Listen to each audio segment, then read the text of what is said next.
the bones of my trepidation.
promises to be true.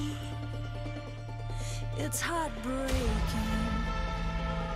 and gray is the mood. I wanna believe in you.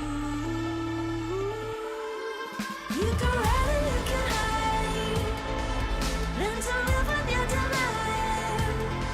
Oh baby, I'm losing faith. Cut to the chase. I can read between the lines. Don't wanna live on borrowed time. Oh baby, I'm losing faith. Cut to the chase.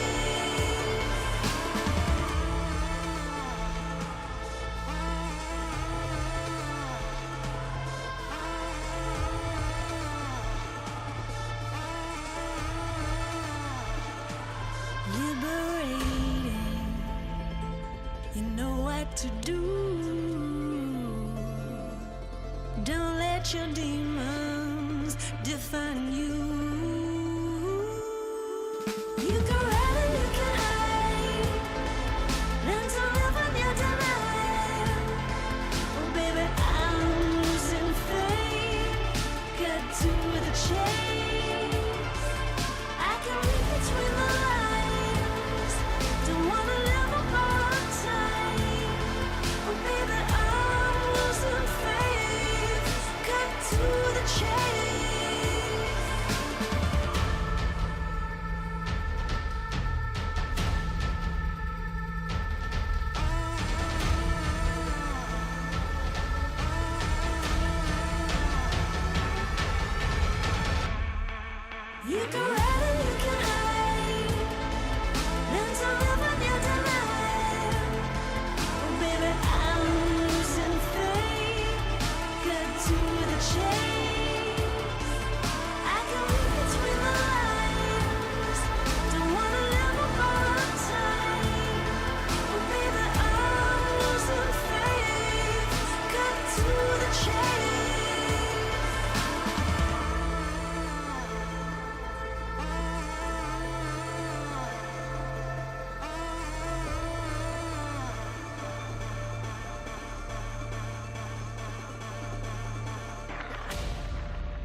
Save us now, our time for history.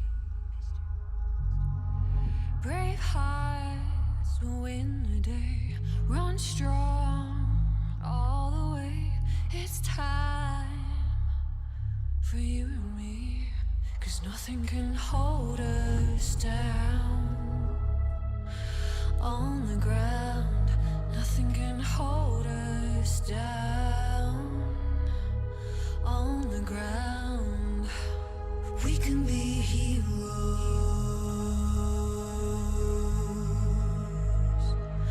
We can be heroes.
Nothing can hold us down.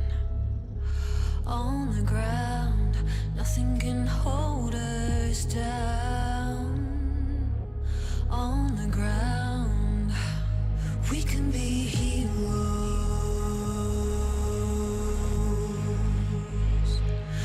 We can be heroes.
the sky fall and the sun turn black.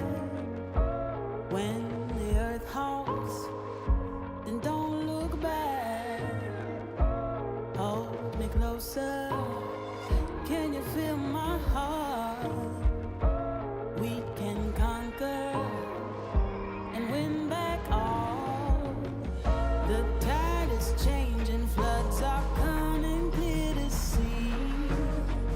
The page is turning, can you feel this energy? Light breaks through the darkness, they are fires in the night. Nothing can break us when we rise. We run on the edge and across the flames. The world we knew is not the same. Feel your soul, feel your desire. We walk through the fire. Leave this place and watch it burn. Let the king and queen return. See the sun so bright and high. We walk through the fire.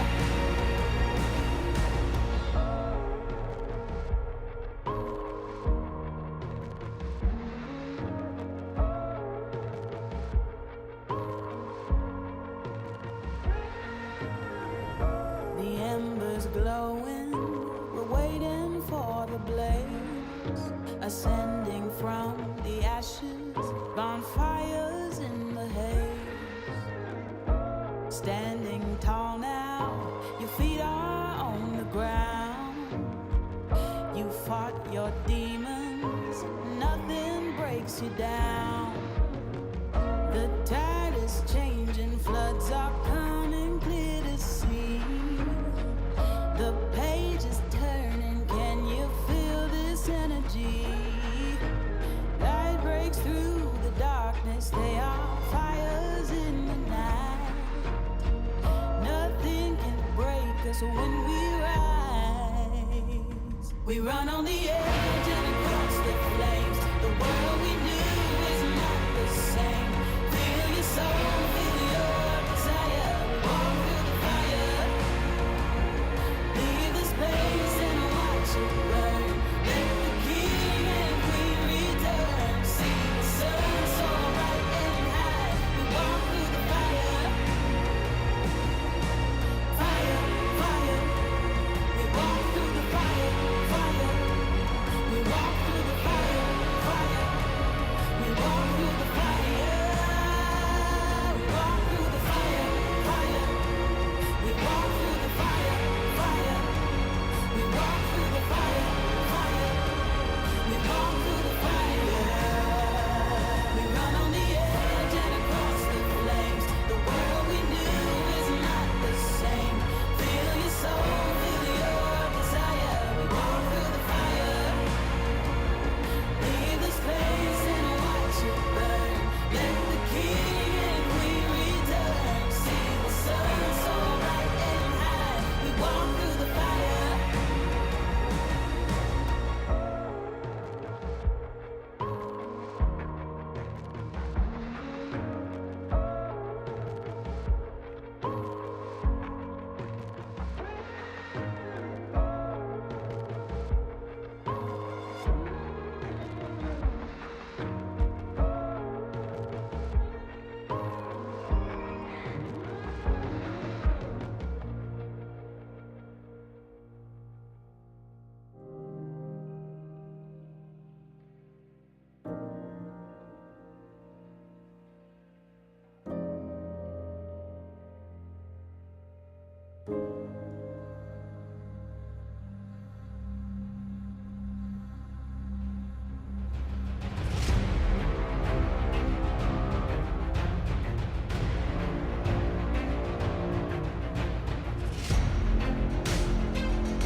just came here and I haven't thought this through.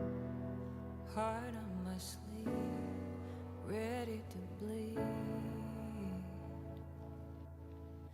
Wish I had another drink, then I'd have left it. Instead we're gonna go to the brink. Don't you think that we should forget it?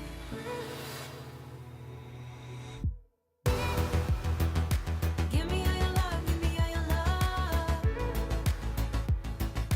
Give me all your love, all your love. Give me that pain, but it's light from above. Give me all your love, all your love. Since I left you,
out through my veins.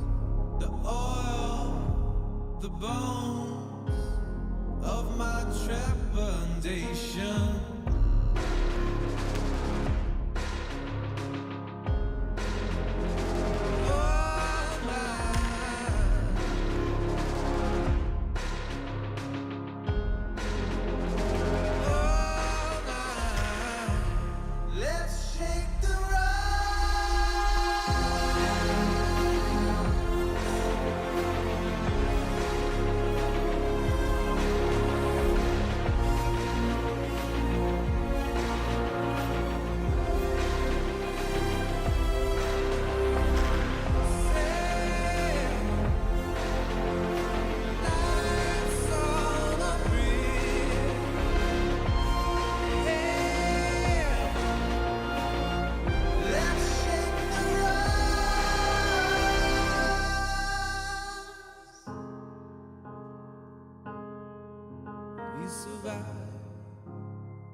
to be true.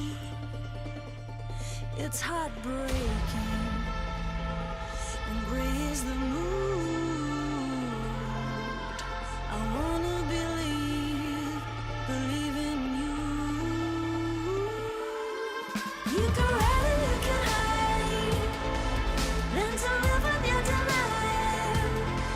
Oh baby, I'm losing faith. Cut to the chase. I can read between the lines. Don't wanna live on borrowed time. Oh baby, I'm losing faith.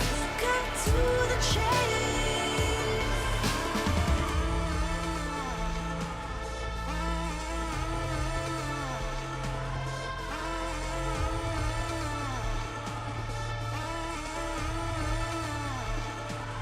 Liberating, you know what to do. Don't let your demons define you. You can run and you can hide.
Welcome, ladies and gentlemen, to Week 6 of LCK Spring 2022. I'm Atlas. I am joined by the wonderful Wolf here today for day number 1 of this week of incredible matches. And the incredible matches start off in day 1. We've got KT up against Quandong Freaks to start us off. Quandong Freaks on a little bit of an uptick so far. A difficult week for KT last week, but certainly we can't forget their upset over DRX, so it will be an interesting one. And then, of course, the game that you guys are all looking forward to, which is Damwon Kia versus T1.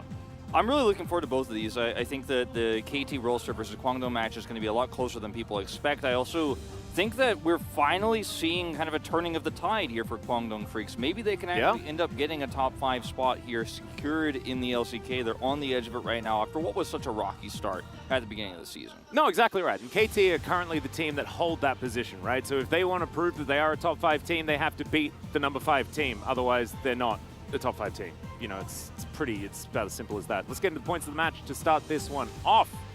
As, 2, 4, and 6 teams. Game score, a little bit better for KT, which is why they are in the 5th place. But that means that this will be a turning of the tide if Quandong Freaks can do it. And I find it absolutely insane that we're talking about them moving over to the west side of the bracket, when before we were talking about, is this team ever going to get a win? Yeah, we were before talking about, is this team 9th or 10th place? And most people were leaning towards 10th place. So it's a huge turnaround for them. And I think there are still some macro issues that need to be worked out, but the biggest improvement, I think, for this roster has actually been Hoyt on the bottom side. He was the one that we were all very worried about, and now is actually one of their key players, especially when he's given over that Nautilus. Yeah. So I think it's really quite awesome to see a team actually have a resurgence in the second round robin like this. It shows our format is really just quite awesome. Yeah, I know. It's really, really cool. As our top matchup here in our key matchup, which we'll get into later, is Rascal and Keen. Rascal having the better hand of it, obviously, in terms of historical prowess, but will he be able to take these wins tonight? That's the question. Rascal's been on some pretty good teams in the past. Of course, DRX, Gen G come to mind, so you could understand that they've been able to beat a Freaka who's been a middling team for forever. Now, of course, Kwangdong Freaks. So Keen having that team disadvantage, but has always just been pretty good up there towards the top side of the map. And with Kwangdong having a resurgence and being able to find that communication that we've been talking about so much, could certainly be an exciting one. Also, they broke their streak. They had a 0-2 or 2-0 streak going on. That was broken up against Freddebrion. The power of Freddebrion to make sure that they have as many games in a series as possible seems to be the unstoppable force in that particular matchup. We'll see whether it is going to be another one that goes the distance here, because KT, they've won some games against some teams they shouldn't have won against, and they've lost some games against some teams they should have definitely been able to win against. So it's a really difficult game to predict. And KT fans, they'll be absolutely used to it. No surprises there whatsoever. And Fate, solo POG against Freddebrion. I mean, this guy, we were saying, was having a really rough start. We knew his potential so much, and it's so fantastic that we get to see him playing so well now in the last week. He's also gotten, both of these POGs he was able to get with the Zoe and Twisted Fate were two completely different styles of play. The extreme carry Zoe that we saw from him, where he was hitting all of the sleeps, hitting all of the paddle stars, did a ton of damage, absolutely destroyed his opponent. And then Twisted Fate, where he played a really good macro game, was able to help get his laners ahead. It wasn't about him. So I think that extra versatility that he's bringing to the roster right now has really been a big standout, because I think his improvement hasn't been as good as Hoyt's per se, but the improvement is definitely there. And you could feel that individually the players on Kwangdong Freaks who are not Teddy and Keen are looking better and better as time goes by. Yeah, and it's really interesting watching Fate play, because I think he was molded into a playstyle that Keen actually feels pretty comfortable with, because he was on a team with Summit for so long, right? And Summit was basically mini Keen for so long. Of course, now he's doing great things over in Cloud9, but I think it's really cool watching him develop, and I think has now finally found his footing. As we have a look at some of the team stats here, of course, first blood percentage, not great for Kwangdong Freaks. But KT, 60% here. They are second place. This is a team that plays the early game to a fault. It's interesting to see how many Kalista comps they're running. They're putting life on the set, and we're seeing them. What about some of that Rek'Sai? You got some of that Rek'Sai for me, there's a little bit of that going on, too. And I think that as a result, KT will highly prioritize the Rise. They will highly prioritize the Twisted Fate if it's given over to them, and that's something that Kwangdong Freaks definitely needs to draft around. I would not be surprised if we see Kalista bans in the first banning phase from Kwangdong Freaks, because KT haven't shown that, generally speaking, they can actually play a normal standard scaling comp against our top 5 teams here in the LCK, and Kwangdong's trying to prove they are a top 5 team. So let's see what KT can show us tonight, because with this roster, we haven't seen any changes this entire season. They're coming into their own, but that's that inconsistency that always plagues us with KT roster, no matter what year it is.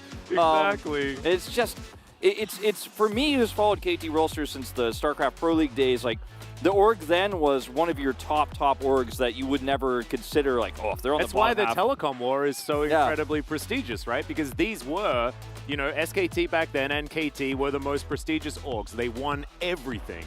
And now it's not the same anymore. And now it's really just KT. They spent the money. They got a good roster. But I feel like it's been underutilized a lot. I think KT have a lot more to show. They've got a lot hidden in terms of what they're drafting and what they're doing in scrims, because we keep seeing the same style of play over and over again, and it works about half of the time. The question is, where's my late game scaling? Where's my Arya Victor? Like, where am I going to see that? That's what I think we need to find out. Well, I think it's a very simple answer, and I think it's the fact that Cuz either plays really well or doesn't play really well at all.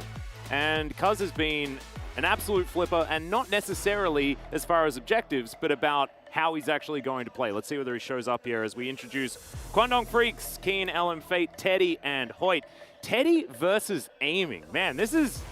I know we've had this matchup already this year, but it's just really cool having Aiming back and having these old matchups come back to the forefront. Yeah. It's kind of exciting because, of course, Quantum Freak's formerly a Freak of Freaks, and that was where Aiming really did find the majority of his early success in his career. So it's just a sort of a fun little matchup here between these two AD carries. What's really exciting to me about Kwangdong is they got the easy part out of the way, right? The easy part is how each player is performing individually, and now that every player, all 5 are doing better. LM, you know, some question marks still, but overall the roster looks better in lane. They're looking better around the early game. Just they've stacked up consistency. Now they can actually start to focus on things like side laning more correctly, playing around vision, objective control. That 20-minute mark where Kwangdong fall off a cliff, the shot calling goes out the window. Maybe there's too many people talking, as we've discussed about them in the last few series. Maybe that's something that actually now you could start to figure out, as the easy problems to fix mechanically are starting to really just become a non-issue. Yep. We're going to have a look at the solo killer versus Keen. Rascal at 17 right now. He's slowed down a little bit on in the previous games. I think after like week 4, he was like first with 14 solo kills, which is just absolutely absurd after that many games. But Keen as well, just overall stats still very high. Average isolated deaths still very, very low. And that means that Keen has been playing pretty defensively and things like that there towards the top side of the map, but still managing to get the farm. And just showing that him by himself is an absolute force to be reckoned with. Just hadn't been something that Quantum Freaks had really managed to figure out how to utilize until in their recent matches. But their recent matches weren't exactly against the most difficult of opposition. It was Nongshim without any of their main roster players, basically. Yeah. And then, you know, Fred at Brion was their last match. It's like Harmer Life have been middling, struggling. So this is their first big test after their few wins. So we'll have to see whether Quantum Freaks are the real deal or whether strength of schedule is something we're going to have to start talking about again. Yeah. KT roles are looking very predictable. I think Quantum Freaks definitely showing a lot more depth in recent drafts. And I want to point out something that, you know, if you guys, I mean, not if you guys were probably watching the Korean stream before this, but on the Korean pre-show, it was actually a 4-0 prediction for Kwangdong Freaks on the Korean analyst desk, because wow, the expectation is that this team is actually now the more consistent, now the stronger force. And I was surprised to see that, because for me, my prediction going to this is actually Kwangdong as well, but I was surprised to see we that kind it of thought unanimous. that was a bold prediction. Yeah. Right? It's not bold. I'm going to go with I think that KT are going to do it. No. I'm not even allowed to do that for the fans, because the fans would think that I'm sounding a little bit jovial. And as soon as you sound jovial about KT fans start sweating. And you'd understand exactly why. It's been a very, very long time. Dark life. That is just... I love the detail. Like, it's so obviously life. Yeah. Outside of the you know, everything outside of his face, but still, really, really cool. Here I mean, look life fantastic. Life is ripped down there, actually. Like, you take his shirt off, man, he looks exactly like that drawing. Yeah, no, I've heard rumors. I've heard rumors. He is a living set, okay? Yeah. The LCK modeling agencies, they bombard us with all that sort of stuff, and we have. They're calling all the time. Yeah. It's ludicrous. I'm the same. Wolf's the same as well. New logo. Yeah. That's cool. Yeah. Bit of a font change. Kind of into it. Okay, here we are. Speaking of into things, we are into the ban and or pick. Yes. KT on the blue side, Karma going to be the first ban, Quantum Freaks on the red side. Both of these teams, you know, a bit of red in the logos, things like that. So that means Quantum Freaks has the home team advantage. It's actually the entire opposite. KT, of course, they are the home team, and they have chosen blue side. It's been a little bit stronger so far. So Aiming has an incredible win rate on the Aphelios, 5-0 so far this season, and with the blue side here for KT Rolster, you have to imagine Kwangdong Freaks are very zoomed in on eliminating his pool, right? The Caitlyn first here, imagine the Zeri comes with it, but if you go for the Aphelios ban on Aiming here, then you leave open the Twisted Fate, potentially the Rise, right? The Twisted Fate being banned here. And so now KT might have an opportunity to put Arya on that Rise and start off the macro point. But because the Rise is banned instead, now Aiming gets his best AD carry in the Aphelios. And it's a pretty easy lock-in here for KT Rolster. I think this is the correct choice for Kwangdong, by the way. I think there's so much power in KT around the early game, and taking this Rise away really eliminates how much power they have around the bottom side, trying to kill Keen on the top side. And there's also so many answers left available for the Aphelios. He's not unfellable in any way, shape, or form, so you may as well just lock in the Jinx, and see about maybe a Xin Zhao, something like that for LM, give him as much comfort as possible. He has been gravitating to the Lee Sin, which is why we see that on the ban list. But Xin is still very strong, so you could just lock that one in if you want to, and there it is. Yep, this is a really common response to the Aphelios first pick on blue side here for Kwangdong Freaks. As KT now, there's a lot of options here. I think putting Arya on his LeBlanc is something that you definitely want to consider right now, considering how good he's looked on it and how consistent he is. Jarvan, a flex pick, let's not forget here for KT Rolster. Although with the Aphelios... all right.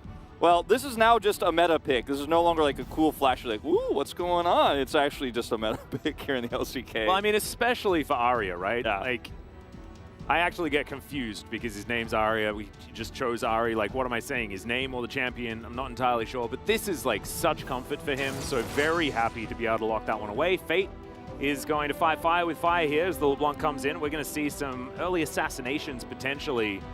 Both of these comps able to go into some pick variants if they would like to, but with the Jarvan, I guess, and the Xin Zhao, you're kind of going in. Tryndamere banned here. Looks like Kwangdong Freaks looking to put Keen on the Graves if they could, but obviously the ban is matched there by KT Rolster. The Graves has been so good into LeBlanc here in the LCK as well, just because he actually can survive her attempts to kill him, and if he builds lethality, which we've been seeing a lot more, he can actually counter-kill her. As there's the targeted ban on life set, and not a shocker by any means here. I'm interested in whether or not the Tahm Kench will actually get a look in. It's been so popular alongside the Jinx. Will be really interesting to see whether that happens, because if Jinx gets caught inside a Cataclysm, either the Lantern helps out or the Devour can help out as well. But it's Hoyt's Nautilus, and he is right now 5-0 also on the champion, and he has... This is the champion where we go, okay, you know what, we forgive your past transgressions, Hoyt. We forgive like the errors of your ways. Like, we're going to just let this one go because your Nautilus is so fantastic. And I'm surprised to see the Thresh ban for that reason, even though, as you mentioned, the Cataclysm does provide such a big issue for that Jinx without it. As the Tahm Kench you mentioned hovered... Yeah, this will require Teddy to be either equipped with a flash at all times, or positioning extraordinarily well. And yes, you can actually peel quite decently on the Nautilus. You've got a lot of CC. Yeah. The owner's going to be locked in. Speaking of a lot of CC, also a lot of survivability. And Life stepping away from the idea of either Tahm Kench or Lulu, which I think is great, because Life being on an engaged support is something that he's been thriving in. And speaking of thriving, Rascal's Akali. I love the Gangplank response here. Me if you do too. see it, because you're just basically saying, as Kwangdong, our comp out last year's, we will be way better than you in the late game. You can make a big impact around objectives too with the Gangplank, even if you're trying to avoid those early fights. And they will lock it in. Also, dive on top of us, we will throw cannonballs at you. Yeah, it's actually just insane how good Kwangdong Freaks' composition is at disengaging against what will be functionally a poke, or not a poke composition, a pick composition here for KT throughout a lot of this game. Yeah. As the Ahri, the Akali, you have so much blow up. You have the assassination attempts here you could set up. You have good engage with the Jarvan. But later on, front to back in a straight up team fight, like who's going to be setting up the damage for the Akali to get those kills on the back line so Aphelios can have that big ult? It's going to be pretty complicated because Ahri isn't going to be offering consistent long form damage in these team fights, nor will the Jarvan. So the composition does really hit its final throws around like the 25-minute mark, unless KT have a pretty significant lead. Yeah, we'll have to see how they're going to go. Of course, Aphelios comps, the 200 years can strike at any point, so that could theoretically give them some of that longevity that you're looking for, but otherwise there's going to be so much on what Cuz and what Life can do in those later game skirmishes, making sure they can actually get some forms of relative AoE CC, because otherwise everything's very single target CC-wise in the Charm and things like this that Ahri is going to be fishing for. So looking forward to seeing how it's going to go. On the other side of the map, though, there is a lot of very high-priority champions locked in for Kwangdong Freaks. And all the longevity, right? I mean, Xin Zhao is going to be able to isolate a target in late-game team fights. He's like the one of 5 champions who falls off a little bit. But LeBlanc gets strong late. The Jinx, the Gangplank, like they've got all the scaling. They got all the late game here. They've got Disengage in spades. I really like their composition way more. KT, again, looking very one-dimensional with these drafts. Yep.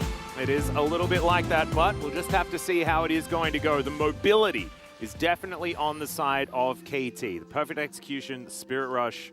KT can get around this map quite effectively. I would expect aiming to build a Gale Force as well. Yeah. Which is good. Teddy also should be doing that. Doesn't have a Tahm Kench or a Thresh to give him that extra safety for the Kraken Slayer. So likely that Teddy will have a little bit of extra mobility options also. And he'll have to use them, right? Like, I think that the Jinx is standing out like a bit of a sore thumb with the lack of mobility. And when there's Cataclysm, it's something that you always have to talk about. And now, Kwangdong Freaks have also, similar to KT Rolster, had a very strong early game, have been able to do, very well around objective fights. And first blood percentage definitely not as high as KT's, but still a very strong early team in their own rights. And I think they'll need to alter their playstyle a little bit for this. I think LM definitely wants to be kind of hovering around the bottom side of the map non-stop. Teddy probably going to look for an early back, grab a call, and just play slow. As long as you don't lose the early game super hard and give KT a massive advantage, you're kind of coasting as Kwangdong Freaks. And I think that's going to be the name of the game for LM as well. Just be kind of a bodyguard for that bottom lane. Keen should be pretty self-sufficient up here on the top side of the map, and he's Keen. Yep. So you don't need to put a lot of resources there. The LeBlanc, of course, one of the easiest champions to lane into the Ahri with because your mobility is so high. Well, this is a pretty good matchup for the Gangplank. As you can see, Keen demonstrating that it's a pretty good matchup for the Gangplank. Yep. just shooting her over and over. I love it when a plan comes together. You know? You like put it on the screen. It's like, hey, look at how badly this is going. Speaking of things going badly, Kwangdong Freaks going to lose out on their Gromp camp. And Cuz just going to walk this one out, Fnatic style. Fate's moving over, though. Yeah. They might take the Jarvan for a walk, but no. Chains are going to go pretty egregiously wide. They are just going to back away. Still getting themselves the flash out of Cuz. Great news here. Cuz getting a little bit of an advantage in the jungle. That's a great hook to come through from Hoyt, who might just get punished immediately. Teddy trying to offer some damage back here onto life. And yeah, Hoyt basically regretting that decision. The amount that you get from that Gromp steal is pretty significant, but it's not, is it worth a flash? That's arguable. I'd say probably most people would say no, but it will affect how his next gank path works as Cuz here. And it also means that, there was a risk that he died there, in fact. That's the thing that I, am a little bit concerned about when you are going that deep against a LeBlanc who has CC and a Nautilus. If Hoyt responds even a little bit faster, if they get a whiff of this, or they have a ward that you don't know about, you actually die there. So high-risk play here gets them a small lead in terms of the farm, but it didn't come without consequences. Yeah, on this patch, the Aphelios has been doing a lot better. I actually think that teams have been drafting around their Aphelios a whole lot better, which is why we see a difference as Ahri is going to miss the charm. Orb Deception flies on out as well. As you can see, aiming pretty good win rate on this Aphelios thus far. This is just in the LCK, of course, has played a lot of his Aphelios in the LPL, and we do not have those statistics for you. Yeah, not here, sadly. But like I mentioned, it's a really strong pick for him, and something that, unfortunately for him, KT's draft is no longer about. Like the Aphelios is, like you said, the 200 years can come online, and if you're in a really nice team fight setup, you can actually have amazing damage output later. The scaling is going to be good, but the comp is about getting ahead before that. Here we go. Comes in. Hoyt is going to try and get aiming out of this one. Aftershock doing some work here. The Eclipse as well. So Hoyt goes down low, but aiming as well. In a little bit of trouble. Teddy staying very healthy.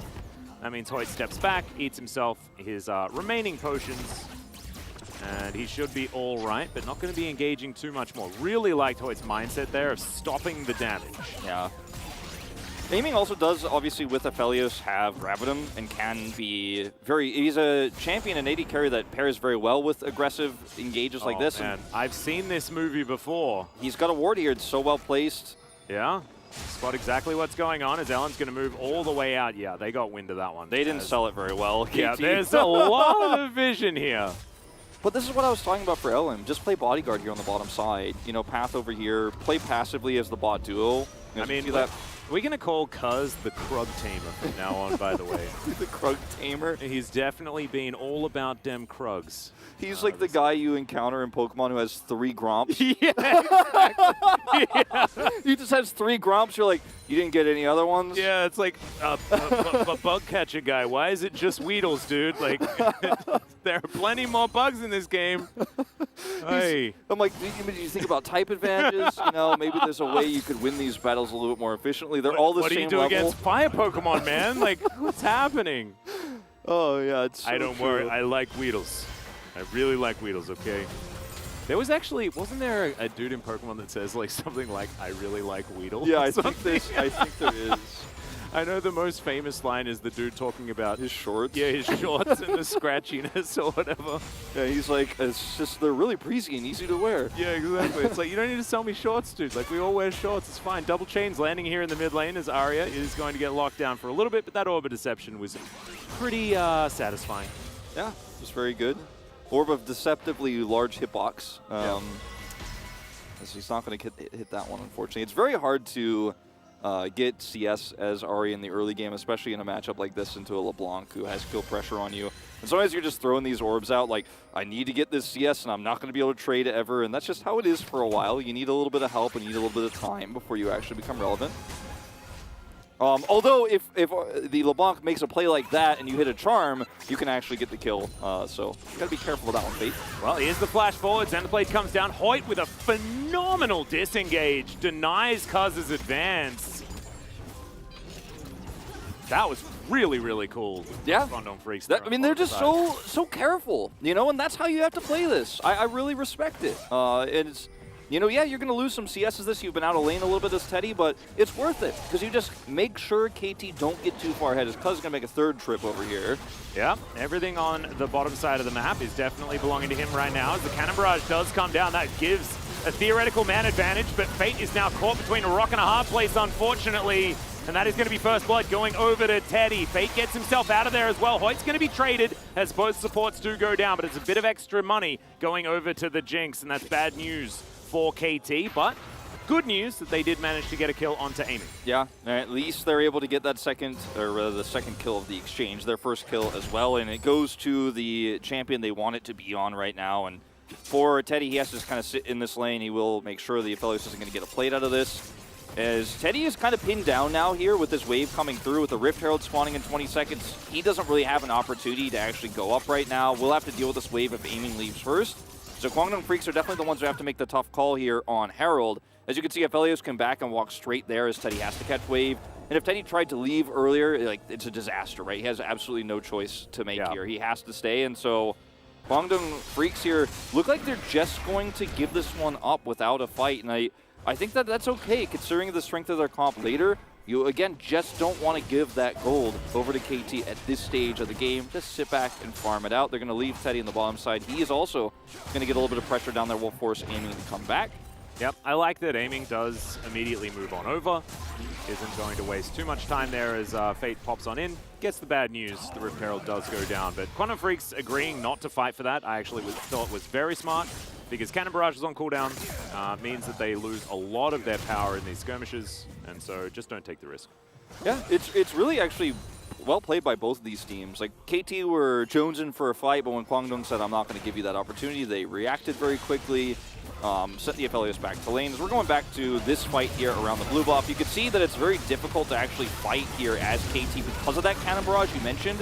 It's just slowing everybody and doing a small amount of damage over time, of course, as KT tried to fight this. And unfortunately for Hoyt, he's caught there by a Rogue Charm at the end. Good turn from Arya to at least lock that one down. They give the kill over to Aiming. But KT's pressure around blue buff has been so well handled by Kwangdong Freaks. I really like how they played this early game. It's very different for them, but they just know what KT's comp's function is, and they're not going to fall into it. Yep. Still, test is going to continue. We're going to see Rascal stray away from the Tank Akali build. I imagine there's a lot of people that are pretty happy about that. Going Dash Cannon this time around. A bit more early damage and less reliance on getting to those two items before you really do anything. And I think for KT, this is really going to help that archetype of we're going to try and get to the mid game and we're going to start tearing you apart. Side lanes or elsewhere. And certainly going to be something good because Keen will become a big problem in a side lane as this game goes on. And I appreciate that both Keen and, I want to hold that thought. I thought Hoyt might look for engage. Doesn't have his flash, nor did he take Hex Flash. But Rascal had to buy, you know, armor, but also Keen respects by getting his own Hex Drinker. So it's very much like, okay, with this matchup is volatile enough to where it can actually give a huge lead. Is Hoyt? Yeah, he's just going to walk on forward. This is a big force with the depth charges there. Flame Chompers as well lock down the Leona. And they knew this was coming as Cuz actually goes in. What was that? Oh no, Leon's going to be able to grab the kill with, I believe it was a might have been Red Smite or something like that finished him off in the end. But he is still going to go down, and Quandong Freaks walk away with it. That was like face up. They're like, well, we've got enough CC. We'll just walk at you and you'll die. Notice all the wards around the Drake pit, which is exactly why they knew this was a safe call to make. And Hoyt on Nautilus, man, he finds opportunities, he looks for them, he fishes for them, and this is really well coordinated by Kwangdong because Keen calls, I've got ult, so they can barrage to guarantee that they have enough time to lock these bot duos down, or this bot duo down, before they can get behind turret. Look at the ward coverage here. They see exactly where Jarvan is, so they're like, oh, he has no time. We're actually going to engage this. Go on to Leona. Slow aiming here. There's no way Leona gets out, but the turn is impossible to make, although Cuz definitely felt otherwise. Yeah, this was very strange. That was a really weird turn, perhaps expecting that Arya would be here faster and the flag drag would lead to a charm and maybe they'd trade one kill back again, but not this time. Yep, you're going to step on a ward here as they come on down. Life and aiming are going to get out of there. Life now has his flash back available, so he's a little bit safer, and Arya will be able to grab himself a plate in the mid lane. Cuz also able to put Shelly down. Spade sidestepping nicely, but I think this is still going to be a charge and some extra money going over to Arya quite nicely here for KT. And this is really important for their mid-game, making sure that this Ahri is going to be scary if she's found outside of lane. Yeah, and with how much Fate has roamed to help out the bottom side, he finds himself only a little bit down on CS, despite what was a fairly rough early laning phase, and that's just how it goes in this matchup. So he's doing quite well. The fact that the gold goes to him is, you know, a lot of people would argue, well, it's really rough, they couldn't give it to the Aphelios, but this comp doesn't necessarily rely on the Aphelios to get ahead early. It's more about the pick potential the Ahri and the Akali are going to have in some of these mid-game fights, as you mentioned. Yep. I think it was the right choice to put it mid lane. Also, our first Drake goes down relatively late in this game. LM, a little bit more of a Lance. Not going to be quite the Gromp trainer that Cuz is. And I think if you're Lance, generally, like, you know, you're the champion, you're having a much better time. Bugcatcher just stuck in Viridian Forest. So we'll see whether Cuz is going to prioritize getting towards some of these dragons or whether he's committed to the Weedles. Yeah, that's the question, because right now this first Drake feels like the Dratini that Team Rocket wants real bad, because they know it's going to be super powerful later on when Kwangdong get 2 more Drakes, and then they're looking for a Dragonite, and at that point it's a rough story as Rascal looking for an engage. Yeah, team finds the barrel, and that means that Cuz loses the trade. Perfect execution, just going to tidy up the minion wave. Rascal's not going to be too worried about this, but still, Keen showing that he still has dominance in this lane. Yeah, you're so desperate to find an error out of Keen, but he's sitting there with Flash, he's got ult available, like, you just can't do that. You don't have that kill pressure yet. With the Hex Drinker, it's so difficult. He's like sitting on 2 biscuits and he just doesn't care. He's got a corrupting pot. I am scared for KT here as LM and Hoyt walking around as the CC squad. Teddy also roams up and Fate is in the area. A bit scary, but does go over. Spots that Cuz was waiting in the brush, and Kwangdong Freaks get the information and get out. I just want to say, I love Cuz's playstyle this season, and yes, he has had some errors, and some of the stuff that he's doing is a little bit mistimed, or perhaps just a little bit wrong in terms of what the comp is looking for, and I like that in this game he's tried to put on so much pressure bot, but this strategy is so easily countered by a team that plays around that style, and so even though what he did was correct, technically speaking, and trying to get that pressure there. That flag drag warned. Besides that, we're not going to forgive that one. But besides that, like, I feel like he's done the right moves, but his moves are predictable because this comp is predictable. And, you know, as I was saying earlier, as long as LM just plays defense on the bottom side, like, how can this go wrong? And then they get their early vision control of the Drake pit, and then they punish him for being too late to the bottom side. And it's the Kwangdong comp that gets a kill bottom side, right? Now the Jinx is 2-0-1 before the 15-minute mark. Yeah. Everything has gone wrong for KT, and not for a lack of trying and not for a lack of aggression and trying to make this comp work. It's just so easy to play around it, and I think that's why comps like this have really fallen off in the LCK, and only KT is really playing like this Damwon has a few times and made it work because they're Damwon. But, Yeah. you know, I feel like that's a story point here we have to hit. Is Chains KT connect. There's the Super Mega Death Rocket as well. I loved that little combo. was- Not going to be enough damage as Arya with the Spirit Rush does make it to relative safety. So Also close. still Edge Slash. Yeah. But he has to ult, you know, doesn't actually use his flash as you mentioned, but that's going to be another tool gone here for this Drake in 30 seconds. Everfrost purchased for him. But it feels like way earlier than Kwangdong were supposed to come online. They're actually the ones getting picks and control over the map. Like, they almost killed the Ahri mid, and now they're like, well, second Drake belongs to us. Like, you guys have no control over the map. You have no prio. Top side of the map, you know, Rascal has a little bit of control there, but he doesn't have teleport. And Keen does, and he also has Cannon Barrage. So Yeah, you're King winning has on every much- front. Yeah, he has so much flexibility here. He can stay top lane, throw out an ulti if he needs to. Rift Arrow goes down in the mid lane once again. This wave, fair distance away from the turret, but not enough manpower here to really guarantee that they do kill that. Quandong Freak's going to have to take the long way around. That was something stuck in the sky there. Not entirely sure what that was about. As Rascal rotates over, and Keen's getting to work here on this turret. Does have Demolish available as well. But it looks like this Cloud Drake will just go over to KT, and they'll trade that for a top outer turret. And I think if you're Quandong Freaks, you're kind of happy with how this is going.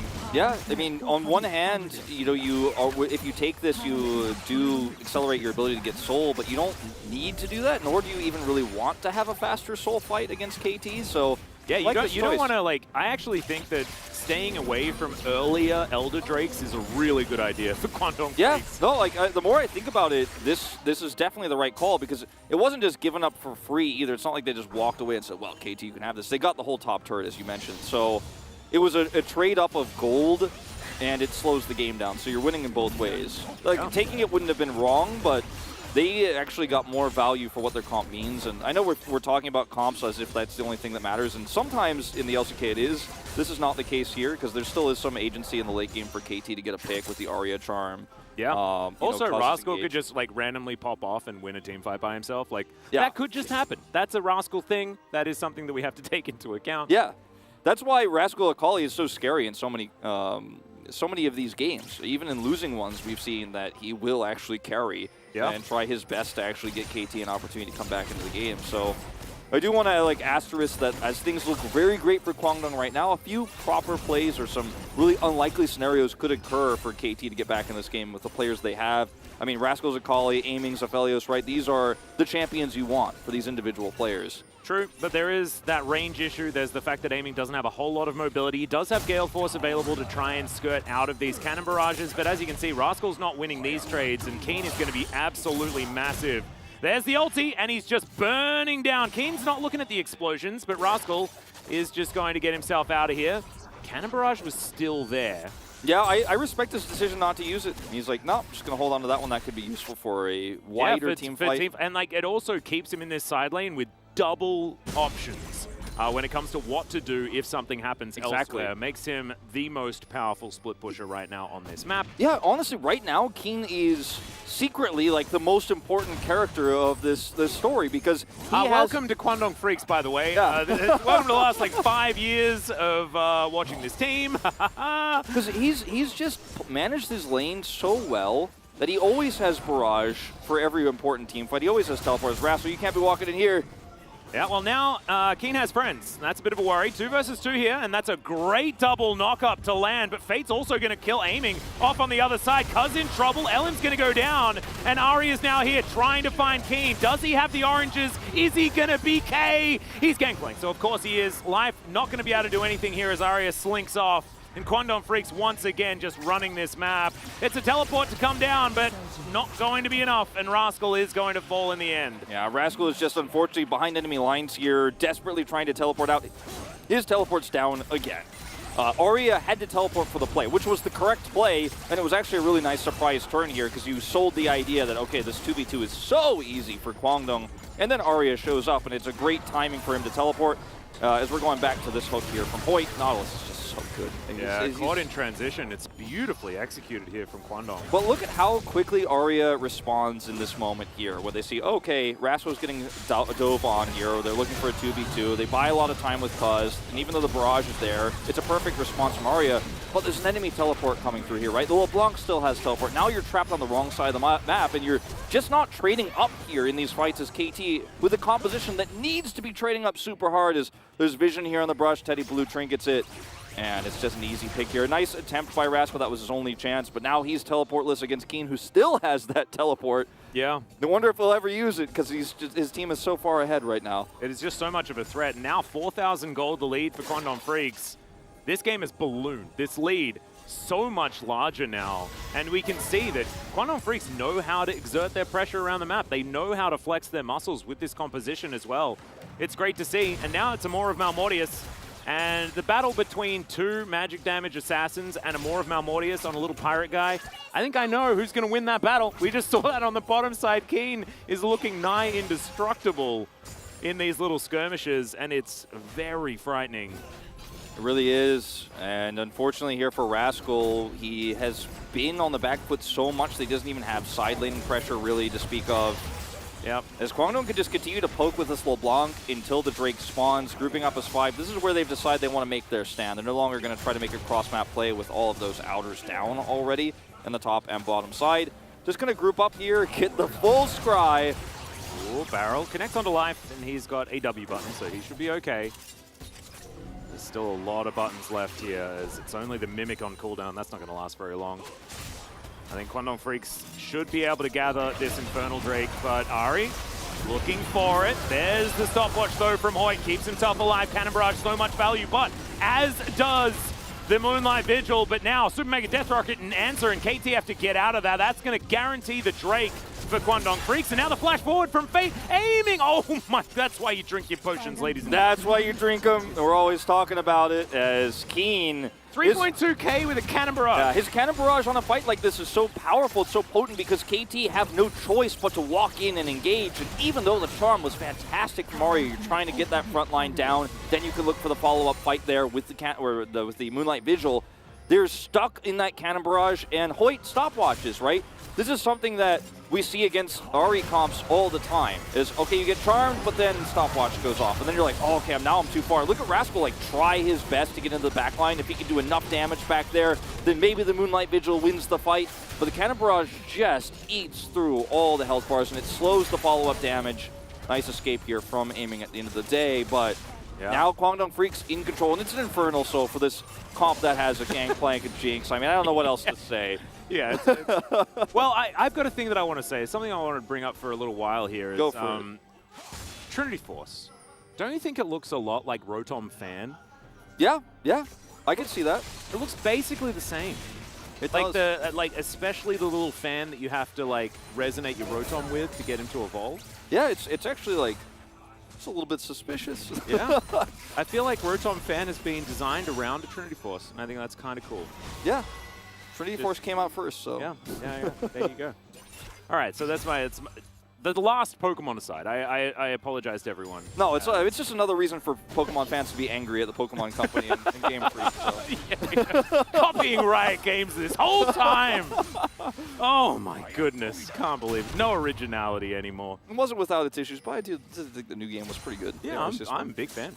Yeah, you and I played through it. Yep, still doing my shiny hunting, enjoying it. Anyway, we've got a Baron on the map, Kwangdong Freaks with so much vision. They have actually locked out KT from being able to see anything, and that's going to equal to this. It is going to be a depth charge used. Decent amount of CC coming through there, but Cuz not going to be locked down for now, as the barrel's starting to really hurt. He lost his flash, and that's Jarvan's, his extreme long range comes from his ability to flash flag Cataclysm, and now he lost the flag, or the flash part of that, and so Kwangdong Freaks feel so much safer, especially considering they have this choke point control. Now Baron vision completely in their hands, and without any sort of vision whatsoever, or a Scuttle Crab here, KT, as they back here, have to ask the question, like, are they doing Baron right now? We don't actually know, which is why those question mark pings go down.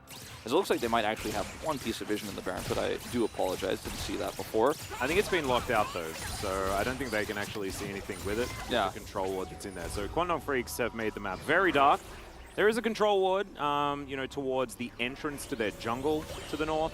So KT do have an avenue of entrance, but there's just not a lot of walls to hide behind and things like this. And this poke composition really does like these narrow corridors. Well, I guess they don't really against Cannon Barrage. Yeah, but, it's you like know, you would normally. Yes, normally you you'd would want them normally. to funnel in, and it's like, I can throw a charm. It's great. And then we can blow them up. But, like, actually, maybe you're kind of happy that there's a lot of open space and ways to get out of the Cannon Barrage.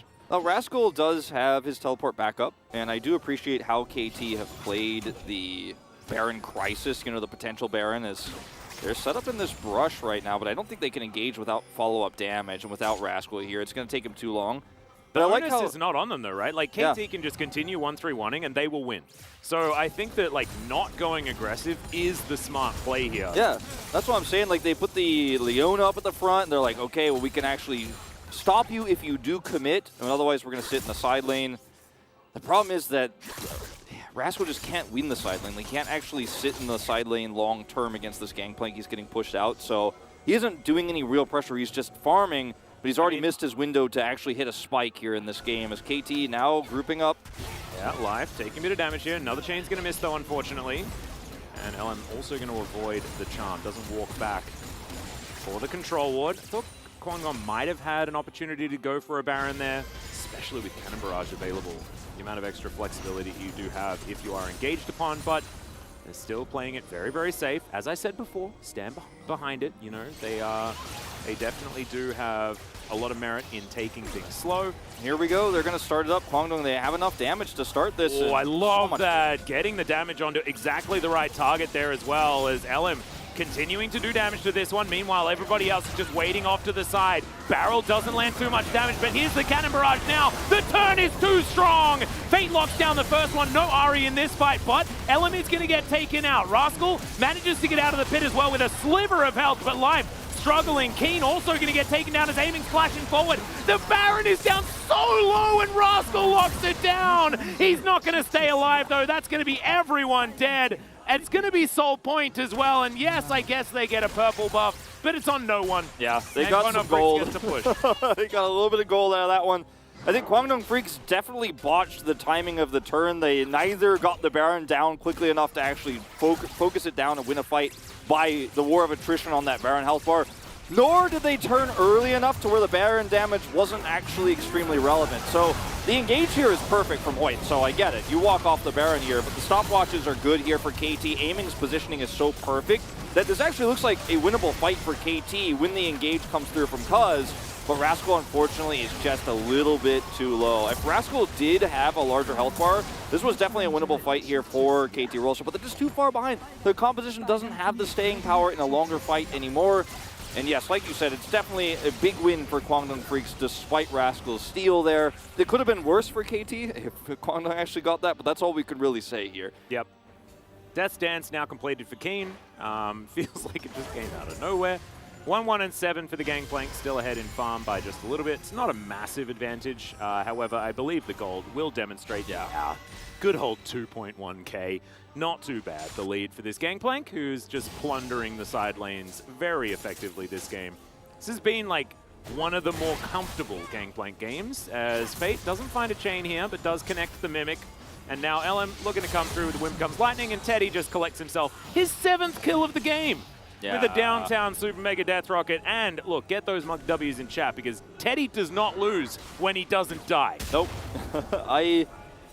You know, it's really, for me, I'm starting to think about, because this game is really just 100% in Kwangdong's hands right now, barring a huge mistake. I'm starting to think about who I would vote for here in this game, and it's a tough call, because it's been just a well-oiled machine here for Kwangdong Freaks. Like, earlier I would have said I wanted to vote for LM because his early game decisions were so good, but Keen has laned so well, he's side laned so perfectly.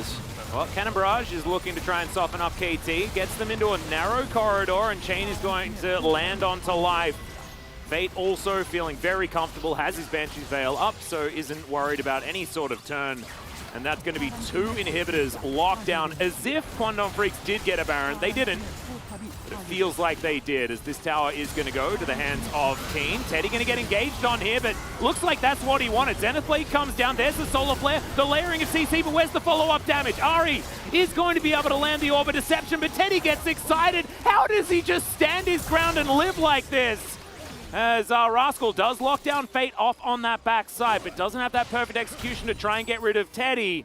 And he's looking to now get his health bar back in order as Hoyt going to try and find that ridiculous hitbox. He is just dead if this backflip comes through, and yes, he is indeed. He's probably like Death Rocket doesn't come down. LM has no mana.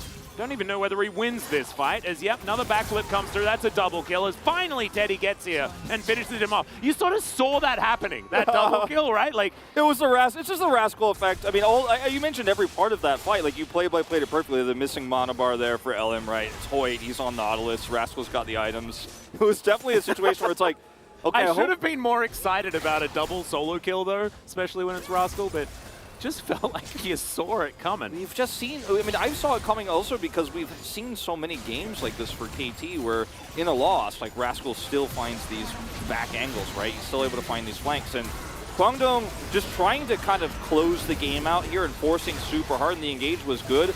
But the trade back was great with the CC and the follow-up damage. You're like, where is it, where is it? And it was in Rascal's teleport eventually coming over to the backside of this fight. Still a win here for Guangdong Freaks, and they have ultimate control over the base now. But yeah, this was a bit of a chase too far. And the idea here is, okay, if the Death Rocket hits, then we actually just get the kill. But because it misses, Rascal gets a lot of extra gold back here. Yeah, and also Keen was rotating over and just never got to his team. Teddy also never getting there. So none of the damage managed to get onto the Akali, which is, you know, a little bit on Guangdong Freaks for going a little bit further forward than they needed to, because trying to get in here and get vision down, it's going to put one ward and then get scared and leave. And you can understand exactly why Guangdong Freaks, with only one more lane to deal with, they've got an 8,000 gold lead. KT circling the drain. They have on the map right now, from looking, 11 wards. Look, Cannon Barrage just to get them zoned out of the way. That is going to be a Leona engager, not exactly optimal, as the Solar Flare does basically nothing defensively. Super Mega Death Rocket softens them all up. That's going to guarantee the last inhibitor. Yeah, that backflip would have been absolute death. So Rascal not going to come in on that one, and now the minions are starting to bear down on these Nexus turrets, because he's going to have to go back yet again. Every time he walks forward, he just gets told to go home. Yeah, it's your opportunities are so limited. It's as KT here, it's really tough. And I mentioned the wards. There are, I think I miscounted. I think there are 12 wards here for Guangdong Freak, or there were when I said that, which is something that I couldn't say about Guangdong even in wins in the past when they had big advantages. It's been all game too. They've had so much vision. And that's really the point I want to highlight is, like, we talked about how the lanes have evolved and Fate looked a little bit muted in the early few weeks, and you know the same could be said of LM and Hoyt, right? But they shored up the mechanical errors and they seem a lot more confident, and now they're playing the map, and now they're actually split pushing a little bit. They've got a Gangplank is threatening the cannon barrages. They're playing around side lanes. They're also getting incredible vision. They're doing everything right now, which is finally, this is like the Guangdong Freaks we expected when we saw this roster. Right. And I know every time we've said, like, well, maybe they'll finally be the roster we expected, but I think, like, this is it. Like, this is actually them showing us that they are the roster we expected from them. And it's taken 6 weeks, but we got there, right? And yeah, this game is also taking a really long time. Now they've got Infernal Soul.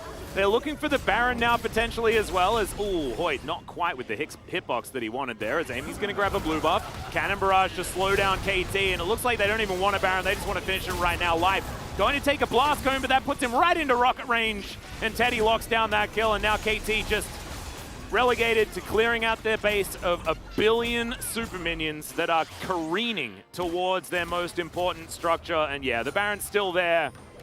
Guangdong Freaks, they're done with this game. They want to finish it off. Zap is going to connect onto Cuz for basically Super Mega Death Rocket damage. He jumps into his Cataclysm, and that is going to slow down Teddy for a moment, but not enough. As now Keen in a bit of trouble. Perfect execution comes out from Rascal. Goes golden, sees his death for a little while, and now aiming just explodes. LM sacrifices himself for the good of the colony, and Guangdong Freaks will take game one.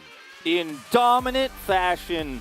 And yet another one of KT Rolster's drafts goes the way of the dinosaurs again, as we keep seeing this team, whether it's the Callista draft.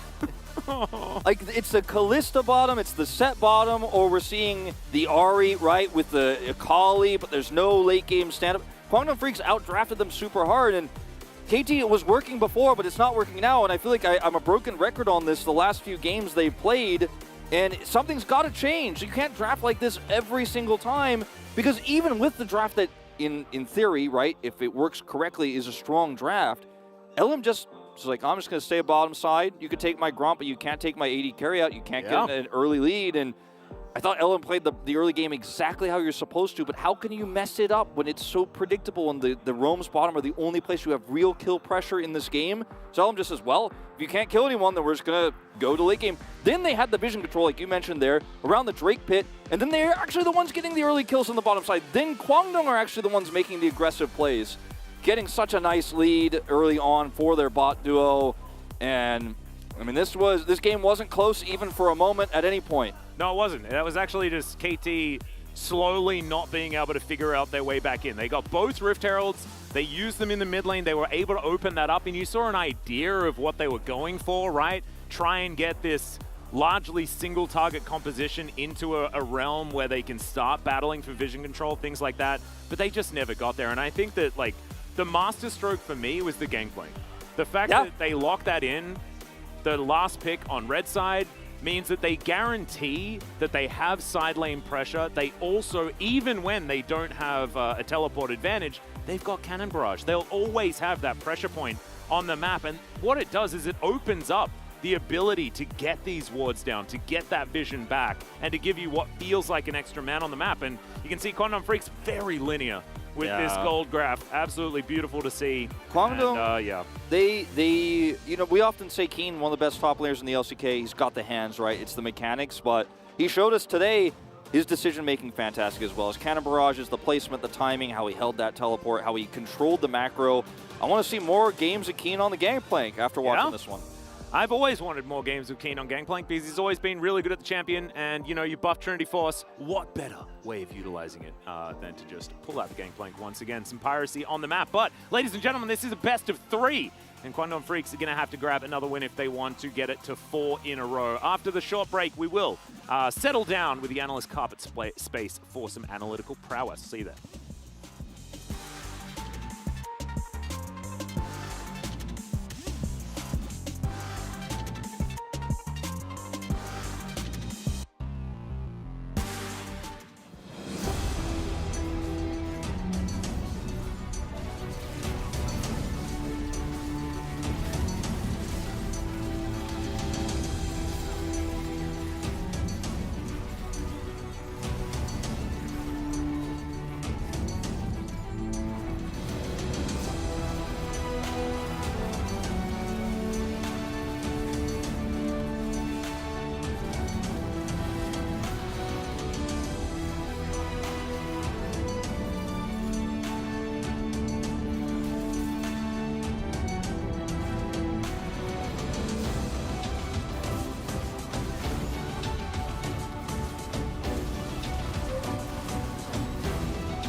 아리 궁 빠졌어. 아리 노고. 아리 노고. 앞에 뒤 보자. 아리 궁 다 빠졌어. 아리 궁 다 빠졌어. 자르반부터.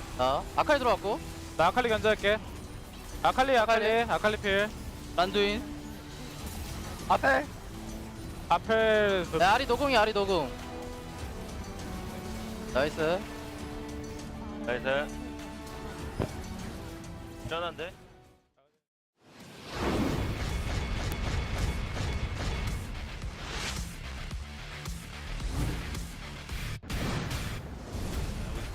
CS hasn't been able to get too many of those as Morgan. Yeah, he's gone down very, very low. He's trying to bait Dove in. And yeah, Dove is inside the cage now, trying to fight this one out. He does have a lot of extra statistics, and now Lava's just going to get turned on. Booped on the head, and he's just going to get taken down. This is the power of the Hull Breaker, everyone. Double kill for the Jays.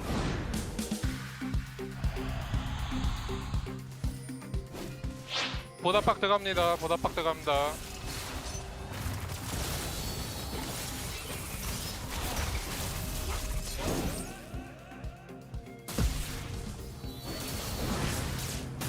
득.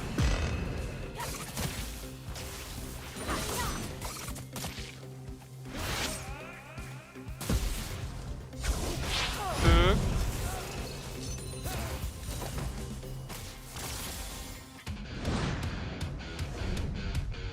I think managed to do enough work there, but is going to go down very, very early. Is Onfleet going to dive on top of Fate, but he just explodes Teddy. Grabs that kill, but it's Samdi that locks down the Cinder as well. Elim at half health, but Keen's at full. He has his flash available. Can he be the hero? Teddy just swoops in him, obliterates him. The kickback now onto Dudu gets him out of this fight completely. Karis is dead once again.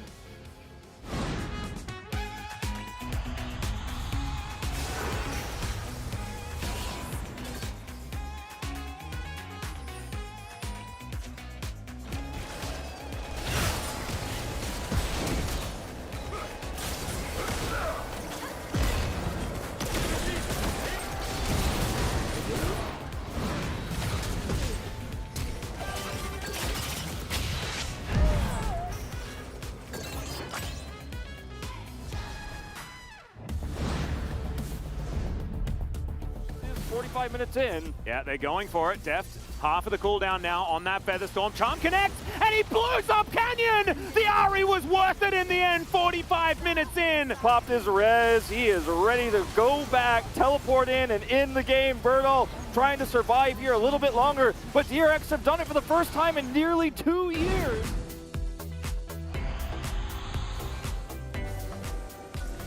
나 자리 좋아, 나 자리 좋아, 나 자리 좋아. 자리 먹는 거 나 볼게.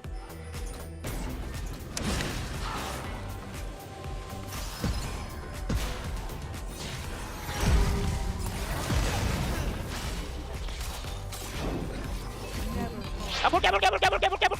앞에.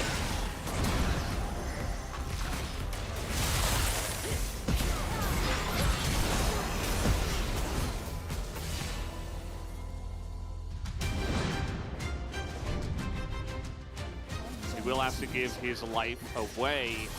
As you see, Guma picks up yet another one, 6-0-2. Carrier, he's not done yet. He picks up the hook after the flash. He really just, oh man.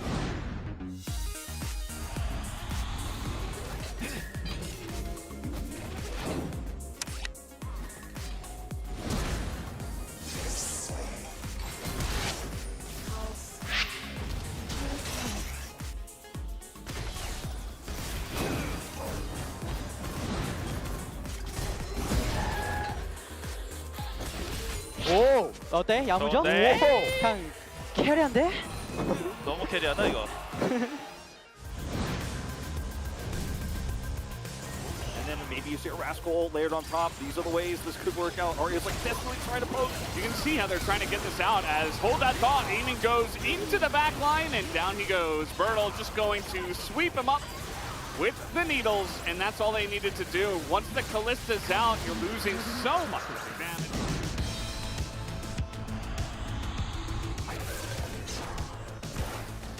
여차는 내가 발로 차줄게 이번에.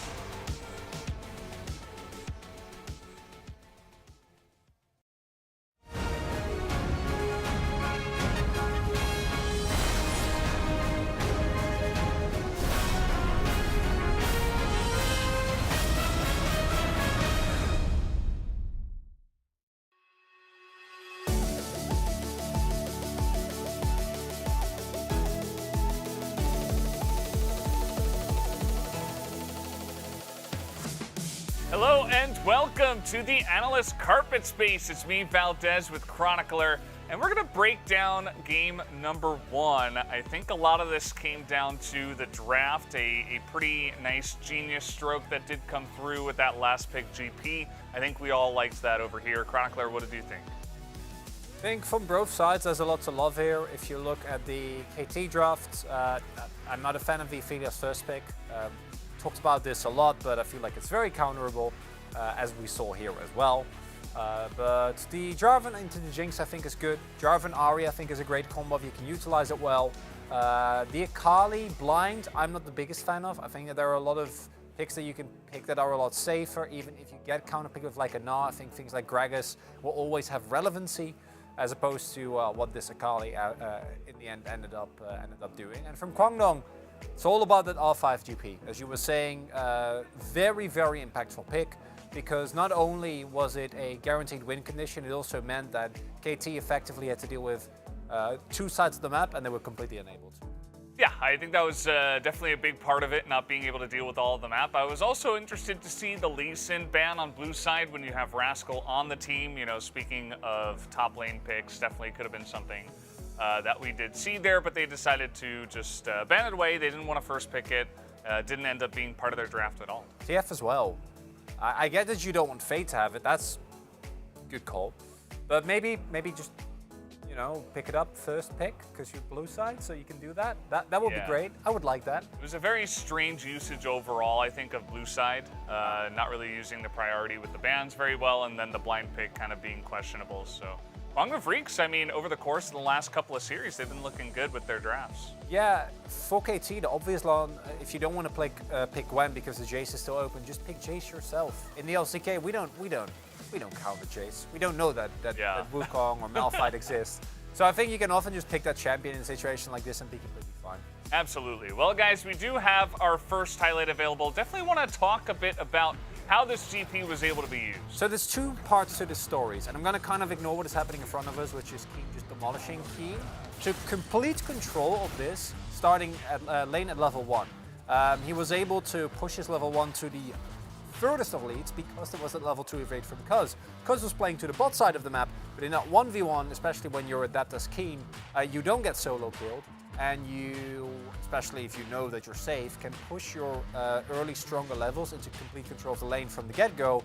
That's exactly what happened. At the point you're looking at, he was already fit out with Triforce, didn't even have them all finished.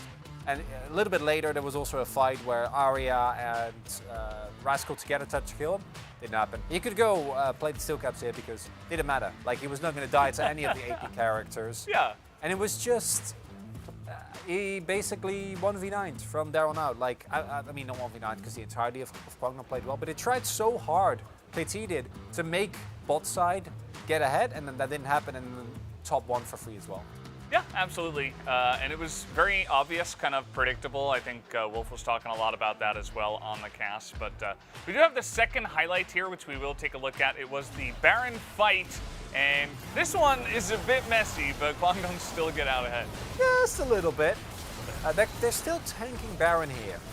Rascal sitting in Shroud here. The fact that he didn't get autoed by Baron there is actually hilarious, because he will also end up being the one that actually steals the Baron. And Rascal, bad matchup aside, again, the shining light for KT. I think that Cuz had a very rough game, and I think that the bot lane also didn't look as hot. Arya just not really there. But as messy as that fight was, the real lesson there was that Kwangdong was so far ahead that it didn't matter at all. Yeah. Like, they lost Baron and they just ran bot, picked up an Inferno, and like, eh. Yeah. Even if that fight didn't happen, I think they would have been totally fine. And it kind of goes back to what we were saying about the draft and the way the game was played. And I think Kwangdong Freaks, you know, their stock is rising up and up. It's pretty interesting to see how they're coming together as a team. And it could have worked, because the idea behind that draft is, especially if you play really heavily for bot side, you get the Xin Zhao behind, and then you 4-man dive, right, that Jinx, and then she gets behind, and your Aphelios is fed, or your Ahri is fed, and then you snowball from there, but KT just couldn't get it done. Yeah, definitely an interesting trend that we are seeing. I think someone last week was talking about how here in the LCK, the top side seems to be a bit figured out, but that The bottom side right now of the LCK is very jumbled up. It feels like any team can win at any point. There's teams that are trending up, teams that are trending down. KT, a little bit worried for them at the moment, I would say. Yeah, it's a combination of the only time where I've really truly seen them look amazing is when they draft full dive, right? With the set, with the Kalista, picks that we've seen a lot. And if they don't have that, then it's just the drafts don't look convincing, the plays don't look convincing. The only true upside is consistent Rascal, and that's not enough to. Yeah, and keep in mind, guys, this is the team that beat Gen G, so, you know, what's going on in here in the LCK. We do have the player of the game ready to go, so let's see who does pick it up for game number 1. Will be Hoyt, and I'm actually okay with this. Tons of great engages and dredge lines that he did get on this champion. Hoyt on his Nautilus, at this point becoming kind of a signature pick for him. Definitely the pick that he looks the best on. And yeah, honestly, you could have given it to Teddy. I personally voted for Keen. I think that Hoyt is a completely fine vote as well. I would like to see a split vote here because it was a team effort. His hooks were amazing. He was able to really impact. And a large part of what we were talking about earlier, the fact that KT wasn't actually able to snowball the bot side of the map, even with Cuz invading multiple times, stealing multiple Groms away from his opponent, didn't actually matter. And I think 2v2 played a large role in that. And Hoyt, on the Nautilus, starting to become better and better, and a big part of what makes Kwangdong such a strong team. Yeah, and as you can see, this is the split you were looking for. 6 votes for Hoyt. We did have, looks like 5 votes there for Teddy, and then 2 votes for Keen. So very nice split there, and a great starting game from the Kwangdong Freaks. But now it is time for game number 2. Let's go back to Atlas and Wolf for the cast. Thank you so much, gentlemen. Absolutely fantastic work there on your carpet space. I think I'm gonna be okay with the carpet situation from now on.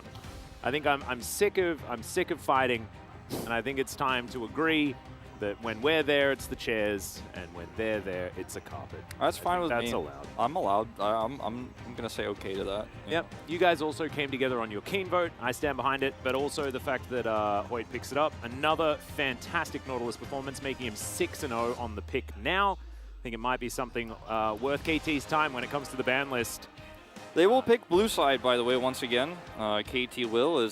That was a big sticking point in both our discussions about the draft and also the carpet space there as well, about how they didn't utilize blue side as strongly as they could have potentially. And the Rise, versus Twisted Fate, when we talk about the bans there, I think the reason why we saw the Twisted Fate ban was because they thought, oh, there's no way they give our 5-0 aiming Aphelios. Well, he lost his first game of it now, and the comp wasn't built around him, and I felt like KT picked it just almost to spite Kwangdong Freaks. Like, oh, you're going to give aiming this, haha, but then they didn't draft around it, and I'm worried here for KT Rolster in this series, Atlas. If we see a similar draft here, I'm feeling like we might be going to our dinner break a little bit early. Might be happening, but let's see whether KT do change up their mindset when it comes to these picks. I would love to see not Aphelios' first pick. That's the main thing that's on my mind. I don't think it worked out for them at all. And I think that on the blue side, the true value is when you get one of these really amazing picks. Hoyt gets the targeted Nautilus comes through.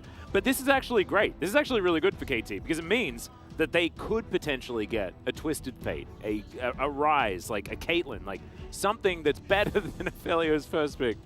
This time around. So if KT don't ban the Twisted Fate or the Rise here, because they are blue side, Kwangdong can also refuse to ban the other and trade it. And we haven't really seen Twisted Fate versus Rise here in the LCK almost at all, if at all. And there's the Aphelios ban from KT. So we might actually see that trade here, because now as Kwangdong, you don't want to ban either of those. You're probably just going to end up banning away. I mean, Jinx would be something that we could see here. Yeah. There's a lot of options. You could also ban the Xin Zhao if you think that KT might be going down that path instead. I would really still like to see the Rise ban. I think that Rise in the early to mid game is just so powerful at controlling lanes, and KT with early leads, that's how they win, right? So, yeah, I mean, that's the thing, like, as Kwangdong Freaks here, because if you ban the Rise, the Twisted Fate gives you something similar, but it's not as easy to pull off. It isn't as strong right now. But I want to see Arya's Twisted Fate versus Fate's Rise. Like, that's something I personally, selfishly want to see. But they are going to pivot to the Xin Zhao pick that I was talking about that could have been the pick instead of the Karma ban here. This might mean that Kwangdong Freaks are going to trade Nah, they're gonna. Okay, it's gonna Okay. be Twisted Fate. But the problem with this is that the reason why they hover that is because now Kwangdong get Rise Xinjiao. And it's like, ooh, they get both. Like, that's kind of crazy. That's a little bit dangerous. And also, this is Quantum Freaks, right? You can flex the Rise theoretically onto the top side of the map as well, so it's not set in stone where any of this is going. I think the Rise does fine into Twisted Fate, especially early on. So, as we mentioned before, this is a decent answer, but Destiny Gate is still ridiculously powerful. Because we've seen a few of these games where Rise gets picked on blue side and then Twisted Fate just goes to the draft entirely. Like, I feel like we can learn a lot from how this matchup will play out in this game because it's also Arya, one of his historically best picks, Twisted Fate from the LJL. So it's not like we're talking about, oh, Arya's laning phase is a little bit weak and it's Rise, it's tough. Like, we'll actually, I think, learn a lot from this matchup today in this series. Kwangdong Freaks will pick up the Xinjiao here, just thinking about what they want to do for their AD carry next. I think just utilizing their time very well here. I wouldn't mind KT just locking down a bottom lane. They could theoretically do that. Cuz could also try and get onto some theoretical comfort. No Rek'Sai, please. Not with the Rise on the other side. I don't know about that. I don't mind the Rek'Sai as much, actually, when it's with Twisted Fate, because you can sort of get that extra single target lockdown with the gold card and then assassinate, but I still don't like it. I mean, we've seen them do it before, and it didn't work out for them, but not because of the comp. It was just poorly executed. I do agree that with Twisted Fate in particular, it's very strong, but I want to see KT just actually take a really strong top side pick with this Twisted Fate, not here, but show that they can actually snowball a top lane for Rascal and play around him instead of playing around the bottom side, because they clearly couldn't figure it out last game. Yeah, I like this because it doesn't show too much about where you're going to take this Twisted Fate control of the top side of the map just yet. Yep. Make Kwangdong Freaks respond. Kwangdong will take the Jhin here, it looks like, which is nice for them. Yep, a few different options alongside the Jhin as well, so I actually really like this. You can't necessarily like have all of your supports banned away and things like that. And so I like the Jhin. Also, it will be a little bit of a handshake there on the bottom side of the map, and I think we're going to have both teams really playing for more of that mid-game this time around to really find their advantages. KT looking like the scaling is working out in their favor, but anything could happen here, especially when Kwangdong Freaks do have this red side, and the ability for Keen to counterpick so effectively as well. I think as Kwangdong, you have to consider the fact that if you leave the right now you are worried about Rascal's Tryndamere, but if you ban it, they get the Graves here and feel really good about the Twisted Fate top side. So I like the decision here to actually focus on the jungle instead and take away the Jarvan. We might see a Volibear or a Rek'Sai ban here too, which wouldn't shock me for Kwangdong Freaks to just continue down that, focusing on the snowbally style that KT likes. Yep. And then you can, there's the Volibear, because then you can focus now on, okay, we're just going to try to play around what Rascal's top pick is, because he has so many options that work well with the Twisted Fate. You want to react to that because you have that red side final counter pick. So Keen is just kind of patiently sitting back and seeing what that's going to be. I like the Yuumi ban here too, obviously with the Jhin and the Xinjiao. Lulu would be a good ban too, but ooh, they actually banned the Graves here after the Volibear is shown. Yeah, that's an interesting ban. That's a risky ban. Not wanting to let Keen get away with it or anything like that, as I like the Rakan. Historically has been a good pick for Hoyt. Of course, I am going back quite a few years to when he was on Damwon, and his Rakan was one of our more successful. Has since fallen off, but doesn't show their hand too much. Gives them a little bit of extra engage options at the same time. It's a risky ban because of the potential, right, for the Tryndamere to come through for Rascal here, or rather for Keen first, and then you've given over the Tryndamere. Looks like they're going to lock in the Gragas here instead of the Tryndamere, and there's obviously lockdown CC with the Twisted Fate, gold card into the Gragas ultimate, but you need a strong jungler to make sure that you actually have enough damage here. And the Rek'Sai, I think, given the Gragas and the extra lockdown of CC here with the Twisted Fate, is kind of like, no matter what Keen plays, you feel pretty good about your ability to kill that champion. Even if it's like an Ornn pick, you're like, I think I could do it. Oh, this is interesting. Yeah, this kind of like the Trundle vibe. The original anti-Xin Zhao pick is now Keen with his pick of the litter. Right now, the Gwen would certainly have an absolutely fine time up against the Gragas and does provide Kwangdong Freaks with yet more side lane pressure. Their ability to play 1-3-1 in the later stages of the game is going to be pretty ludicrous, but they're going to need a lot of that power to really try and mitigate what the Destiny provides as far as map control, as Gwen will be locked away here for Keen. Not It's not one of those 5th picks on red side that makes me feel as like checkmate. Yeah, it was as not the quite. Gangplank Yeah, was. not quite the same as what we saw last game.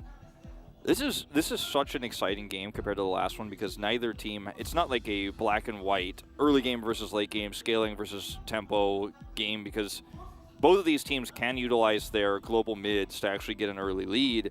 My concern for KT here is that the Trundle and the Gragas versus a Gwyn isn't going to feel like you can really control the top side of the map all too well. And then against a Rakan, who can basically shut down any sort of Twisted Fate engage bottom side, which is very rare, you don't feel very good about your ability to use the Twisted Fate there either.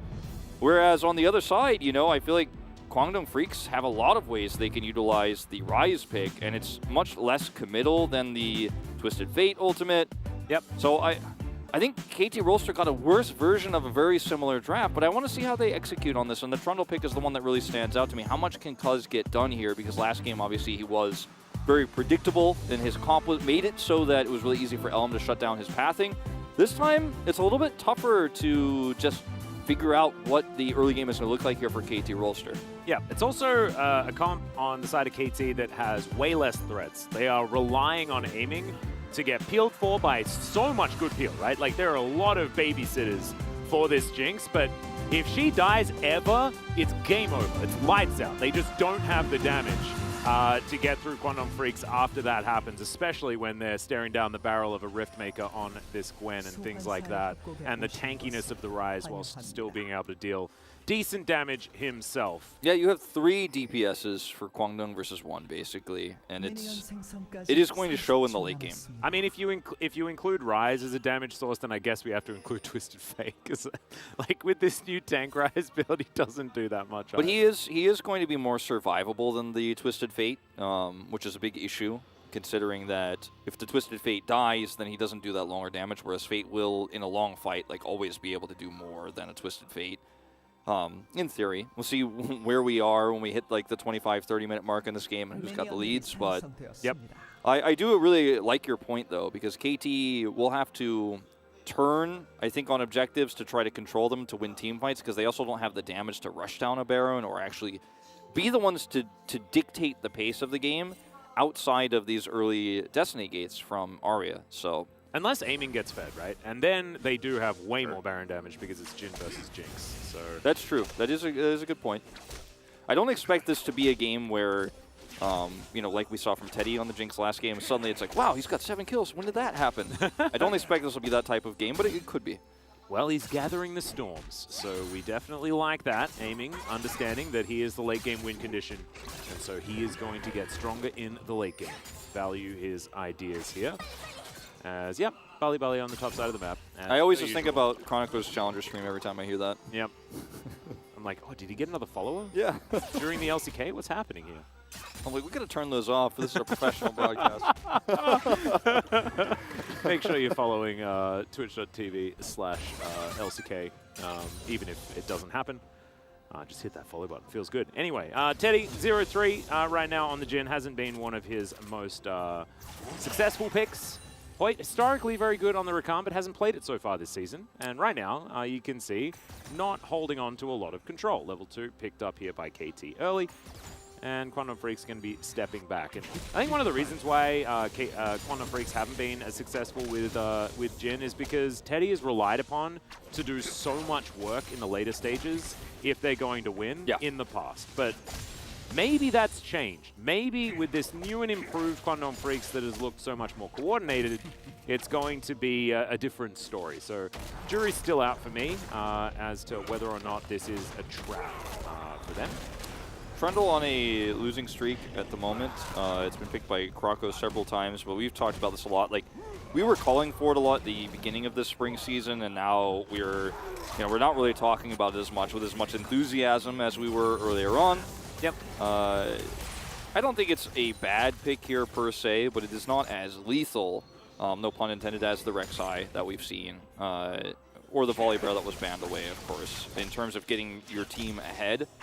Yeah, also struggles to keep up in tempo in the early stages, and we've seen that be so important, especially for a team like KT. So it does kind of feel counterintuitive for them and the way that they've won.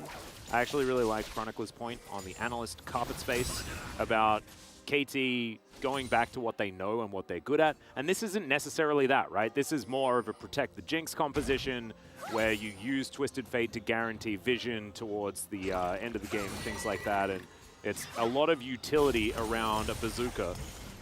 But I just don't know whether it's going to be enough. So KT need to prove themselves that they know these compositions as well as they know their dive variants as well. Because a Twisted Fate can lead to a type of game as, hold on, hold the phone. Rascal low on mana. This is a really nice timing, of course, pre-6 to look for a gank on the Gragas. Yeah, he's going to take a drink. LM's going to move on in. Rascal gets the bad news as Keen. We'll see who's going to pick up the aggro here as there's the knock-up. Rascal's going to flash. Let's see whether he can outplay it as LM holds on to the turret aggro for a little while. And Keen, I think he's going to die. Yep, he is. So well played from Rascal. The guy just, he will play extremely well in these high-pressure situations every time. Now, it was a really nicely timed gank, but his flash was perfect. Like, he also was talking, like, in his brain, he was focusing on the same thing you said in your play-by-play. Like, who's going to take the aggro? Flashes immediately, looks for the body slam. Played that so well. Ends up being a trade here on the top side of the map. Kill to a Gragas, not as significant as a kill to the Gwen, though. And I think that still Kwangdong Freaks the winners of this exchange. Yep, also picking up First Blood, so a bit of extra money. Leeching Lear now in Keen's back pocket. So that, as far as the first buy, is so much more value, especially when you're up against a tier stacker, right? Yes. Like, that feels like you're not getting any power at that point in time. And so the Drake is going to be secured here by Cuz in response. I like that. Stack the Drakes if you've got the latest scaling. Let's have a look at this from Rascal's perspective. And keeping your eye on where the flash is used, that's just, it's real nice. Yep. See juggle very well. And Keen just unfortunately under turret aggro for one more time and might have actually died to the minions there without it anyways, but he was very, very close to getting away. It just was not quite enough. It was well handled by Rascal. Yep. One thing I want to talk about for team fights later is this. You talked about how good Hoyt is on this recon pick a lot historically, but I also really like it considering what he's up against, because Gragas isn't going to be able to lock him out as easily. He doesn't feel like he's going to be threatened by like an Akali, right, or a Gwen who can actually just chop him up if he's looking for flank angles. He also does well into the Tahm Kench, of course. And I feel like this recon pick can be game-winning for Kwangdong Freaks around late-game objectives, because it's just not a great way to shut it down. Even the Trundle isn't going to be like, aha, found you, you're dead. Yeah. Like, he actually gets out of that in almost every scenario. And I believe Poppy was available. So, I mean, Poppy says absolutely not to the Rakan. It is something that Cuz has put a few games into, but wanting to go for a better just 1v1 matchup, I guess, as Cuz going to move up now. Gets the mini stun into the wall as the Destiny does come through as well. We've got the engage to come forward, though, as Fate's going to turn up, and this is the problem. Destiny is not as powerful when you get Realm Warped on top of. Yeah, that's another thing that is really, I think we should kind of put under the microscope this game, is that the first exchange of those global ultimates is Ryze wins out, right? And obviously the timing there for the ultimate from Arya wasn't great either. Like, wasn't able to really capitalize on the fact that he got there first, because it's a scrappy fight in the early game where you don't have blow-up potential with the composition that KT is running. The body slam was like decent here from Rascal. As when he comes in here, and it's very set up play, right? He's looking for this opportunity, hides where he is, does use his Destiny here. It's just not enough to actually make you feel like, okay, this is the correct call. Like, we went out on this exchange. Not yet, and not yet, but maybe not ever, actually, against this Ryze comp is the thing with this Twisted Fate into the Ryze, which goes back to what you were saying, right? Like, maybe you actually do need to ban the Ryze and hope you get the Twisted Fate instead, because it's winning out super hard already at this stage, and I think it's almost KT giving Fate too much respect, right? Wanting to deny the Twisted Fate from the guy that named himself after the champion makes some sense. But Ryze is just so strong. His aiming going to have to flash here to get out of the way. That's the quickness to come through as now Fate trying to lock down the targets. This is when the Ryze is strong, and Teddy is too, as he locks him up and takes the kill onto aiming. That's both summoner spells down also in trade for just Hoyt's flash. When it comes to these flashes, really nicely done. Yeah, and I've been talking a lot about global ults, but you mentioned it in the draft right away. The fact that Ryze has prio and has better wave clear and is always going to be able to, even without Realm Warp, out-rotate a Twisted Fate and all of these scrappy scenarios is just once again further exacerbated by the fact that life and aiming are way out in no man's land here. And so Fate is like, well, if you guys are just going to be out there, I've got a Recon on my team, and I'm just going to walk over here and take the free money. Thank you very much. Yeah, Hoyt playing it very nicely, as well as Quantum Freaks will be able to grab themselves a Rift Herald. KT sort of banking on the fact that they can stack up a few of these Drakes, but I just don't think that the rest of them are going to be going their way. Mountain going to be coming up next. I'm hoping for a Cloud Soul as per usual, but I'm sure everybody else wants some, you know, Hextechery and perhaps some of those Infernals once again, because they're a little bit more exciting. I like Clouds. Yeah, you know, 1 in 3 chance. Yeah. I'm still fingers crossed. Ever since we got rid of the Chemtech, it's been Clouds all the time here. Yeah, I'm wondering how we can get rid of the other Drakes as well, so only Clouds. It's like only Clouds in the whole game. Yeah, I managed to, you know, with our Poro rants and things like that, I feel like we really did play a part when it came to destroying the Chemtech Rift. So do you believe, you remember before we added Elemental Drakes, is it of your opinion the original Drake in League of Legends was a Cloud Drake actually? Yeah, it must have been. Yeah, because you get more money, and Clouds must have. Look, I don't really understand. You like you turn it into energy, you know, like wind power. I mean, he did look pretty Cloud-like, the old Drake, didn't he? He kind of looked a little bit similar to the Cloud Drake. Yeah. I think he looked cloudy. Definitely had some cloudy vibes. Although I think if you were to put a gun in my head and tell me which one it looked like, I would say Ocean. Unfortunately, I have to. I can't be dishonest. I can't be dishonest. It is a little bit more oceany looking. Yeah, it did look a little bit oceany. The bad graphics can't really tint it, you know, as well. To the, Yeah. It's like it's pretty clear the way it looks because of the way things looked back then. But this looks like a mountain. Yes. So the digression can discontinue for a little while, as we might have a bit of a battle. Speaking of battles, Keen's going to get some snips happening onto Rascal up here towards the top side, and the Gragas cannot really do anything in this matchup right now. 1 and 2, and Keen is really starting to run away with it.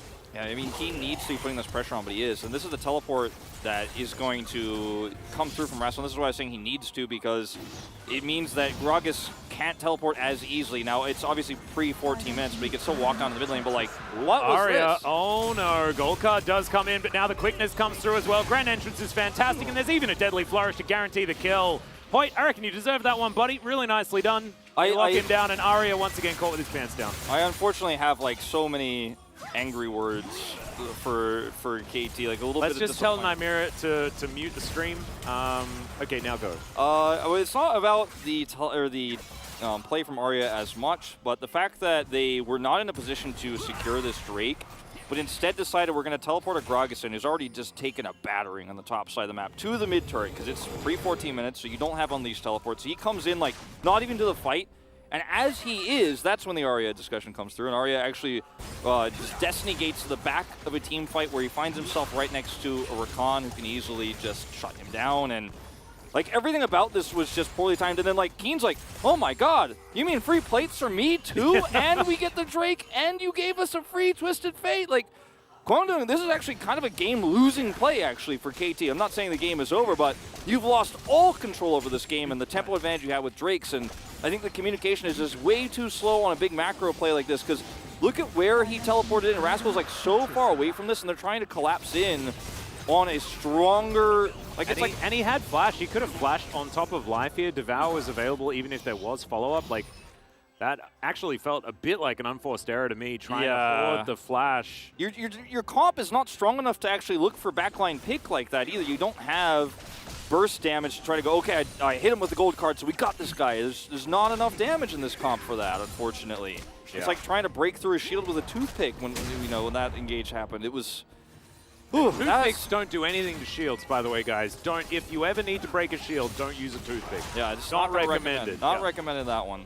Yeah. Now, with that teleport from Rascal, he's teleportless when Unleashed comes through, but he's also 30 CS behind a Gwen, and this is a big problem. Yeah, I mean, that was because Rascal sacrificed his lane to try and come down to fight for a Drake that was already dead, and then they lost their mid laner. So it's like the ultimate, like, this sucks situation for a top laner, right? He's like, well, I guess I will help you guys out.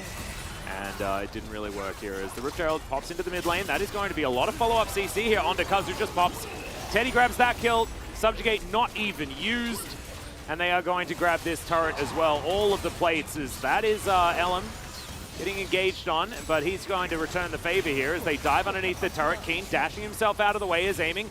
still doing respectable work, but the rest of Quantum Freaks were focusing on the important aspect, which was eliminating that turret, and this gold lead is really starting to escape. I mean, this is 13 minutes in. Kwangdong has a 4,200 gold lead. Look at the graph here across the board for individual players. Teddy has been the biggest winner here, and I feel like, you know, even though we don't have on Summoner's Rift bills, we just do coins, the gold coins, but I feel like Teddy is like throwing the bills forward right now on his hand. He's like, I've got 12,000 or 1,230 in the lead right now against this Jinx. I'm feeling great. It's like Kwangdong just keep winning on every single front all the time, like non-stop. Got the full plates on the mid turret here right before the Herald timed out. LM dropped it, they make the play. It feels like if you're a Kwangdong Freaks fan, it's time to feel the catharsis. It's time to be like, oh my god, we're a team now, we're doing all the right things. This is where you start saying, I told you so, because you saw the roster and you're like, damn, these players real good.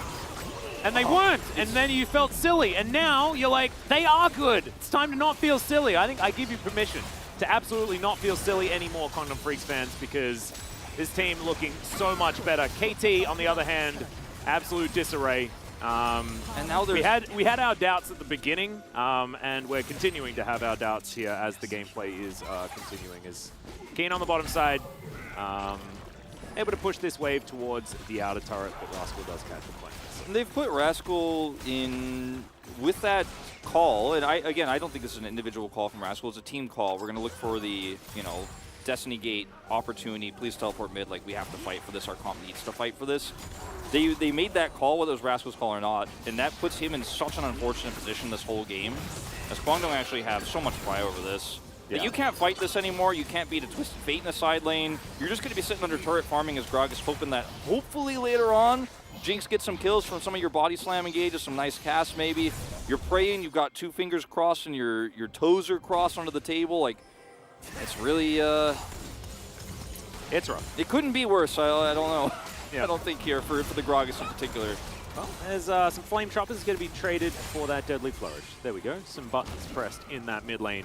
The gold lead is only continuing to ascend as Aiming's now in trouble. That is a great Devour, but Life now has to have that one on the cooldown. Gold card comes on in, but the Crescent Guard, pretty good. As now Hoyt dives towards that backline, gets the flash out of Aiming, makes his way out as well, and now Rascal too far forward and too far behind at the same time is an absolute disaster. Aiming's going to get taken down by a stray Q from Fate, and Kwangdong Freaks are really feeling themselves today. That was actually a very good disengage there from Cuz, but came way too little and way too late. Yeah, I mean, that fight was not the cleanest start for Kwangdong Freaks, but the way they actually turned around both of those kind of awkward engages, right? Then Hoyt coming through, which was nice, but there wasn't enough follow-up damage, but the follow-up ult there from Teddy, it almost felt like Tool assisted.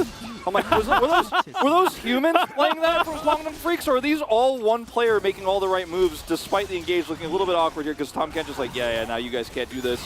And then the follow-up here is actually so brilliant. Hoyt gets into the backline, Aiming's flash is so perfect, but then the ult there from Teddy also locking everybody down, guaranteeing at least somebody on the side of KT is going to die, at least one, and then King comes through. And Arya held on to this gold card until he, like, flashed at the end there, and it did absolutely nothing.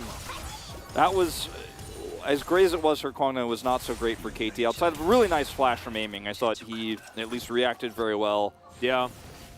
Unfortunately, when you're talking about a flash that still ended up in him dying and sitting at 0-2, when that's the positive that you're scraping for, it's not good news. It is going to be the Drake going over to Kwangdong Freaks. Soul point now on the table for them for the next one. And it was an Infernal, so a little bit sad about that, but it's fine. I won't make this about me to the best of my ability. We have seen now, Atlas, two teams this spring season really just come together from nothing so quickly. Kwangdong Freaks and DRX. Like, and as a commentator who's commentated for over a decade here in Korea, we just don't see this rapid improvement and growth happen this quickly. We're seeing it twice with two of our teams here in the LCK, and it makes me feel all sorts of emotions because like, normally you just go, well, this is a loss. Maybe they'll have a better chance in summer. You just kind of give up sometimes as a caster or as a fan of these teams and go, well, maybe this just isn't their year. Maybe this isn't their season. Like, maybe during that break, when they don't go to MSI, they'll have a lot of time. No, not this case. Not in this case. Kwangdong Freaks looking, like, so improved. Like, I can't even believe what I'm watching. It's absolutely fantastic, as now Hoyt looking to try and catch Rascal, and he's going to do it pretty comfortably here. Deadly Flourish gets the flash, and now with the turret falling down, the Curtain Call will secure that kill. Rascal did do some, you know, some fancy footwork there to try and make things work, but I think we knew he was dead. As Cuz just comes to chomp on some minions, but unfortunately his impact has been basically nothing this game. And Rascal coming on over. He's like, oh man, it worked out pretty well for me last time under the turret. Let's see how perfectly I can play this, which he does play extremely well. Yeah. It's just not enough. I really liked Hoyt popping the quickness and then putting himself in like body slam flash range to make sure that if he does try and get through, then he was going to take him out. But Rascal did, as you say, played extraordinarily nicely.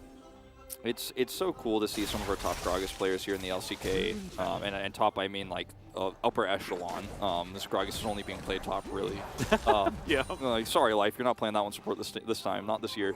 It's great to see how some of these under the turret defenses have happened. And Rascal has been so great. Doran's been great in these opportunities, but it's he's just put himself so far behind because of that Drake call earlier, and he's already playing into a tough matchup side laning wise, and they have no map control. Like, I just want to highlight, he tried to protect his team and it didn't work out, but you can't really fault him. I think that Rascal is certainly getting a bit of keen treatment, at least today. Yeah, it's kind of ironic that he is in the keen zone, right, against Keen. It feels like we've had like a passing of the torch. Keen is like, it is time for me to yield this burden. I do not wish to have this anymore. He's taken off like the extraordinarily heavy clothes that the Dragon Ball Z characters were wearing, you know, to make their training more effective, and he's given it over to Rascal. It's just such a sign of a really, really good player who's able to, you know, despite the situation with his team and despite some of the early game problems, still play to his best in these moments. Like moments like that where you see the Gragas play everything perfectly, it doesn't matter, but it's like, he's really trying, you know? Like he's not lost his morale. Like Rascal's still trying so hard to win this game, and despite everything stacked against him here, maybe he'll have another amazing body slam cask in a team fight later on that brings him back into the game. Who knows? Look, but it's 7,000 gold to lead. Yeah, I've got an inkling as to whether or not that will happen. And for those that want it to happen, I won't tell you because I don't want to make you sad. As Quantum Freak's now pushing down this mid lane, there is a bounty on the Baron. If KT can steal that one away, it will be some extra money, but it's not like Trundle exactly has the mobility to try and, you know, snap move his way towards a Baron pit or anything like that. And Quantum Freaks, I guess, to KT's credit, I mean, Quantum do not exactly have the most Baron damage unless Keen's there, and he wants to be side laning this time around. 1-1 and 5 on the Gwen right now. Cosmic Drive has just been completed. Goes back, buys some shoes and a book. So now he can walk somewhere and read, which is cool.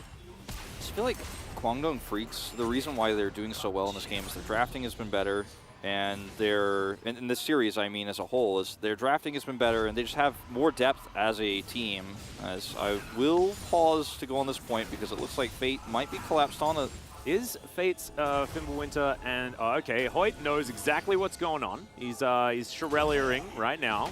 We'll still have a bunch more buttons available as we got a teleport to come forward. Okay, Arya, yep, you're not going to be destinying this time around. There is a Teddy here to stop you as Keen and Elam are closing in on KT. They're trying to get this engage down, and the flash does come out from Fate. I don't even think he needed to because he's so damn tanky. And now Hoyt's decided that it's time to kill Rascal. Cuz has the subjugate. It's doing about 0 as Keen is chasing him down.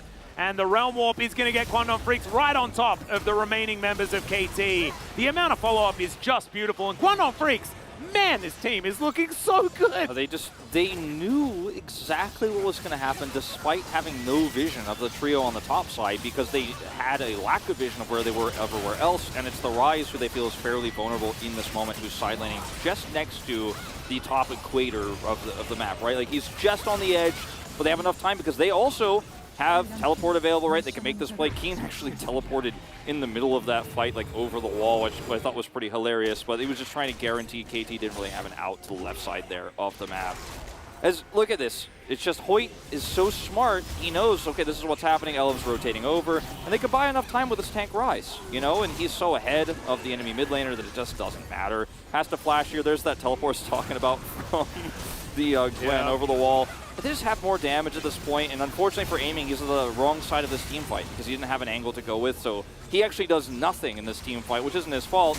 It's just because his team wasn't set up properly, and Kwangdong called them out on it so early, and he just gets punished because there's nowhere to run. Yep, and this was Keen chasing down Cuz. He runs pretty quick, and there's no pillar left available, so sniff, sniff, and he's real dead. Grabs another needlework, and that is going to be all that she wrote. This tower falls into the mid lane, and this is just a zoning ultimate to come through from Teddy. Wanted to press an R button, and I don't blame him. This minion wave going to conga line in exactly on cue, and Hoyt roams on back. Aiming can't get here. They only get half of the health bar for now, but KT not willing to engage with Ellen waiting in the wings. Quandong Freaks getting even more. 9,000 gold, approaching 10 right now. And Quandong Freaks once more. Back-to-back games just looking very, very strong. And KT just continuing to look predictable, you know? I hate to say it, because I was the one who got excited, right? Like, it's me. It's my fault. I wouldn't admit to that. I felt like they had their first 3 series were fantastic. Yeah, they definitely did have some really good games. And then they played exactly like that for the rest of their games, 6 more in a row, and now 7, that they will continue playing like this. And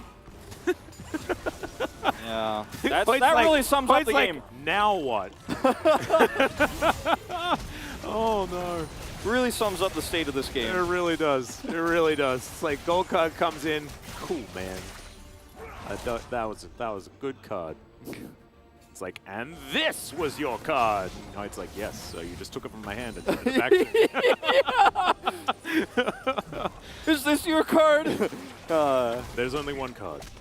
That's my card. That's not even yours, Arya, anymore. Like, your cards don't belong to you. Not on this rift. As Kwangdong just we got a bit of rotation. This will guarantee the breaking of the base. Realm Warp usage has been fantastic this game as well, as Arya takes a bit of wind, becomes lightning damage. Looks like this inhibitor might survive for the moment. The rest of KT being able to roam around, and Quandong Freaks not going to go overly aggressive. They have an 11,000 gold lead. I think they can. I think they're allowed to.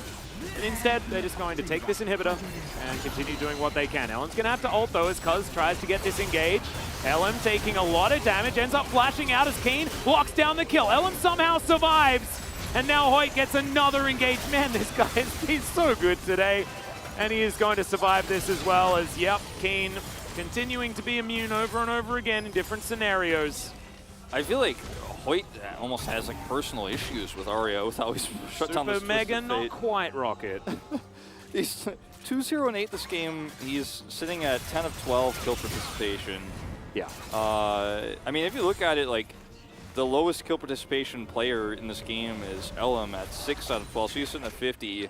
Like, it's harder for him to hit stuff because he doesn't have the AoE, you know? I'm just like, I think that's the perfect explanation as to why he has the lowest, but like, this team is all together on every single play, and we said that's been a weakness of Kwangdong in the past, where they're looking for these group up 5-man pushes into the base, but they're so ahead it doesn't matter, and also their comp needs to function together because KT do have a decent amount of engage. They have the gold card right, they have Rascal on this Gragas, so you do need to group as 5 if you're going to siege. You don't want to have somebody side laning, because even one missing Gwen in this comp actually could cost you a team fight and could give KT a window back into this game. As he's personal with him and Arya this game, I'm telling you. Yeah, well, that's an interruption. That is definitely not an Abyssal dive that you are going to be taking. It's an Abyssal belly flop, unfortunately. Abyssal tickets were canceled. Yeah. It's his first death of the game, so, you know, he's played it otherwise it's an Abyssal dive, but unfortunately it's the Winter Olympics, and the pool is frozen. Yeah, didn't quite work out. Broken nose. Speaking of things being a problem here, as Hoyt finds yet another phenomenal quickness. Rascal's real dead. That is Cuz also having to flash, try and get himself out of the way here. LM maybe went a little bit too far forward, but the rest of them are realm warping. He was not far forward enough, actually, as it turns out. And now Quandong Freaks will take the Nexus turret. Teddy!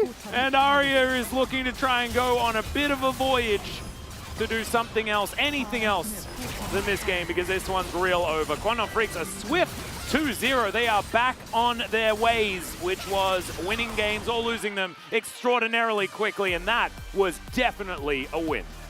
Very dominant performance here from Kwangdong. And I said it earlier, I'll say it one more time. And I think we don't have to say it anymore. This is the team we were waiting for when we saw this roster. And got Teddy's ult there to like defend. Oh, I love Proud Spirit as well. Yeah. He looked so happy when I saw him after game 1 as well. When we were all taking our little bathroom break. He just looked so happy. He was talking to his players backstage. But, I mean, Teddy's ult inside KT's base, facing outward, defending against the KT players, trying to get into their own base. was just another one of those snapshots of the game you could take to show just how ahead Kwangdong was. And you know, Kwangdong looked so bad at the beginning of the season. Like, to be frank, like not like, oh, it's not, we're seeing what's going on. Like, maybe it'll. But take it was some like time. it was Hoyt and Ellen that were a big problem, and Hoyt, I think he's going to get back-to-back player of the game. Like, I think that his recon was unbelievable this game. But like, they looked really poor at their individual players' performances. The coordination was also not there. But today, the macro was good. The coordination was there. Like I joked that it was, is this tool assisted the way they played that mid-game team fight? They were so ahead, but they played everything right. And it's just one of those miraculous moments as a commentator for me. Like, you don't get these moments very often where a team actually turns it around and in such a big way. Like, we just very rarely get to see that.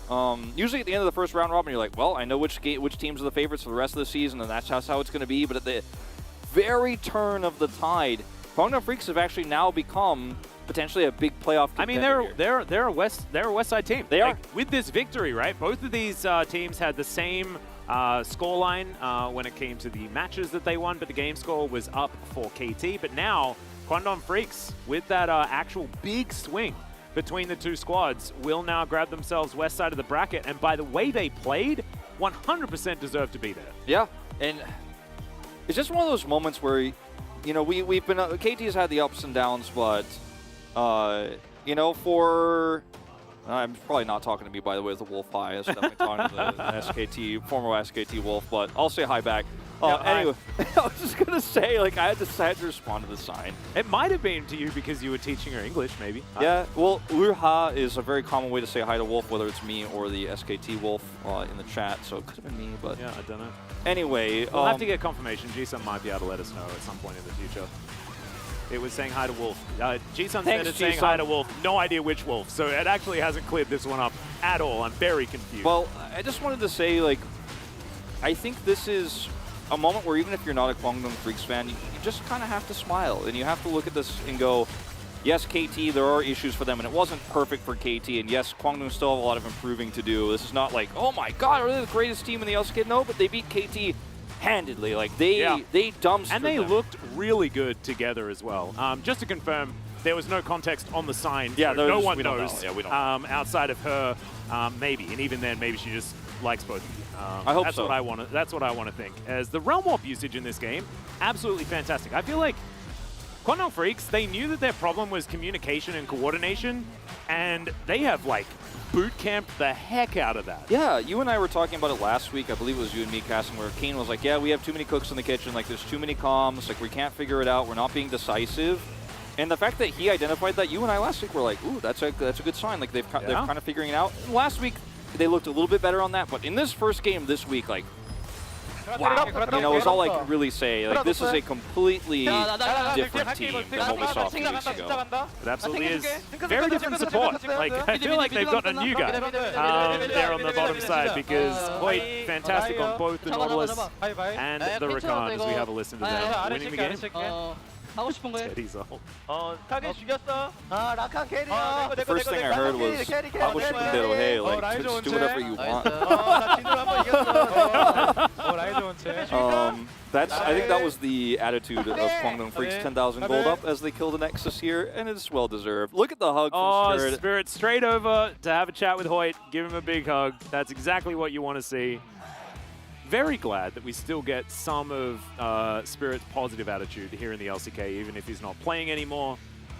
Just fantastic. As we have a look at these damage numbers, pretty pitiful there on the side of KT, but honestly, they were never in this game. Look at that. That is a gold difference right there. And I don't want to. I think if this was against Damwon or Genji, we'd really be criticizing KT a lot harder. But I think this is just a moment to celebrate Kwangdong in this series. So. Like, it really is. And we can allow the carpet space they can do some criticizing before they do some celebrating. So let's throw it back to Valdez and Chronicler to break down that shellacking by Kwangdong Freaks.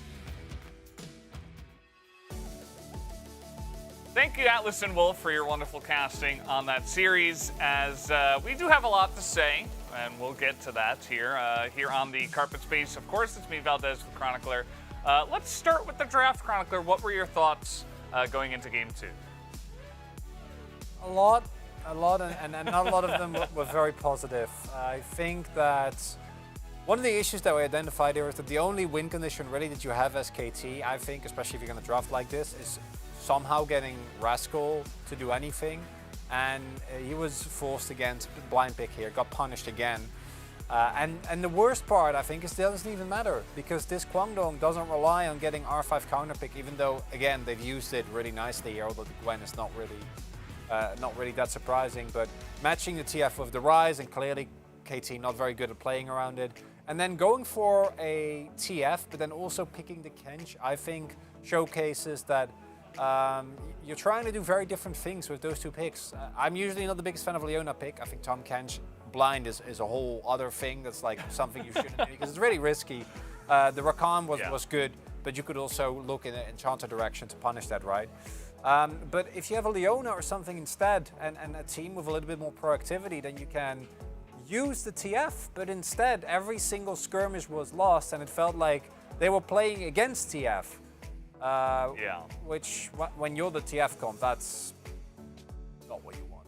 It was, yeah. And it kind of led to feelings, at least for me, where it was something like 7 minutes into the game and I'm like, this is over. Like, it's already over. It's 7 minutes into the game and they just can't play around their TF. Their composition doesn't work. Rascal's not able to solo carry. What is going on? Everything was falling apart for KT. Whereas on the Kwangdong Freeze side, I mean, there's pretty much only positive things to say. Yeah, I think the drafts runs the issue of in the late game, if you don't do well early, then you might have a lack of damage, right? Because Jin is not that amazing if you don't snowball him, if he falls behind. Xin Zhao doesn't provide that much damage, now that does Rise, so then it's just a Gwen composition. But they snowballed the early and mid game so well, they matched every single play with the Realm Warps, and Hoyt again, as the cast already mentioned, having a standout game as well. Basically sealed this one like, I don't know, like 10 minutes in. Yeah, and they were talking a little bit about too many cooks in the kitchen and trying to get shot calling down. Seems like Hoyt is doing the majority of the shot calling, and ever since he has started doing that, the team has been looking much better. So I don't know if that's, you know, they found the leader within the composition of players, of course, or if it's just a coincidence. But either way, we are going to take a look at the first highlight and see how Kwangdong Freaks were able to get ahead. And you outrange with the Twisted Fate, this Realm War. But the problem is, of course, is that while the Rise...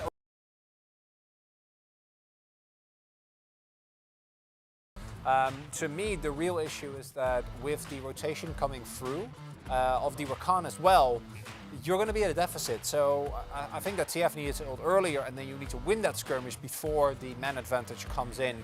But that decisiveness was nowhere to see for basically the entirety of KT. Yeah. And as mentioned previously, if you fall behind this type of comps, anything. Good luck. Yeah. I think that from what I could tell from that play specifically, it just felt like Kwangdong Freaks, they're firing on all cylinders. The communication is very sharp, and they're all there at the exact right time. Even the rotation from the Rakan gets there before, and it just all looks really clean, whereas on the side of KT, it's the exact opposite. Did it come together? Honestly, Kwangdong Freaks went from looking like a completely lost team to a threaded Brion-esque synergy, especially with the Rakan, right? And that's a great sign. That's a really good development. It's a nice compliment to be a threaded Brion-esque team fighting team. Pretty good. But guys, we do have the second highlight ready to go, so let's hop into that and see how it all culminated here. This is what a lead gets you, right? And I think that kind of a Hail Mary, but honestly, aiming immediately zoned out of this fight, simultaneous engage and re-engage is coming through, and at this point they're funneling into a Gwen that is fed, and they're funneling into a Rise that is, because of how far ahead he is, so insanely strong still, and the comp at that point, yeah, you can disengage, and then what? You have a TF that doesn't really provide you with that much, and then you have a Jinx that wants to kite back but doesn't have her items. Gragas and Kench don't do anything in that scenario. So yeah. You can hear the sadness in my voice. It was not a great game. It's a sad Cronny Wani today, but guys, we do have the player of the game ready to go. Let's see who does pick it up for game number 2. And the final game of this one, it is Hoyt once again, very well deserved. That's a redemption arc, right? Going from generally considered, I'd say in the first round robin, especially at the beginning, the worst support that we have within the LCK, to back-to-back POGs. And yes, you know, I think the Nautilus pick, you can be a little bit skeptical. Yeah, he plays a lot of Nautilus. Is that really all he has to offer? But no, in this Rakan, or with this Rakan rather, he does exactly the same thing. He showcases that he is able to actually find the angles for his team. He wasn't able to do so earlier. And the refound confidence, I think, has helped him more than any other player. I think Alan is still pretty much similar.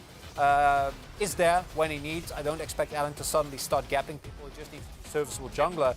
But I think that Hoyt has been the biggest point of improvement for Guangdong, and it's a really big reason. And for once, it's not media. One observer who is in that middle seat is he's a naughty boy today, I think, with that vote. I don't know. I was thinking Fate second even. I would have not minded the spread. Fate had a great game as well. Yeah, but yeah, 12 out of 13 is still pretty good, and that is pretty nice to see. But from what I can tell, looks like we do have the interview ready to go, guys. So I'm going to hand it over to Ji-sun for the translation. Thank you very much, guys. This is Ji-sun for the POG interview translation, joined by the solo POG of Guangdong Freaks, Hoyt. Congratulations! 2-0 victory over Hoyt, and Guangdong Freaks is now on a 4-match winning streak. I'm so happy that we won because I played well, you know, and I'm happy to extend our winning streak as well. Game number 1, you were popping off on Nautilus. It was undefeated so far here in the Spring Split 6-0. And yeah, I knew that. So what did you feel when the opponents let it through? Yeah, they didn't remove it, so I wanted to kind of secure that pick as long as it's available. Because Hoyt was pretty vocal about securing that Nautilus pick. Did you get to watch the Analyst Desk after game number 1? Because Pitori mentioned that Hoyt's Nautilus is actually like the best Nautilus in 2022. Because it's undefeated so far. Do you agree? I mean, I don't know if I deserve that much of a praise, but yeah, I don't want to get ahead of myself yet. You are just so good at that pick. Any tips about using that champion? You have to be aware of where the opponent's carries are at, and also you kind of have to act like a fool during team fights, so the opponent carries actually steps forward, so you can actually, you know, punish that play. I guess mind game is also another big tip for playing Nautilus. And I'll try that out in my solo queue as well. In game number 2, Nautilus instantly got removed. How did you feel at that moment? It felt good, you know, and also because of that, we were able to get an edge during the draft. So yeah, it definitely felt great. Game number 2, you decided to play Rakan. I think you got to play one of your favorite picks today. Hoyt. Rakan was one of your signature picks starting from your debut. So tell us about that pick. So we had a bit of a dive comp, and the opponent was having a great tool to kind of counter our play. So we wanted to secure one of the hard engaged picks. So I wanted to kind of play what I'm feeling more confident in. And what is so good about Rakan right now? He's really swift, you know? So it's really hard to deal with as an opponent, and also he has great engagements. Then what are the weaknesses of Rakan? He's so weak in lane, so you cannot never like blind pick that pick, but well, once you see the angle, you can always lock that in. Today, you were just popping off, landing all the abilities and also dodging all the opponent's abilities. So did you kind of see this solo POG coming? No, because I was not feeling that well earlier today, so I didn't really expect myself to perform so well. However, game 2 was about the recon carry. What happened? I mean, yeah, I was a little worried before the beginning of game number 1, but I kind of got adjusted to stage really fast, and I was able to kind of play better than I expected. And Hoyt, I can see that you have regained your confidence, you know. Very proactive opening team fights and whatnot. Was there any turning point for you? Ever since I was like underperforming, well, the coaching staff always trusted me, so they helped me out and improve. So I'm getting better day by day. How's your teamwork with Teddy? Teddy is just great, so he's so talented, so he's just like trying to adjust to me, you know? He's just like doing so well for me. And I saw Teddy having a celebration, getting his first win on Jin as well. So what was the theme for the bottom lane together with Jin in game 2? Because he was playing Jin, I was able to kind of roam on the other side of the map, so the game was pretty good. Kwangdong Freaks is on a hot streak, and I guess you guys are showing a very consistent form now.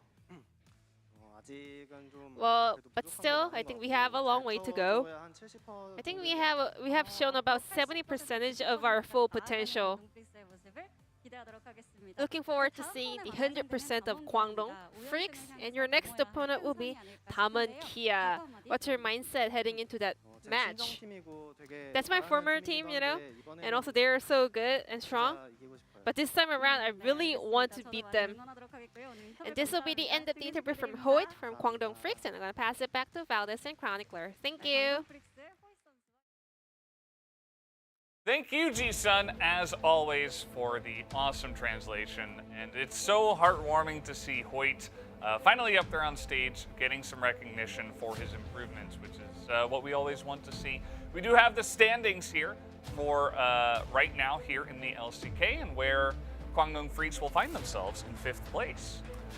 Kwangdong Freaks climbing up, getting better and better. And I think that this is very much where we expected this team to kind of end up. It was a rough ride, but so far, they're slowly starting to live up to the expectations that these players carry with them. For KT, I think a 6th spot should be somewhat attainable for them, but I'm pretty sure that Nongshim is not going to stay on that 9th place. I will guarantee you that now that the whole team is back together, they're going to start climbing, and that's really going to be a big... And with Peter. Thank you, Valdez. Most importantly, I mean, yes, he's back. But we won't get to see him today. We will have, of course, an amazing matchup up second here. It will be T1 versus Damwon Kia. You do not want to miss this. It will be in about 50 minutes, so we'll see you then for the second matchup.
KDS hasn't been able to get too many of those as Morgan.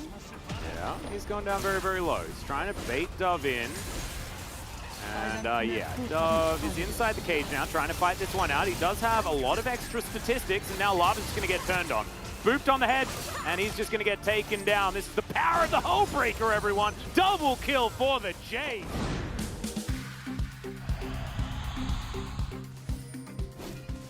보다박 들어갑니다. 보다박 들어갑니다.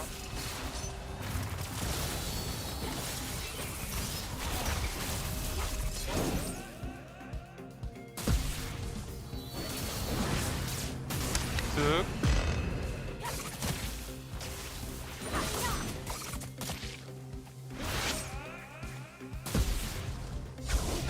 득.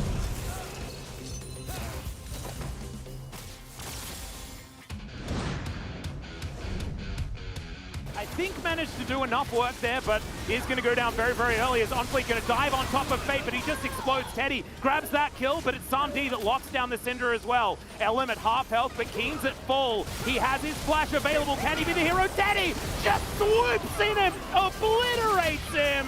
The kickback now onto Dudu gets him out of this fight completely. Karis is dead once again.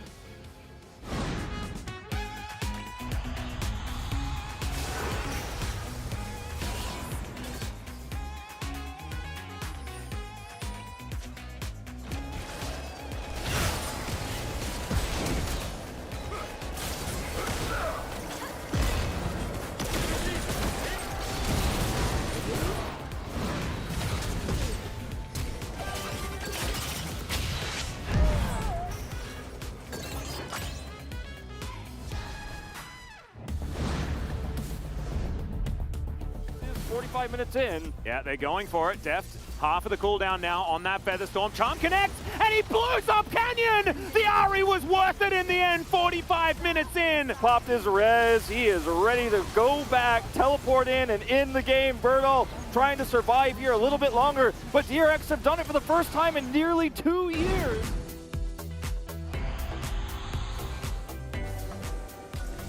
나 자리 좋아, 나 자리 좋아, 나 자리 좋아. 자리 먹는 거 나 볼게.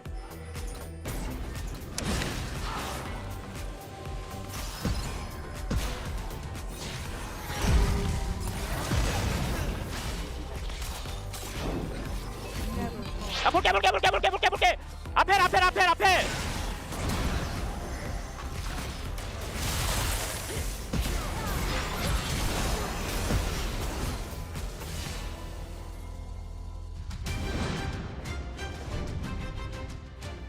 He will have to give his life away. As you see, Guma picks up yet another one, 6-0-2. Carrier, he's not done yet. He picks up the hook after the flash. He really just, oh man.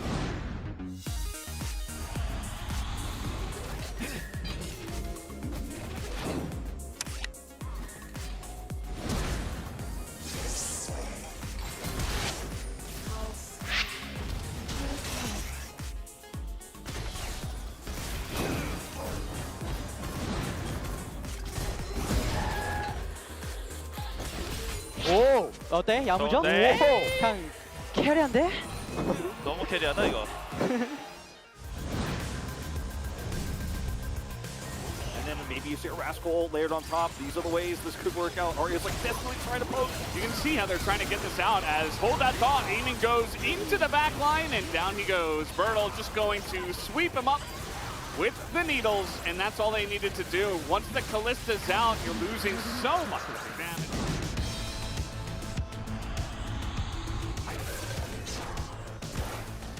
여차는 내가 발로 차줄게 이번에.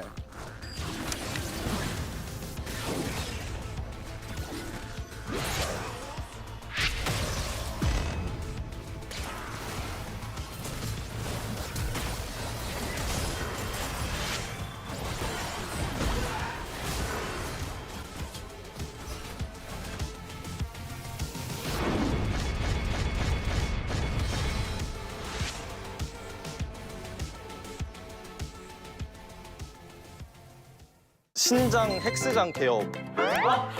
뭐야? 오! 아 이거 받아줘야지.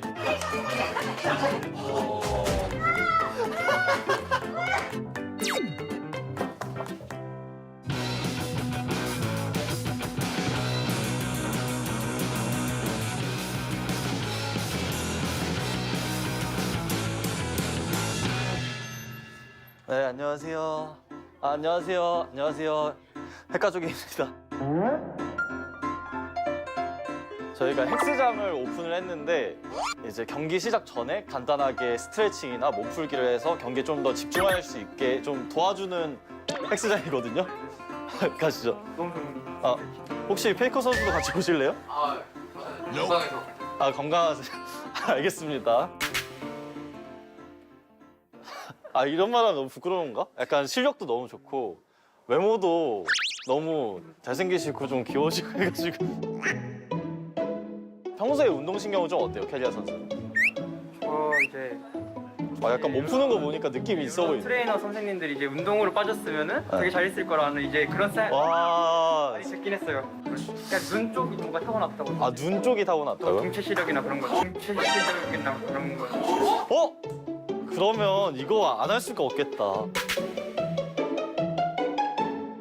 여기 있잖아요. 내가 양양 펀치를 한다고 생각하고 쿡. 혹시 구마유 씨 선수랑 평소에 사이 좋아요? 네. 사이는 좋아요. 근데 가끔씩 때리고 싶은 데가 없어요? 네. 아, 없어요? 아, 그러면은 마음속으로 조금 이거 좀 아쉬웠다 이런 사람 없어요? 그러니까 살아가면 3번쯤은 있죠.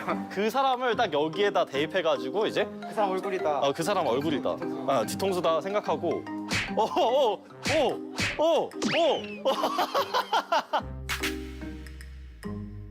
이건 잘해요? 이건 잘할 것 같은데?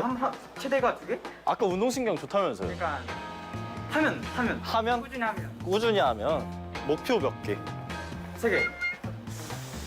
3개? 4개? 3개. 4개? 4개. 4개, 오케이. 4개. 바로 할게요. 네.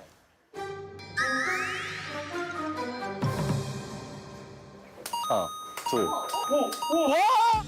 하나, 둘.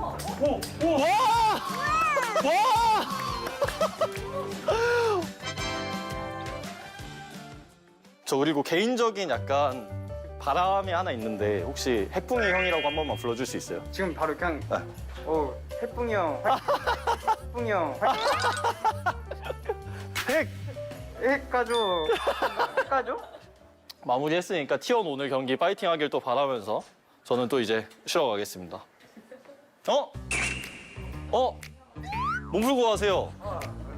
몸 풀고 가세요. 아, 근데 진짜 편하게 하시면 돼요. 캐리아 선수보다 운동신경 좋아요, 안 좋아요? 저는 좋죠. 뛰어난 편인데 오늘. 그럼 캐리아 선수가 제기차기를 4개까지 하고 자기는 운동신경이 진짜 엄청나다 하고 갔어요. 그래요? 몇 개 가능해요? 제기차기 10개? 그럼 될 것 같아요. 와, 10개?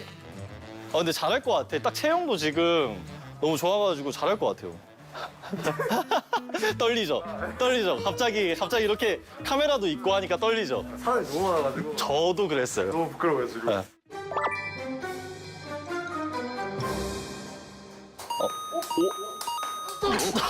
와, 일단 첫 타에 근데 4개야. 이미 달라. 도전 안 해쳤죠? 도전 안 해쳤네. 도전하고 하셔야 되거든요. 연습이었구나. 오케이. 도전. 캐리아 선수보다 계세요, 여러분. 이거 그러면 딱 15번? 외치세요. 도전!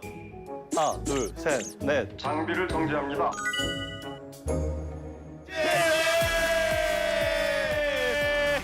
이 시대 마지막 낭만 리브 근데 진짜 기분이 좋다. 저희 헬스장을 지나쳐간 선수들이 오늘도 좋은 모습으로 경기해가지고 나이스! 축하드립니다. 클로저 선수 헬스장 어땠어요? 이긴 것 같아요. 뭐 때문에 이겼어요? 역시. 축하드립니다. 감독님, 헬스장 효과 어때요? 좋았다. 굿. 이따 혹시 크로코 선수랑 카일 선수 잠깐 모실 수 있을까요? 막 써도 돼. 막 써요? 크로코 선수 혹시 헬스장 잠깐 같이 가실 수 있을까요? 어떻게 하면 됩니까? 그냥 이게 앞으로 또 이제 경기가 많이 남았잖아요. 네. 앞으로 경기하려면 뭐가 중요하죠? 많은 경기를 치르려면? 체력이 많이 필요하죠. 그렇죠. 체력을 기르기 위해서 준비했습니다. 제가 지금 하는 건가요? 딱 하나 고를 선택권 줄게요. 나 이거 진짜 자신 있다. 제기차기. 이거는 술라우프예요. 콜라프는 뭐 네. 기본적으로 할 수 있죠. 기본적으로 할 수 있다고요? 그럼요. 쭉 할 수 있어요? 하면 되나요 이거? 이거 의외로 못 하시는 분들 많던데. 뭐 그냥 오, 뭐야? 왜 이렇게 잘해? 와. 이러면서 밥도 먹고요. 게임도 하고. 이게 게임이 오늘 이긴 비결인가요? 아까 카일 선수 훌라후프 안 했잖아요. 한 번만 혹시 볼 수 있어요? 좀 뻣뻣해서. 아니, 아까 봤는데 제기차기 2개가 끝이더라고요. 아이고. 오! 근데 너무 뻣뻣해. 저희 마지막으로 이거 근데 좋아하시는 분들이 많아. 핵! 가죠. 축하드립니다.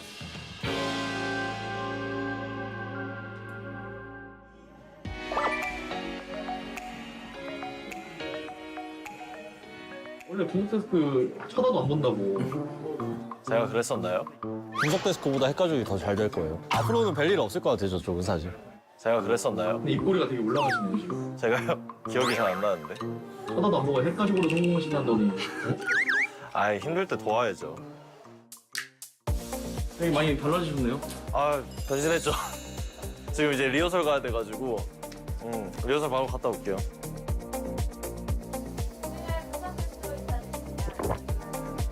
네, 안녕하세요. 뉴클리어입니다. 앞돌풍으로 이니시를 해주면서 뒤로 빨아들이는 장면이 둘이 하고 인터뷰하고 끝인 거죠. 네. 오늘 리허설 한 거 어땠어요? 오늘 리허설 한 거요? 이게 생각보다 막 긴장이 되네요. 이게 손에 땀이. 나 긴장 안 할 것 같았는데 방송 안 들어갔는데 생각보다 손에 땀이 많네. 아이고. 바쁘세요? 잠깐만요. 네. 촬영 중이에요? 네. 제가 분석 데스크 오랜만에 왔잖아요. 네네. 발음 같은 거 조금 연습해 보려고 의자 잠깐만 돌릴 수 있어요? 등 이렇게요? 아니요, 지금 그렇게 말고. 이렇게요? 네, 이렇게. 제가 아까 해봤는데 한번 하는 거 들려드릴게요. 네네네네. 경찰청 이렇게 막혀요. 발음 평소에 너무 좋으시던데. 이렇게 네. 하면 돼요. 여기를 이게 잡음이거든요. 네. 경 이러면서 경찰청 오. 철창살이 쇠철창살이냐 철철창살이냐 이렇게. 와, 확실히 다르다. 경찰청 철창살이 쇠철창살이냐 철철창살이냐. 오, 좋아요. 오. 레슨비. 다음에 제가 맛있는 거 그래야죠. 커피 사들고 올게요. 커피. 오늘 정현님한테 레슨을 받았잖아요. 네. 어떠셨어요? 평소에 보던 거랑 조금 약간 다르게 느껴지네요. 어떤 게 다르게 느껴졌어요? 좀 더 전문적으로 느껴지시네요. 안 그래도 근데 그 영어 프로그램 있잖아요. 그 무슨 월드 클래스? 레어 클래스. 저도 핵가족 잘 보고 있습니다. 아무래도 핵붕이 가족 같은 느낌이 들어서. 뭐라고요? 또 뉴클리어만한 인력이 없어요, 진짜. 아니, 연기 톤으로 좀 하지 마세요. 아니에요, 이거 카메라 꺼지고 하는 얘기잖아요. 여기 카메라가 지금 앞에 바로 지금 몇 대가 있는데. 아니에요. 오늘의 분석 데스크는 빗돌님, 뉴클리어님 함께합니다. 안녕하세요. 안녕하세요. 안녕하세요. 네, 안녕하세요. 뉴클리어입니다. 반갑습니다. 네. 아니 핵가족을 보란듯이 성공시키고 네. 군대 따위는 다시 찾지 않겠다고 그러니까요. 선전포고를 하더니 어떻게 거절하기엔 너무 큰 액수였나요? 누추한 분이랑 귀한 그것도 거네. 있었고 이제 또 서로 힘들 때 또 돕고 살아야 되니까. 그래요. 네. 왜 그랬어요? 네? 어떠셨어요? 저 첫 멘트 때 좀 떨었는데 그 이후엔 괜찮았던 것 같아요. 괜찮았다고? 우리 F1은 기대치가 낮구나. 오늘 좀 많이었습니다.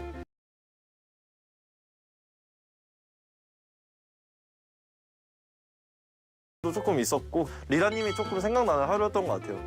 리라님이 이럴 때 나였으면 어떻게 했을까 약간 그런 생각도 나고 전화라도 한 통 해볼까요 그러면? 나 남자하고 영상통화 처음 해봐.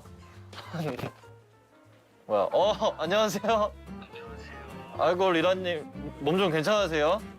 지금 얼굴이 아파 보여요. 네, 분석 데스크 하는 거 잘 봤어요. 그래요? 근데 첫 경기 할 때 떠시는 거 보고 귀엽던데? 제가 별로 위협이 되지 않았나 봐요. 그럼 분석 데스크에서 한 명이 빠져야 된다면? 아, 컨디션 안 좋으실 텐데 통화해 주셔서 너무 감사해요. 세워주셔서 감사합니다. 아, 아닙니다. 네. 리라님이 사람이 참 좋으시네. 이제 저는 일 다 마쳤으니까 쉬도록 하겠습니다. 아휴. 저 어디로 가요? 여기 아니에요? 혹시 오늘 메이크업 몇 분 받으실까요? 뭐야? 그러니까요. 유클님 일하셔요. 아, 네. 아니 근데 진짜 뭐 하세요? 빨리 내 옆에 웃지 말라고. 뉴클리어 집으로 가자.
I just came here and I haven't thought this through. Heart on my sleeve, ready to bleed. Wish I had another drink, then I'd have left it. Instead we're gonna go to the brink. Don't you think that we should forget it?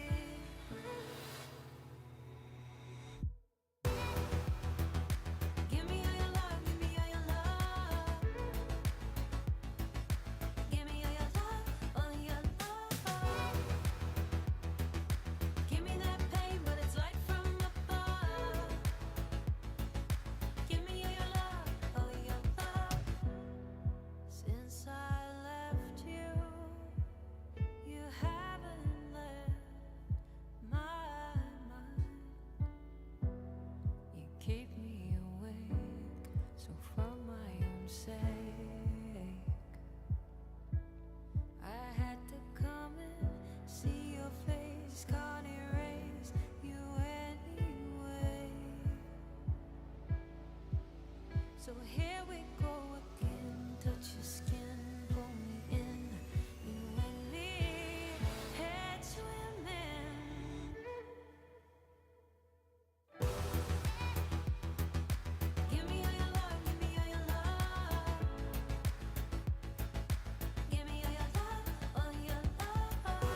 out through my veins. The oil, the bones of my trepidation.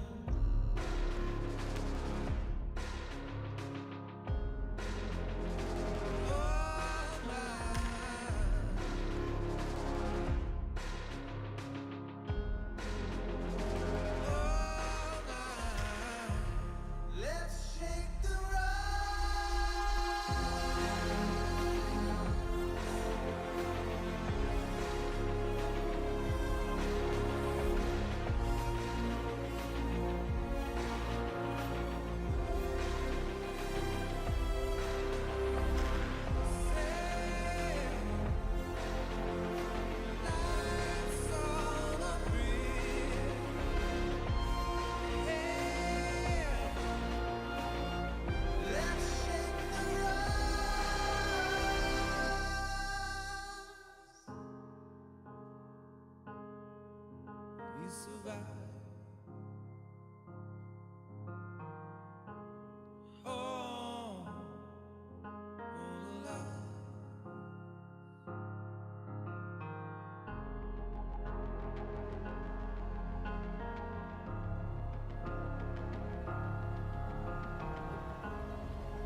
to be true. It's heartbreaking, and gray is the mood. I wanna believe in you. You can run and you can hide, learn to live on your denial. Oh baby, I'm losing faith. Get to the chase. I can read between the lines. Don't wanna live on borrowed time. Oh baby, I'm losing faith. Get to the chase.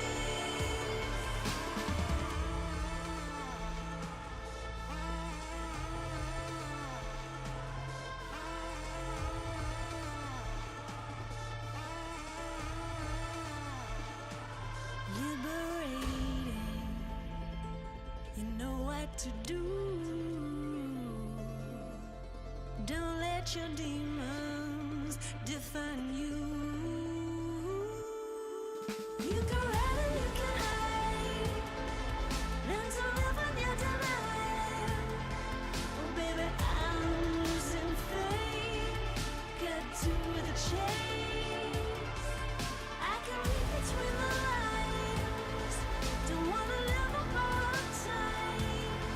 Oh baby, I'm losing faith. Cut to the chase.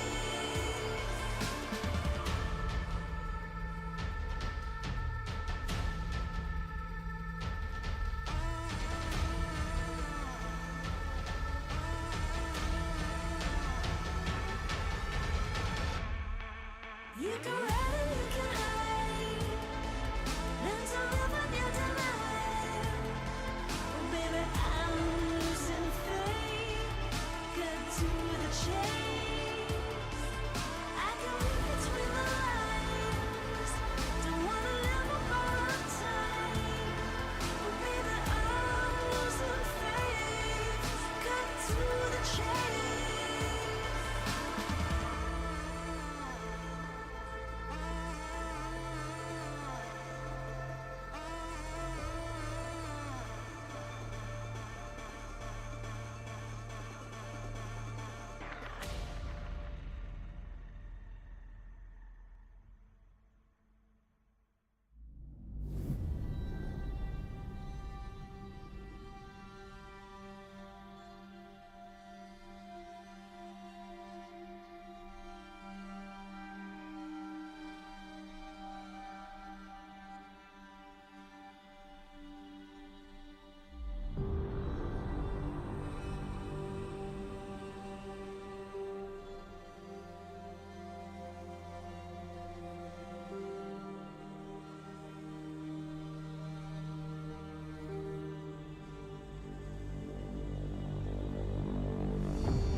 One chance for the world, one hope can save us now.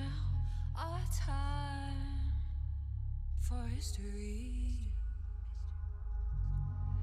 Brave hearts will win the day. Run strong all the way. It's time for you and me. 'Cause nothing can hold us down. On the ground, nothing can hold us down. On the ground, we can be heroes.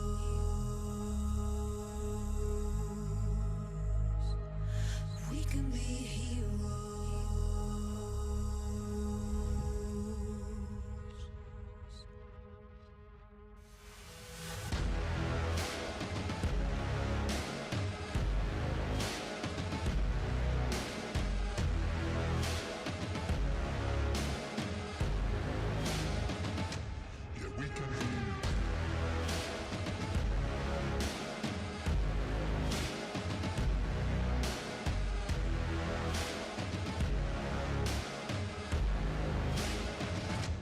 We can be heroes.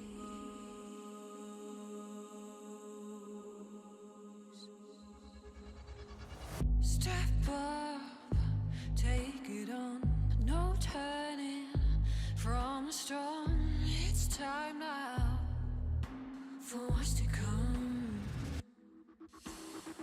Together we will stand 2 feet on the ground. Let's hope now for better days. 'Cause nothing can hold us down. On the ground, nothing can hold us down. On the ground, we can be heroes.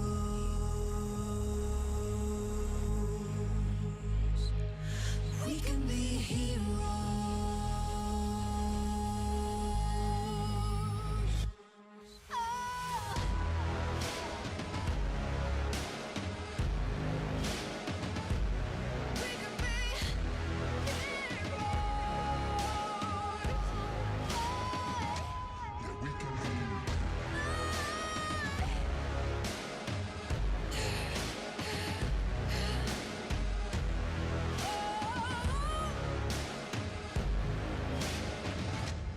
We can be heroes.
When the sky falls and the sun turns black, when the earth halts, then don't look back. Hold me close. closer. Can you feel my heart? We can conquer and win back all. The tide is changing, floods are coming clear to see. The page is turning, can you feel this energy?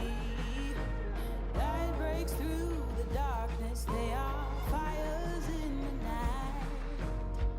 Nothing can break us when we rise.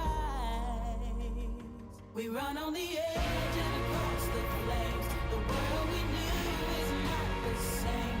Feel your soul, feel your desire. Walk through the fire. Leave this place and watch it burn.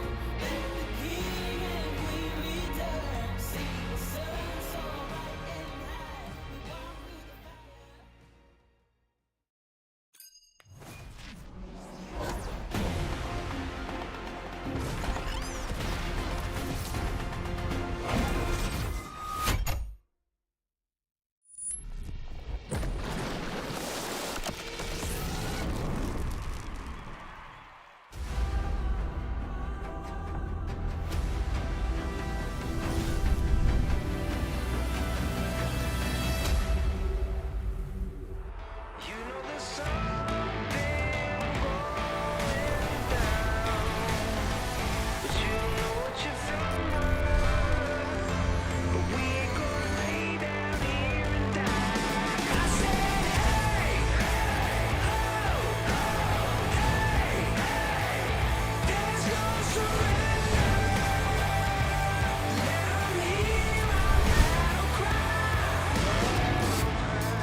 Welcome back, ladies and gentlemen, to LCK Spring 2022. I'm Atlas, joined by Wolf, and yeah, that was a very, very long break, so I felt like I needed to do the official intro once again, even though we're just coming back after a break for our second match of the evening, and this is the big one. This is, of course, T1 versus ㅅ, and it was a pretty ridiculous match the first time around, and I don't know whether we're going to be seeing the jungle Gwen early invades again. Not hoping this for time. 3 games. I don't think so, but 3 games definitely a possibility. We talked about it on Pog State. I was very sure we were going to see a weird Showmaker mid-pick.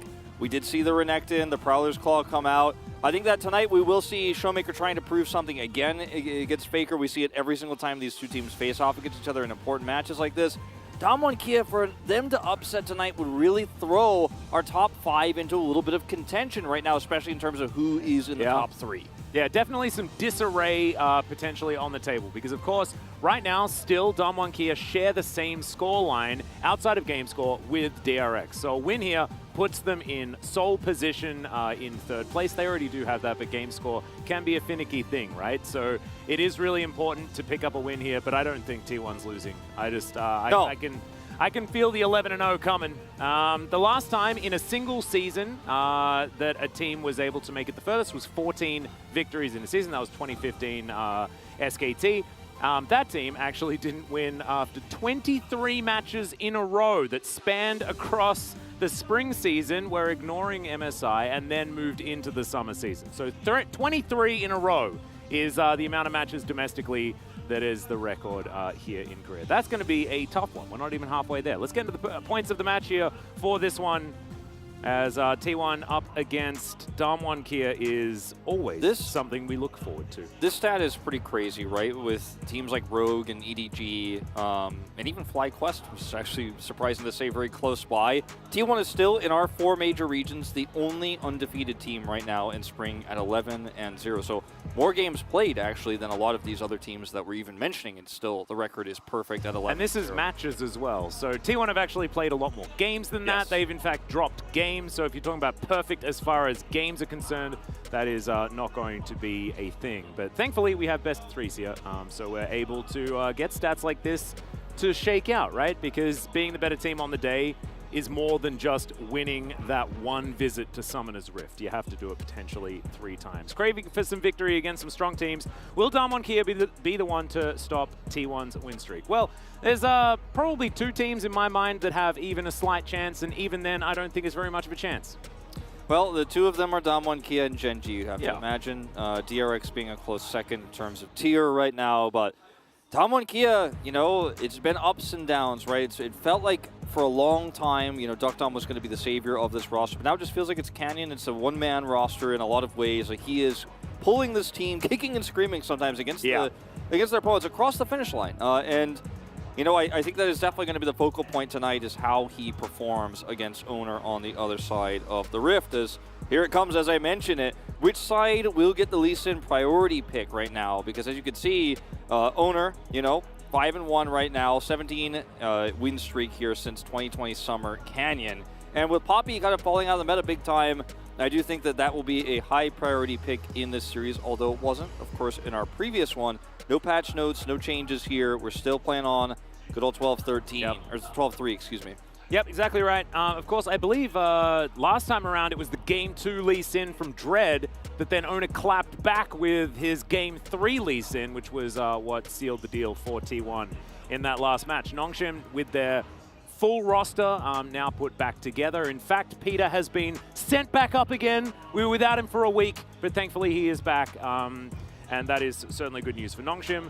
But Canyon's Game 2 Lee Sin, I believe, happened the same day. Yeah. And it was also just absurd, the amount of carrying this guy did on the pick. It's crazy how much power Lee Sin has in a meta like this, where setting up the engage, setting up the initiation is so critical. And Lee Sin's kick around objectives later on in the game can put an enemy jungler out of position to smite, for example. There's a lot of things that he does utility-wise, but sometimes these 2 players just straight carries. Take a look at the team stats here across the board. A lot of these stats really overwhelmingly overlap for T1 and Damwon Kia. Win rate with gold lead at 10. Both these teams very snowbally, right? Now, gold difference at 20.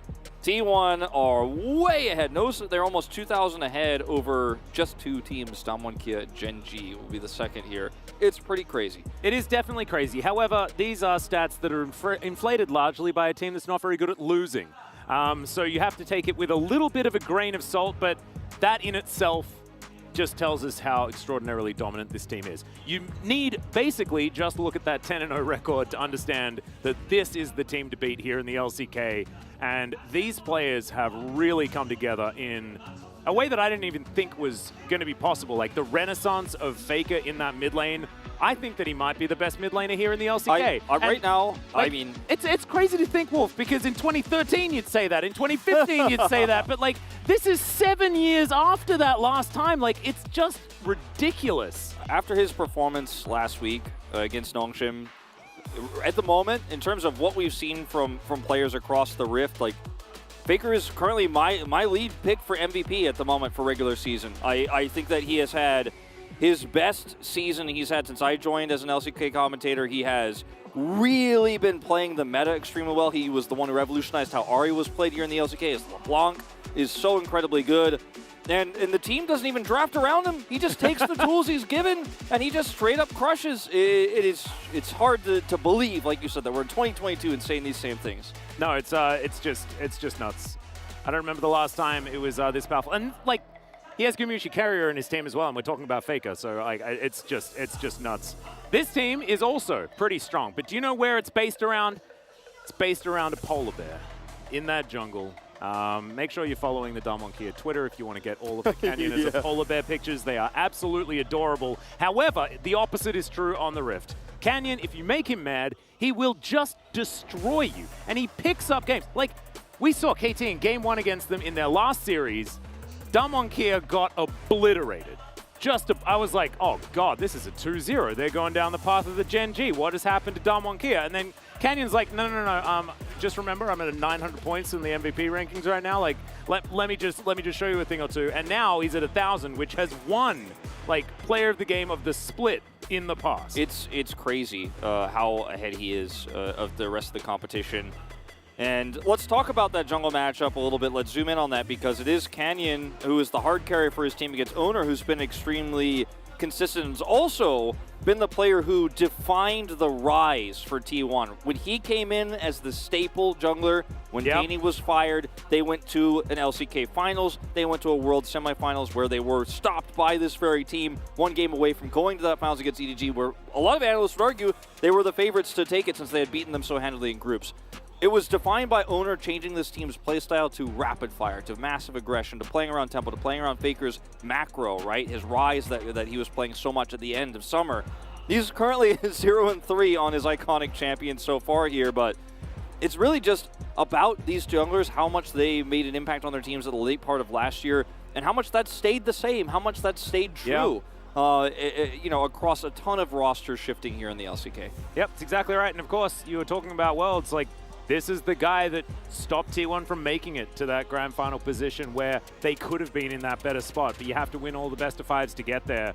And so T1 now wanting to get that monkey off their back for sure. Like, if they go 2-0 against Damonkia in a regular season, then I think officially it is just like the rivalry has been won by T1 at this stage. Yes, they will likely meet each other in the playoffs and things like that, but for the regular season, for now, it would be T1 just finally doing it. But if there's a team that could potentially upset, and I don't want to be like clutching at narratives right now because we're here on a caster desk, we want to make it as interesting as possible. T1 sitting at 10-0, right? They are 100% the favorites here, but not a doubt. Damonkia could be the team to stop it. It was close last time, and they might be able to get over the line this time. What's so incredible about Damonkia this season is even though they've looked a little bit less consistent, it looks like they haven't reached their final form.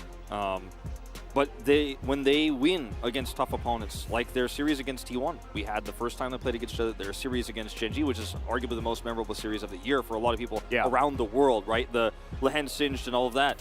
This team does play to the peak of their opponent's skill level, I think, and even though we've seen some weak games against some of the middling teams in the LCK from Damonkia, their loss to DRX comes to mind, right? DRX looking very good. Against a team like T1, it feels like Damonkia don't make some rudimentary mistakes. Some of the positioning issues that we've seen from Birdall. It's business time. Yeah. It's business time when you're against a team that sort of has deemed themselves worthy of the respect of Damonkia. And I actually think that that is one of their biggest weaknesses, is sometimes not necessarily taking every series as seriously as the other.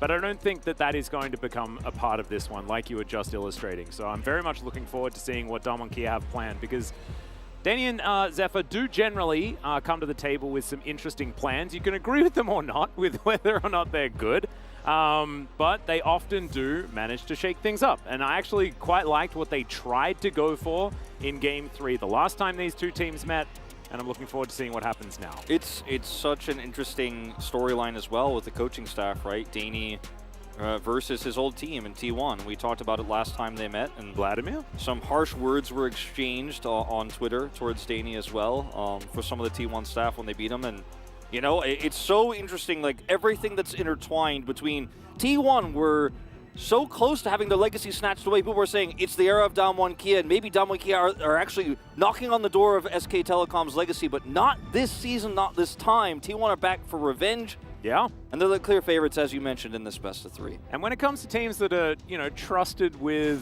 legacies and holding on to the region and things like this, I think T1 is a team that's proved themselves pretty good in that department with those 3 World Championships under their belt. Damonki have one, but yeah, not quite the trophy case that T1 have put together. Jarvan going to be taken away here as we hop into the pick and ban for game number 1. Definitely more flexible on the blue side. Looking forward to seeing how T1 utilize their blue side ban flexibility this time. I would not be shocked if T1 are willing to take the Lee Sin pick over the Rise if both are left available, just considering... That's such an interesting question. Because like in the last series, that wasn't really a question that we had. It was banned away. We didn't get into it too deep, and you know, it's a very powerful champion at the moment, but there's so many things you have to consider as both of these squads. Those are both stronger macro teams than our previous teams. And look, this is kind of testing the waters here a little bit. Like, okay, Twisted Fate's gone, and T1 do immediately say no. It's not going to be part of this first game. We're not going to play the Twisted Fate Rise global control of the early game and getting a snowball going. Not going to happen. This looks like bot lane priority here for T1, wanting to lock away a powerful pick down there. Of course, Caitlyn is standing out as far as the premier blind pick. I'm not going to say the A word because I'd prefer it if we did not have to have that discussion yet again. The Lee Sin is banned. I think the Lee Sin ban was what sort of made the most sense.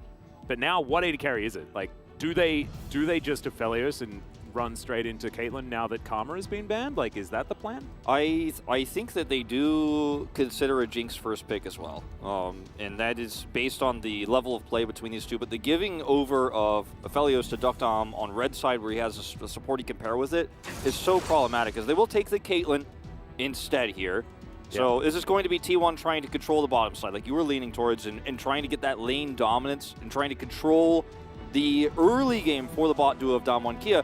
And this pick often negates a lot of Duckdom's power on the Aphelios because he's sitting under turret. He's not going to be able to get those early plates, and he'll pivot away to the Jinx. Yeah, Jinx looking to be the lock-in here. We'll see whether Damwon are actually going to prioritize bottom lane first, or whether they just nab the Xin Zhao and take a strong jungler, as that's an Ahri that Showmaker is playing around with, but we won't look at the hovers just yet. Of course, Ahri's priority has skyrocketed, and it will be locked in. Okay. All right. Well, this is Showmaker's first time this season playing it. He's played a lot of other unique picks like the Renekton we mentioned, as well as the Malzahar he played last week too. But this does give over the Xin Zhao. So you're giving Owner one of his best champions here in exchange for denying this Ahri pick away from Faker. But I think also, like, Faker's LeBlanc could come out right here. But it's Lux instead. We're going to lock away the bottom lane and give Damwon Kia a chance to ban. I would have rather seen the LeBlanc, just considering that if they ban the Lux, you could take the Morgana. If they ban both, then you're like, well, I'm winning this draft. You guys have to ban 2 supports in second phase, right? So I would have liked the LeBlanc. You can probably just go for an engaged support and you'd just be okay. Anyway, as Kellen thinking about is Leona. Give some reliable engage there towards the bottom side. On the other hand, if they do end up spending both of their bans here as Damwon Kia, looks like Leona will get locked in onto Faker, then it does open up a lot of possibilities for top side here for T1. You could see where Damwon Kia's plan is going and can play around Ahri's pick potential super well, as they themselves are masters of using this champion. They know how it will be used against them. As I think LeBlanc is a pretty easy ban here. Yeah. It's the first one that comes through. The question is now what comes with this, you know? There's a lot of champions Faker can play. They could pivot to a scaling mid laner. They don't have to have this aggressive LeBlanc control. Corki is still open. Like, that's, I think, you're probably your next bet, right? As Damwon Kia here, you don't want to give that one over to Faker. That is a good point, and also gives T1 a lot of very comfortable scaling. Faker hates playing the Corki, so you'd be saving him by banning it. So, he's 5-0 on it, though, believe it or not. I know, as much as he hates it. I know. It's almost like the mercy kill of the Corki. It's like, no, you don't need to worry about it. It's fine. I did do a little bit of research just to see whether Faker had been playing any Lux in solo queue, because of course Lux Ahri was a matchup in like 2012 back in the day. Oh, no, that doesn't exist anymore. As Gragas and the Jace going to be taken off the board. A bit of a dip in towards the top side of the map. Graves and the Tryndamere both left up, as that's a Nocturne. I actually wouldn't mind the Nocturne in this composition, especially considering they have the Ahri, right? And they're going to be having a lot of pick potential. They have long-range engage with the Leona already. I love... And it punishes Caitlyn in the mid-game super hard. Like, I actually am super into this.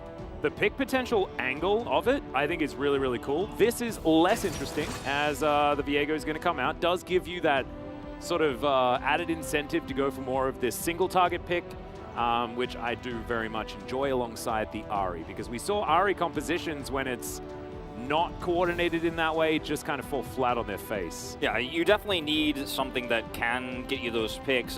One of the picks that I was thinking of here for Faker would be the Sylas, but if they want to go back to scaling, it's the Azir, right? That you always think about for Faker here. Has strong engage potential against the Xin Zhao. Ahri can escape those big Emperor's Divides with her ultimate. If she flashes correctly, she can be fine. She can also turn, if Viego is there, into a fragile Azir. But I do like this pick a lot because it's going to give T1 a free pass through the mid-game as long as they're not too far behind, and it scales up way better than the Ahri ever will. Yep, and Zeus back to absolute comfort here in the Gnar on the top side. That's his blind option, of course. Punishable, theoretically, by Bertle, and things like his Aurelia are left available. But we saw other teams do this, right? Like, we saw Canna try and take the Aurelia into Zeus's Gnar, and he got punished. I think that the Gwen is a much better option because it allows Bertle to play his own game on somewhat of an island here, because what you're going to face as Showmaker in this game is Azir pressure non-stop all the time. You're not going to have prio for most of that lane unless something goes very wrong. And so you won't be able to help out something like an Aurelia, something like a Camille on the top side to shut the Gnar down. Gwen could be a little bit more self-sufficient in this regard and will be able to deal with the Gnar on her own. In terms of engage later on in the game, you've got a Leona, you've got a Gwen who can survive through the early parts of the fight to allow Jinx to get that first kill and pop off. You have pick opportunities as Damwon Kia. T1 arguably have stronger scaling because they have the Azir, but they're also reliant on Caitlyn's positioning, right? Lux is very fragile. She's going to really struggle to clear wards this game against all the pick potential, right? She runs into a Viego, she's dead. She runs into an Ahri, she's dead, right? And the other problem is you're also reliant on your Gnar bar for these team fights. So if you don't have the ability to Mega Gnar in a big objective fight later on, then you're really, really at risk of getting blown up and picked off, because Ahri charms a mini Gnar, it's dead. Zeus doesn't get to fight, right? There's a lot of ways this goes wrong for T1, but I do argue their composition is more well-rounded overall. Yeah, they lack the engage, but the set up around an objective and let your opponent come to you style of this is definitely very, very powerful. They have so much extra range. They can poke you out as you're trying to find your way in, plus those traps, you know, the cupcakes are delicious. And Gumayusi should be able to keep his opponents at arm's length. But Damwon Kia definitely far more aggressive, like you're talking about. The 4-1, absolutely fantastic. And their single target lockdown into teamfight snowball is extremely strong. It's just whether it's going to be strong enough up against the behemoth that is T1's teamfighting composition, because AoE CC and AoE damage is the name of the game when it comes to the solo lanes from T1. With Zeus' big old ultimate, as well as Faker's wall of sand soldiers that we've seen so many times. And then Keria and Ona on peel duty for Gumayusi so he can get those shots in. This is a scary comp, but certainly one that Damwon Kia, if navigated early well, can get past. So I'm looking forward to seeing how it's going to go. There's no like draft diff stamp I think you can give. Like, both team comps are uniquely strong in their own way. Yeah. One thing I do want to point out is that Canyon's Viego has not looked very good. It's not been one of his favorites. He's 0-2 on it this season so far. And Viego is a bit of a multifaceted champion. In the LCK, generally we see him used with poke comps because he can help get those laners ahead in the early game, and then later on, if Jace hits a few Shock Blasts or Zoe hits a few Paddle Stars, something like that, he goes in, secures the kill, gets a reset, and is very happy to play that style of game. But in this comp, he functions more of, you know, guaranteed pick, right? He has really nice long-range follow-up to CC with his Heartbreaker. He can, of course, stun with his W2. Some of these Ahri charms. So Leona follow-up, etc. Like, Canyon is a pylon champion in this case. Well, we've got some glacial augmenting coming through here from Kellen, who's like, dang, I've only got one button. So he's just going to say goodbye after connecting with the Zenith Blade. Can be a very frustrating early game to play against Caitlyn Lux with this duo. You're just going to kind of be battered a little bit here. So Kellen just trying to take any engage or trade he can in the early parts so that he can keep that wave towards the middle of the lane and not under his turret. It's going to get harder and harder for him to do so as he starts running out of those pots, etc. though.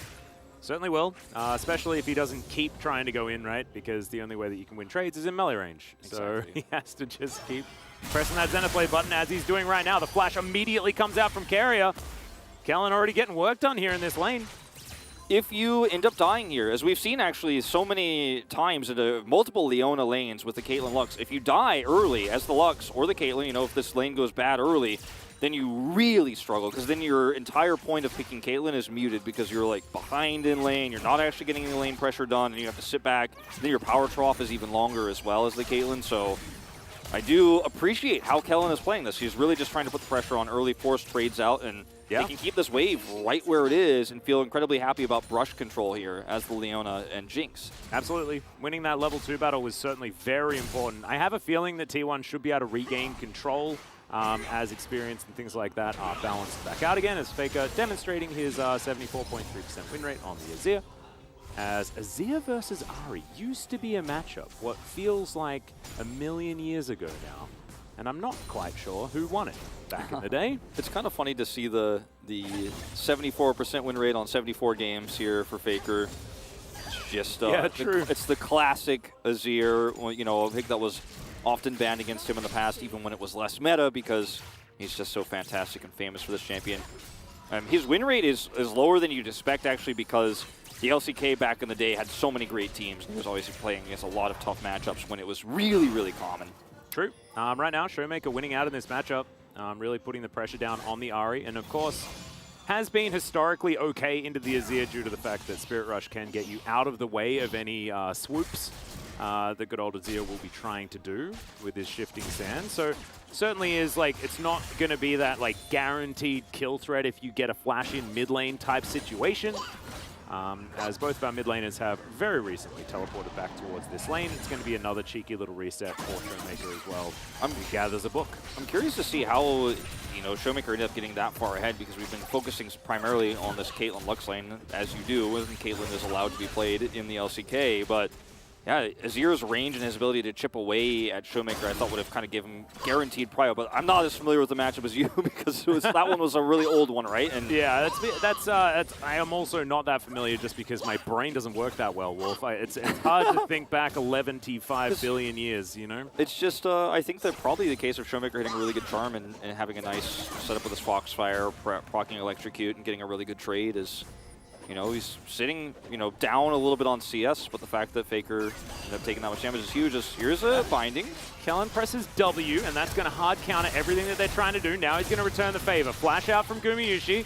Gets him out of the area as Canyon's going to turn up, and Gumayushi's only at 200 health. First blood goes to Keria, though, as the stun doesn't land, but Canyon's still able to finish it off. Keria is now running to no man's land and wants to guarantee that Canyon does not get the assist. It will be a solo kill for Docdom there on the bottom side, so Darmonkia walk away with the advantage, despite the fact that they're still ahead in gold. Yeah, they're still ahead in gold, T1 are, but Darmonkia only a little bit behind. Will be able to grab a plate here and deny a ton of CS here from the Caitlyn. And this is what I was talking about before. If you end up falling behind here as the Caitlyn, your road to success is going to be just filled with misfortune, right? And in terms of what you can do around the mid game, you're going to miss a lot of items here, or you miss a lot of gold rather, which slows your item build. And he ends up losing about 10 CS out on the Jinx now as he does go over and catch that wave.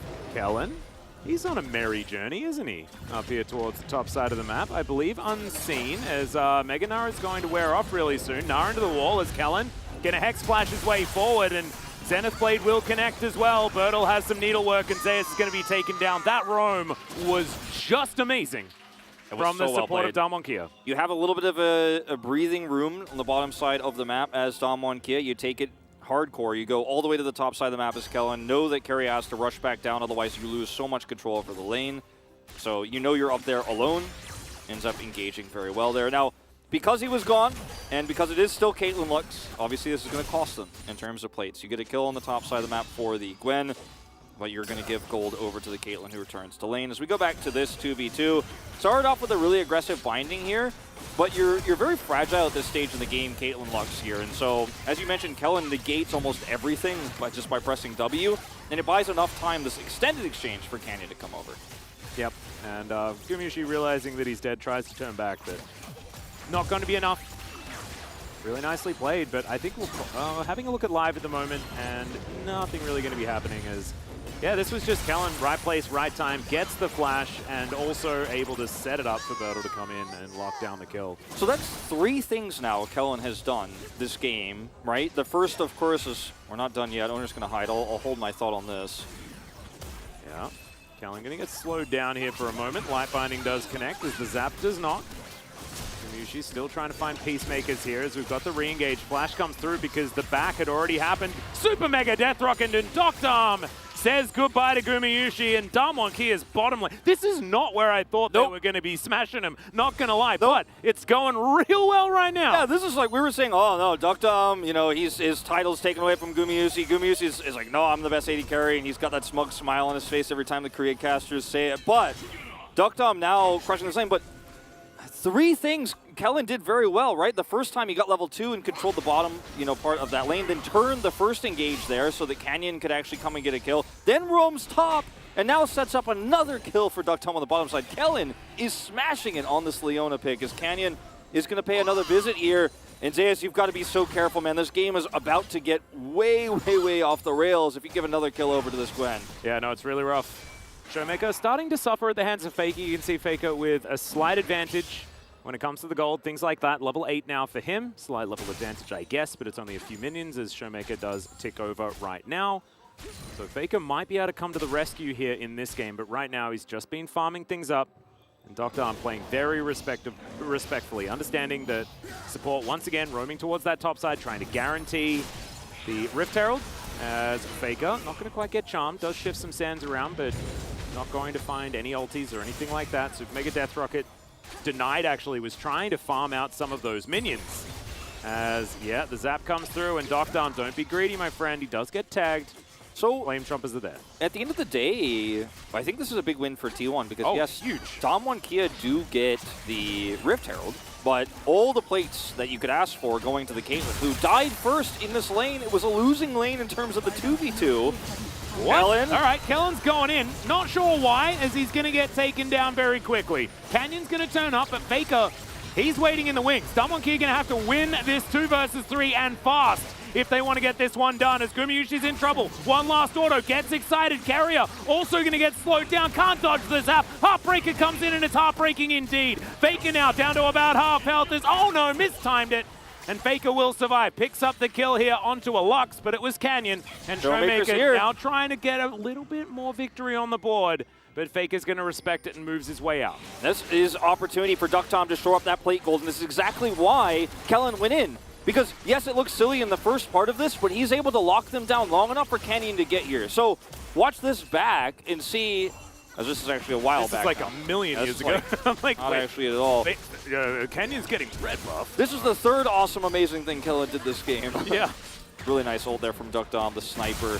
But watching this back, it becomes very apparent that Kellen just wants to lock these 3 players here because he knows that the Viego is coming down. And Canyon's like, yes, I am coming here, and I'm going to make this a really great trade for us. He flashes for this kill, then is able to transform, looks for the chase here with the Jin Zhao transformation to the minion to get the slow. Like, he plays this so perfectly, and then they turn on to Faker, and Faker just barely survives. I like how as it cut the video, Canyon's still amazing, don't worry. Kellen's here again!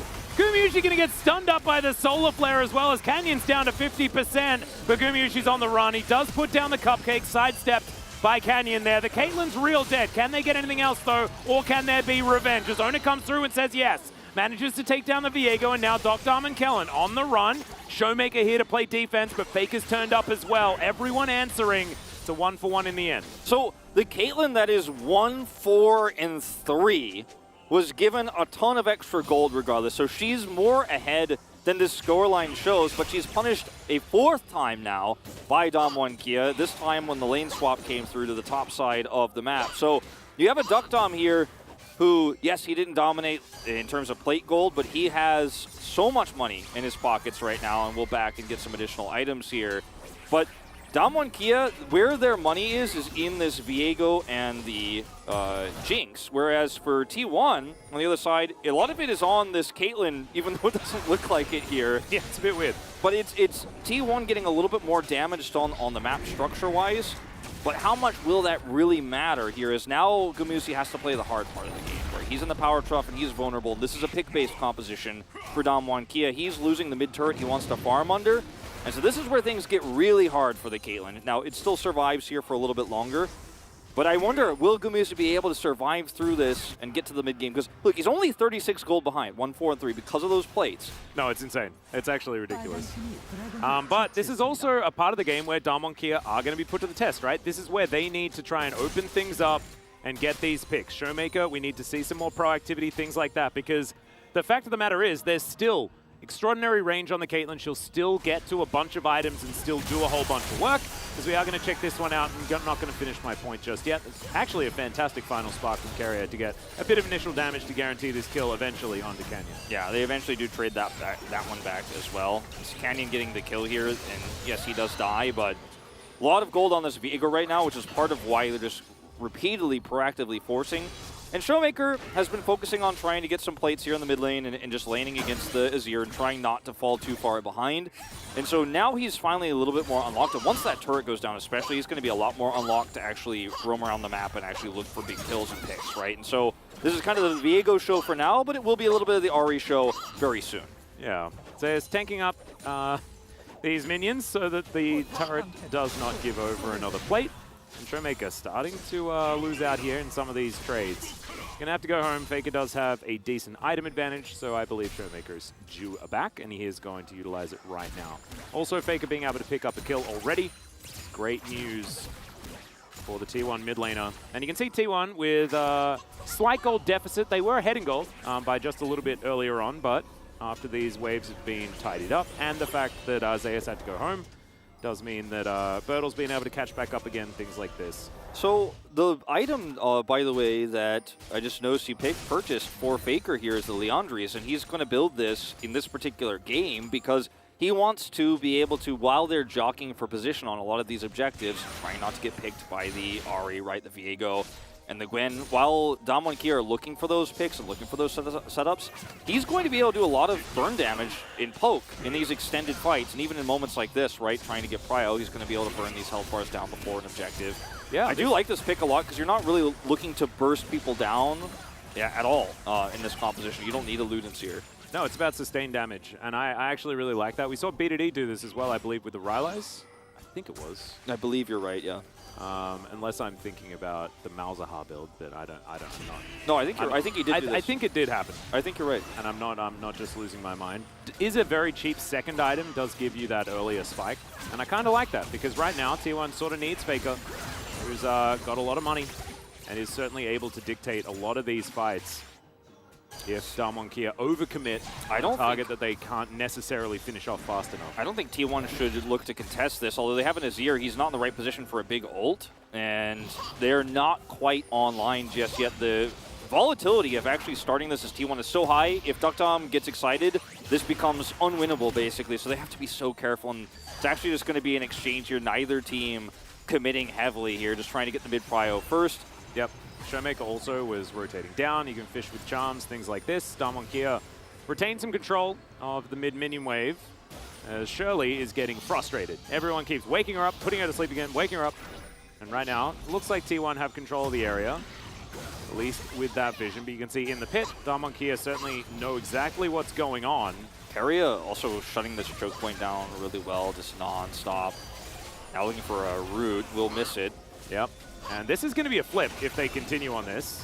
Damwon Kia setting themselves up together. Showmaker down relatively low. Zeus does have the Mega Gnar available. Final spark only lands on a Duckdom, but that is definitely a priority target. It's T1. They grab the Herald and look to try and get out. There's just a 1v1 happening on the top side, but both of them are going to back away with about 400 health. And the reason why Faker has 1,400 damage is because he chose Leandries, and he's blocking out the Ahri, and it's burning through her health bar, and she can't actually, when she does get the charm and looks to all in him, she can't. It doesn't work. She has to back away. She has to use the rest of her ult to get out of there, because Faker just did too much extended damage in those longer trades. She's pushed out, and this is how this game is going to go for late game objectives later on. is if Dom Kia can't pull the trigger and look for a fight, look for a kill to get Duck Dom excited to actually unlock the scaling power of this Jinx, then T1 will win these objective fights. And we're already seeing it happen here at 17 minutes. Now they arguably had the better setup, and there's a lot of other variables in this. But you can see how T1's composition functions when we're at the Mexican standoff, right, around the objective itself. Yeah. Kellen and Dr. I'm going to move back towards this mid lane, and Dom Kia still probably feeling like they're in a good position. They got a 3-0-3 Jinx with a slight CS advantage, right? And Dom is the late game win condition, has Gale Force available as well, so a bit of added peel alongside the Leona that he has that doesn't necessarily have the ability to get help reposition you like a Tahm Kench or a Thresh. And I do like that one very much. Zap going to connect onto Gumayusi here and demonstrates that, yeah, fair bit of damage available for Dom. Dom Kia, I don't think they want to give up this Drake. This is certainly their mid game. This is where they want to continue having power.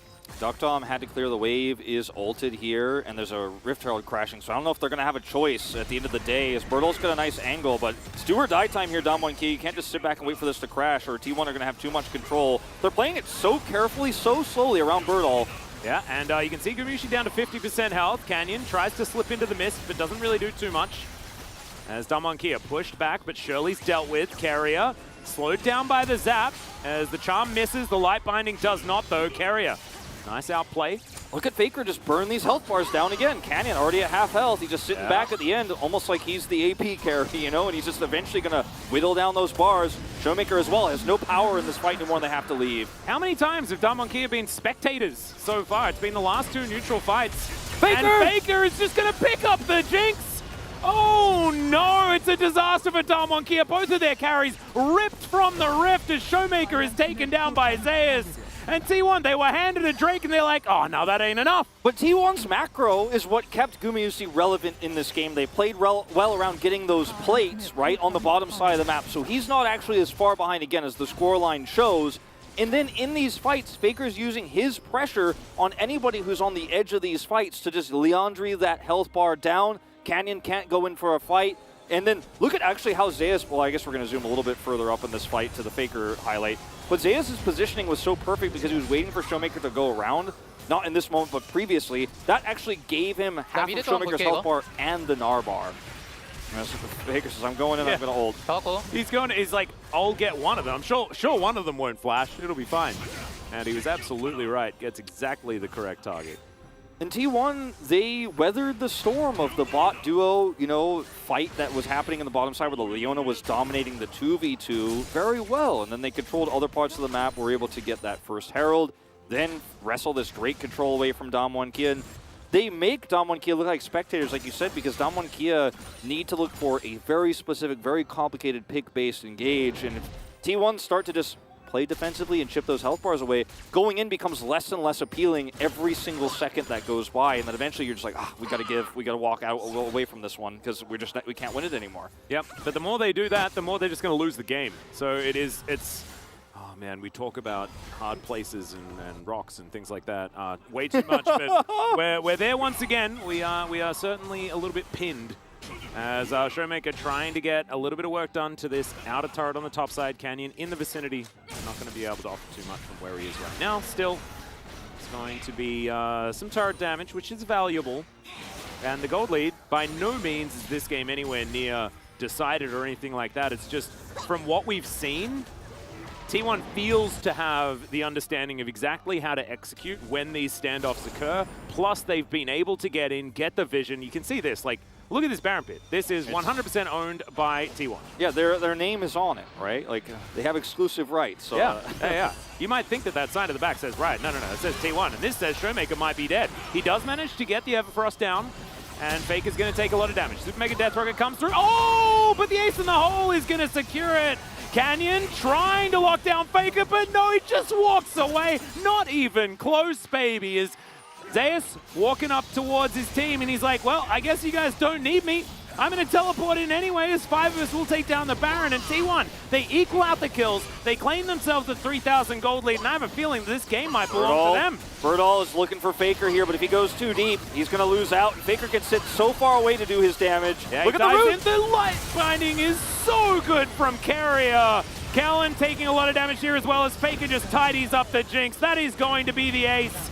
It was very close to not being it because Showmaker just respawned, but T1, all 5 members alive, will take this Baron. That team fighting was just unbelievable. 100% kill participation for the bot duo in this game. For both Gumayusi and Keria, this team was playing as a unit. They're playing around objectives. And 75% of the death participation as well. True. Which is pretty crazy. And despite the fact that Keria had a very weak lane and was punished several times by Kellen, he's coming up big in the mid game here. He helps shut down Showmaker here, which means Faker can get away without getting chased. Owner gets the knock up here, so he gets out. Then Faker stays in the fight, is ready to swoop up the kill onto Duckdom here when the engage comes through. It's a double bind here, and look at Faker. He says, you flashing where you going? I'm right here over the wall. And we've had we've talked about resurgences, right? We had the discussion about Kwangdong earlier. But our two veteran players, our two oldest players in the LCK, both Deft and Faker, are having some of their greatest years in a long time. And Faker just looks so clean in every single game he's played. And I don't think I can overstate it in these last few weeks. He is back to old form. Like, and I know he's always been good even though in those weaker years, but like he's back to SK Telecom dominant form. Well, ㅣ might be in a little bit of trouble here as he's going to flash, only slowed by the Zenith Blade, and he does manage to hit that Mega now. Wallop's fantastic. They take down the Viego, and I think it's good night to this game. ㅣ will fall, but they've managed to go 1-for-1 in what looked like a guaranteed death at that point in time. However, Damwon, they limp away. They only lose 1, and they trade for the top laner, as T1 may have had them routed, because if we have a look, Damwon's base is on the other side. Duckdom, yeah, hit that chomp at least. Well, Kellen is just going to try and go for some sort of engage. Owner is just right there on the front line, though, and he is super tanky. Bertle's going to try and fight him, but that's not even going to work. Showmaker greets for it, but he'll be taken down. It's a triple kill as Gumayusi gets his revenge, and he's a big old aeroplane. 7-4-7 right now, after being 1-4, I think, or something like that. Oh my god. It's just insane to me. The position Damwon Kia were in with the bot duo, the way they controlled the 2v2, the way they played around Canyon and how fed he got, and that we still have this massive swing just because T1's objective fights were so good. They fed the right amount of kills over to Guma. He's coming back. This is such a beautiful turnaround here for T1 as, yes, ㅣ does get caught here. Nice hop to buy enough time, flashes the solar flare. And now it's like, I'm not alone anymore. This is no longer a pick. This is a team fight. And Faker comes into this so extremely late, and then he actually is able to, in the subsequent exchange, push Duckdom out of this fight. So this is a 3v3 without an AD carry here. There's no damage. Ori can't pick in this 3v3 because there's a Xin Chao on top of her face, and there's just nothing you can do here anymore, and Faker beautifully blocks out the Jinx on the top side. Man. Like, it's not a fair fight. Carry is standing in the way so that all the Foxfires and the damage is not going to hit. Oh, it's real clean. Carry also sidestepping that one, not able to get through the charm though, as that is another life binding that does connect from the grave, as Faker does have his ulti still available, but isn't going to find too much with it, as we could see Kellen still going to die, and Canyon also got wiped from the Rift. And one of the reasons why I didn't think we saw too much from that ultimate is because Canyon died too fast. Yeah. Gumayusi here on the top side of the map will push in this inner turret. 17-10 is the kill score here. It's another absolute bloodbath from T1. I don't know what they've done here, but like they have just upped the tempo of these games by so much. The Telecom War, it was like 1 billion kills. Their last series, 1 billion kills. It's the idea that they will, like I said when I was casting with Valdez the other night, like they almost never have a net negative trade on the map. And if you just fight nonstop and you always look for plays, but you always trade up, you find yourself about 30 to 50% ahead of your opponent a lot of the time. This is a really nice ult from Carrier despite the fact that he gets picked, and so the turn here is so easy for T1, and Damwon Kia don't have the ability to fight extended here, even with Duckdom, with the rest of his squad. They don't have the kill. They need to get him excited and win that fight. It's just chaos here on the Rift, but T1 are trading up every single time. 10,000 gold ahead now at 26 minutes. Yep. And I mean, you get a Horizon focus here as Ari, and you're like really trying to get the pick. You're really trying to reveal that target, pull them up as fast as possible, get that target vulnerable. We got to get that pick. And I mean, look at this. You get the one charm, and you're like, I don't have enough damage. There's nobody here. We'd have no control. They're too far behind at this point in time, but they need to keep going for the plays, because otherwise they're just going to lose. So you may as well try, at least try and skill check the T1 players. I mean, teams have done that in the past. They're 10-0. So it's probably not going to work, but there's no other real option other than like FF, right? And I don't think that that is on the table anymore. It's been a long time since that happened. Watching videos back from 2012 when there were just surrenders left, right, and center was a weird time. It's a StarCraft thing, you know, the GG out, respect your opponent, but we figured out in League of Legends doesn't make sense that way because one error and you can actually equalize. Oh yeah, absolutely. It's not like StarCraft. There's always some narrow way, and you have to make sure that your opponents work for it, right? So the other thing about this game for Damwon Kia was Canyon was the one who picked up 4 kills early, but he's on a Viego, and it's lanes where they don't have guaranteed prio, especially in the mid lane, so he can't use his gold advantage very well. And he tried to, you know, he tried to win that fight on the top side of the map where they actually really heavily committed, but T1 were faster on the rotation. T1's map presence, their rotations, their macro, how they play the mid game, even from a deficit, is so beautiful that it's really difficult to actually trade up as Viego in these fights and win these because he's not a carry per se. Like, he can actually get the resets in the late part of a fight, or he could start a fight off well, but he's not your damage output bot that is going to live through a long fight and carry. That's not what Viego does. He is not a board drinker not in a champion. 5v5, and especially not against all of this AoE. Like, you walk up, like, you're just getting hit by sand soldiers. They don't even want to try and hit you, but they just will anyway, because they exist, and there's so many of them. Not to mention Zeus with his Gnar and things like this. Like, there's just stray damage everywhere against T1, and it's so difficult for this largely single-target composition from Damwon Kia to do anything about it. Yeah, they're just getting really outranged now that we've hit this point, and the power trough for like 2 seconds for Gumayusi existed, and now he's actually the strongest player in this game, and 700 gold bounty sitting in his pockets. Didn't think we'd say that after the 1-4 start as Canyon gets found. Yep, Zeus going to slow him down here as there's Ace in the hole. Kellen going to tank that one up with the Eclipse. Canyon gets out with his ultimate. That is another mobility tool that he will not have for himself for this next potential Baron fight. Gumayusi going to get over here, clear out some vision. They have so much control. Yeah, look at all these cupcakes in a row. And Damwon Kia, can they actually go for the flip? Is this actually going to be that 50? Oh my god, it's going down so extraordinarily fast. Azir with Leandris is ridiculous against this Baron as Canyon has been spotted. Zeus in his Mega Gnar is going to try and stop him as it's secured by Ona comfortably. Canyon now has absolutely nowhere to go, and it's another victim for Gumayusi's bullets. He flashes forward, locks down the double kill onto the Jinx, make that a triplet. Showmaker trying to get something on the backside, realizes he can only go forward because Gumayusi's coming and he's got a very, very large gun. And that won't be the pentakill here for the Caitlyn. It'll be a full house. Caitlyn's full of Xin Zhao's as T1, they'll finish this game. T1 with such a clean game of League of Legends around the macro game, getting those plates for Gumayusi, making sure he was still going to be relevant after being shut down time and time again. Kellen's start to this game was beautiful. The turns we saw, the punishes we saw, but it wasn't enough in the end, even with the advantages that Owner had. This pick-based composition couldn't get the kills, couldn't get the setup, and I think you put it best. Damwon Kia were spectators in this game to what T1 had planned and how they were going to set up on objectives. Not even close. Any fight that T1 decided they were going to take, any contest they were going to actually force, there was no recourse. I got a very important question. Has Boeing released a 10-3-10? Because I don't think they have. That aeroplane must be very, very large. And that was, in fact, the Caitlyn at the end of that game. And we often like to talk about the Caitlyn power trough, things like that, and the Caitlyn Lux lane did not work. However, the way T1 rallied around Gumayusi carrier, like they still played amazingly in the later stages of the game and in the mid game as well. But that early game was something that they had to try and salvage.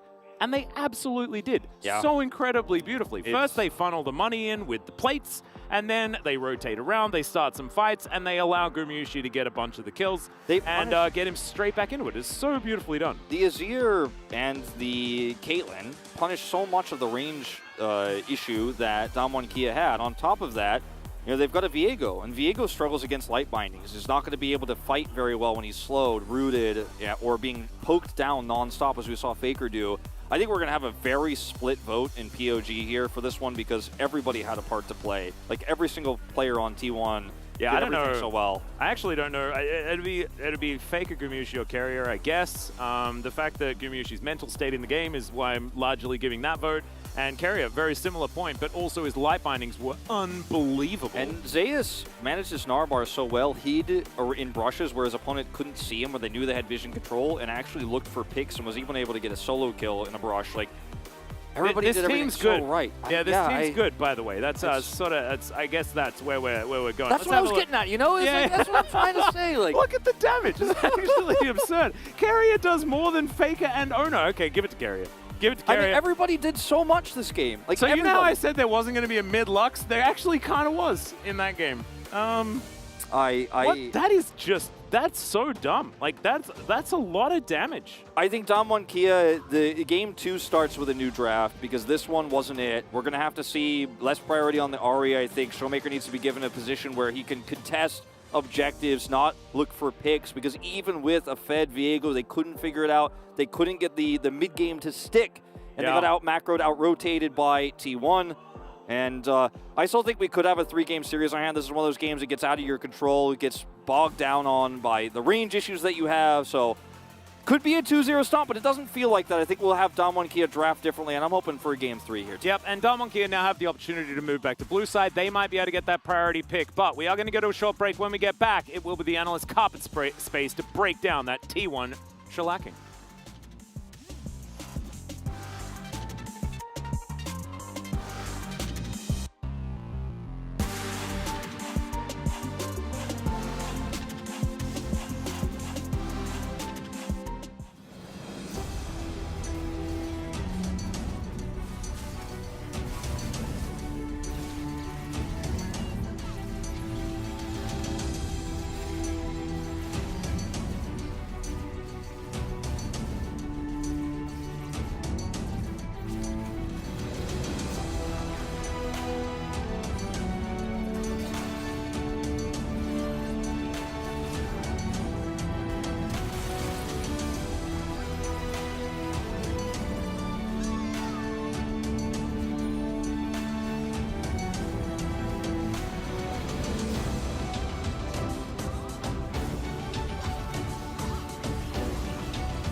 볼게. 오케이.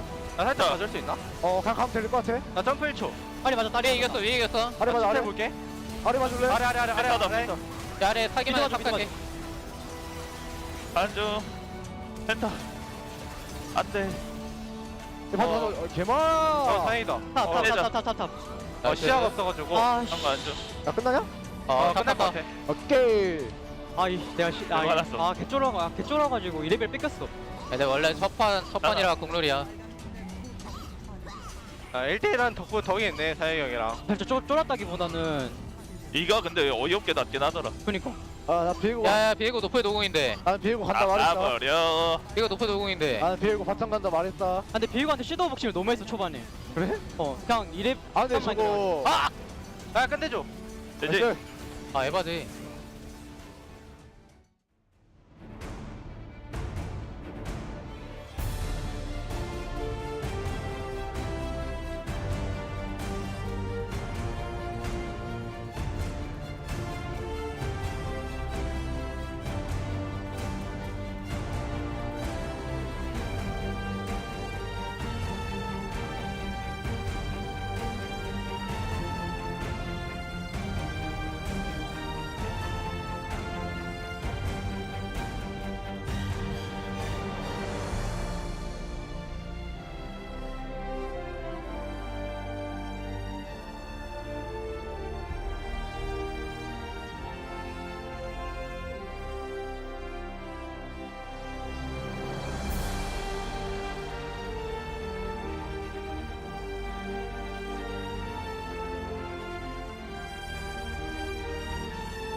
sky fall and the sun turned black.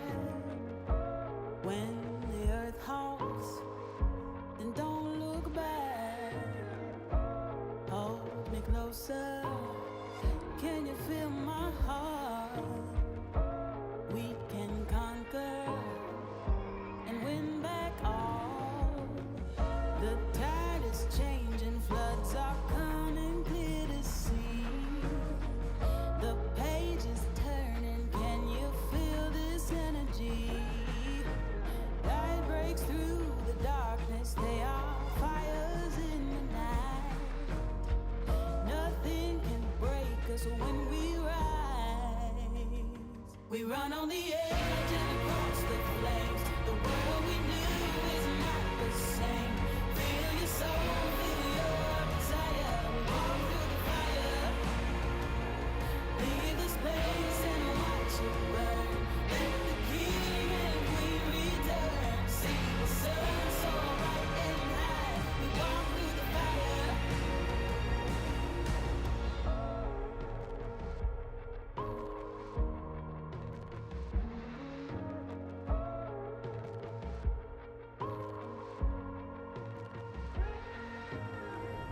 The embers glowing, we're waiting for the blaze, ascending from the ashes, bonfires in the haze. Standing tall now, your feet are on the ground.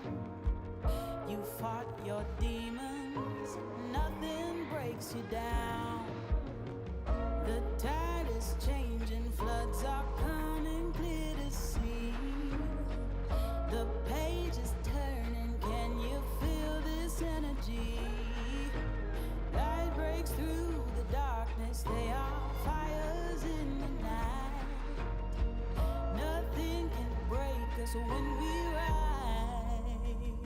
We run on the edge and across the flames. The world we knew is not the same.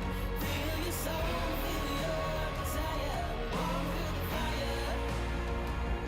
Leave the space and watch it burn. Let the king and queen return. See the sun so bright and high. We walk through the fire.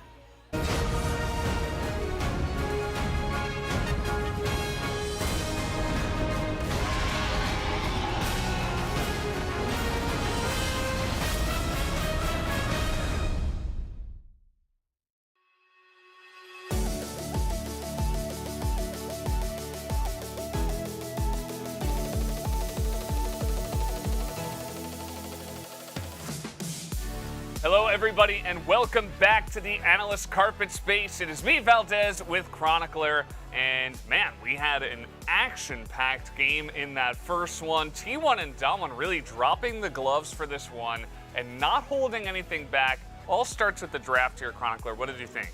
Yeah, that game was close until it wasn't. And the draft here became a little bit awkward at the moment that T1 had the ability to pick the Caitlyn without being counter-picked by the Karma. That is a situation that generally you want to avoid. And even though that bot lane ended up going in favor of Damwon Kia due to Dr. McCallum playing really well, I think that generally you're not going to be too happy about that. In addition to that, I think that the R5 Gwen here could have been something else. I get that you don't want to put Birdo on his trademark Aurelia into Zeus because Birdo hasn't been the most consistent, but because of the insane amount of AP damage that was available for Damwon Kia, everyone built Merc threats, and that makes Leona very sad. It made Ari very sad. And I think that the draft from T1 has a lot of edges in terms of it has a lot of pressure lanes, it has a lot of scaling, it has great team fighting. It really offers a little bit of everything. And the Damwon Kia draft, as we saw in that game, was always going to be reliant on either pick potential or vision denial, so you can find flanks. And the moment you fall behind, which against T1 reasonably expect with the form they're currently in, that's going to happen. It's difficult to get ahead of T1, and I think that Damwon Kia were trying really hard. It was very obvious. I think that Kellen was a huge highlight for like the first 7 or 8 minutes of that game, especially. Like, he was pretty good throughout all of it. Yeah, Duck Dom as well, scooping up the kills, doing a really nice job. But like Kellen winning in the lane and then going top lane and then getting a gank for the top side, getting Gwen fed and then going back down bot. and doing really well, like that was all pretty good. So the Leona actually did get a lot of value there, but at the end of the day, they did fall behind, and you were kind of alluding to that. You know, they kind of looked helpless when they did fall behind, especially because Xin Zhao's just in the front, sitting there with all of his MR. It's like nobody's going to get through that. I was actually, I don't want to say surprised, but it's kind of poignant that I think in this game it was Kane and Showmaker that had a much rougher time. Usually it's the other laners. This time around, I don't think they look as comfortable in this Ari Viego combo. Obviously, there is a little built-in setup there if you can find opportunities, chain CC. But none of that really came to fruition, and then in the mid-game, Dunwon just desperately tried to fight, which they need to because you're not going to win 5v5s. But then every skirmish just so close, but then it completely backfired. There was like 3 or 4 fights where it felt close, and then it was a blowout, and then everyone somehow lived. Like Faker on that top side with the getaway with Azir. It's ludicrous. It's kind of just stupid, but they did it multiple times, and then once T1 got ahead, it was pretty much, you know, the door was closed. We did want to take a look at some items as well, so hopefully we can get those up on screen and talk a little bit about the item builds here. But actually, we do have the highlight first. So let's go to the highlight and see one of the big plays that did happen in this game. There were a lot of plays and fighting, but this one was really the big one. Yeah, there was so much action here, but here you do see the problem is that I think Dunwon Kia's comp is extremely reliant on either finding a flank with Gwen or having enough vision denial that someone needs to walk into threat range of an Ari charm. When neither of those happen, you're going to see Kellen, like as you saw there, he throws the ultimate because he has to. The team has to do something. But T1 are extremely diligent about making sure that no one gets flanked. They are not available for pickup in side lane. And then Faker with a beautiful flash shuffle, picking himself up that kill. That breaks open the mid lane turret. And after that, there's like a couple more skirmishes. And even before that, it felt kind of close, but at the same time, did it ever really feel close? Like, well, even with that bot lane, right? With Doctum getting as fat as he did. Yeah. It was just a draft gap, and then also played out really well by T1. Yeah, I mean, Duckdown at some point was 3-0 and 3, and yet there was no front line. There was a lack of engage other than the pick potential. Yeah, into Azir, into so many threats on the other side, so it was a lot of trouble for the Jinx, you know, in terms of the 80 damage that they even had on their team to really get any damage done at all. So we do have those items now ready to go, so we can talk a little bit about those. There's a lot here. We're going to go over them. Obviously, the Campbell Chainsword I think is nice, especially when you're side laning against Gwen. Sterek second, I don't think is very good anymore. Sterek, you want either really high base ID or bonus health, or ideally both, because the item now scales off of, the shield scales off of how much bonus health you have, which if you're like Renekton, you get it from your ult, but Xin doesn't really benefit as much from it. And then we also have the Horizon Focus, so a lot of items that we don't normally see. And the problem with the Horizon Focus, I felt, is that ever since the change came in that it also procs off of slows, it's somewhat understandable, but I much rather would have liked to see just a 100% 100-0 build here, because especially with the amount of, again, look at the Merc threats that are on the enemy team, like actually blowing up a target, you have so little time available. And I honestly rather would have just seen like Ludens, Sork Pen Boots, maybe get some Dark Seal stacks somehow in this game. I don't know how, you know, like maybe ask nicely and then Boris will just hand them to you, because what else are you going to do? Well, it didn't feel like there was a lot that Dunwon Kia could do in that game by the end of it. They were trying to look for fights. They weren't really itemizing correctly to do so, and they fell pretty far behind. There were some other fights that we could have taken some highlights from, but a lot of it was just chaos throughout the Rift, mostly in favor of T1, and them getting away with like basically 1 health. But we do have the POG ready to go, so let's see who does pick it up for game number 1. It will be Keria, 500 points so far, and this doesn't surprise me at all. You can hear the joy in Valdez's voice every single time that Keria gets a POG, and honestly, it's deserved. I think he's mentioned in the past that Lux is one of his favorite champions, and he played exceptionally well. Yes, the bot lane lost, but I think he played a lot out of the situations as well as he possibly could. And you saw there 166% damage. I'm usually not one for stats, but it's a very clear sign of how much value this player was able to provide the rest of his team. His lockdown, his bindings were immaculate. And a lot of the reasons these skirmishes were as one-sided as you can see them be is because of the setup of Keria. So I love a spread vote though. Yeah. Totally on board. Faker had an amazing game. I think Guma had a tilt-proof turnaround, so lots of love here. Gets a little bonus there as well as 1 vote for owner in the jungle. Very nicely done. But that was game number 1 there for T1. We're going to go to game number 2, back to Atlas and Wolf for the cast. Thank you so much, Valdez. And I feel like he was a bit extra chipper when he came back because we've now agreed that the analyst carpet space is loud and makes me very happy that we're all getting along once again.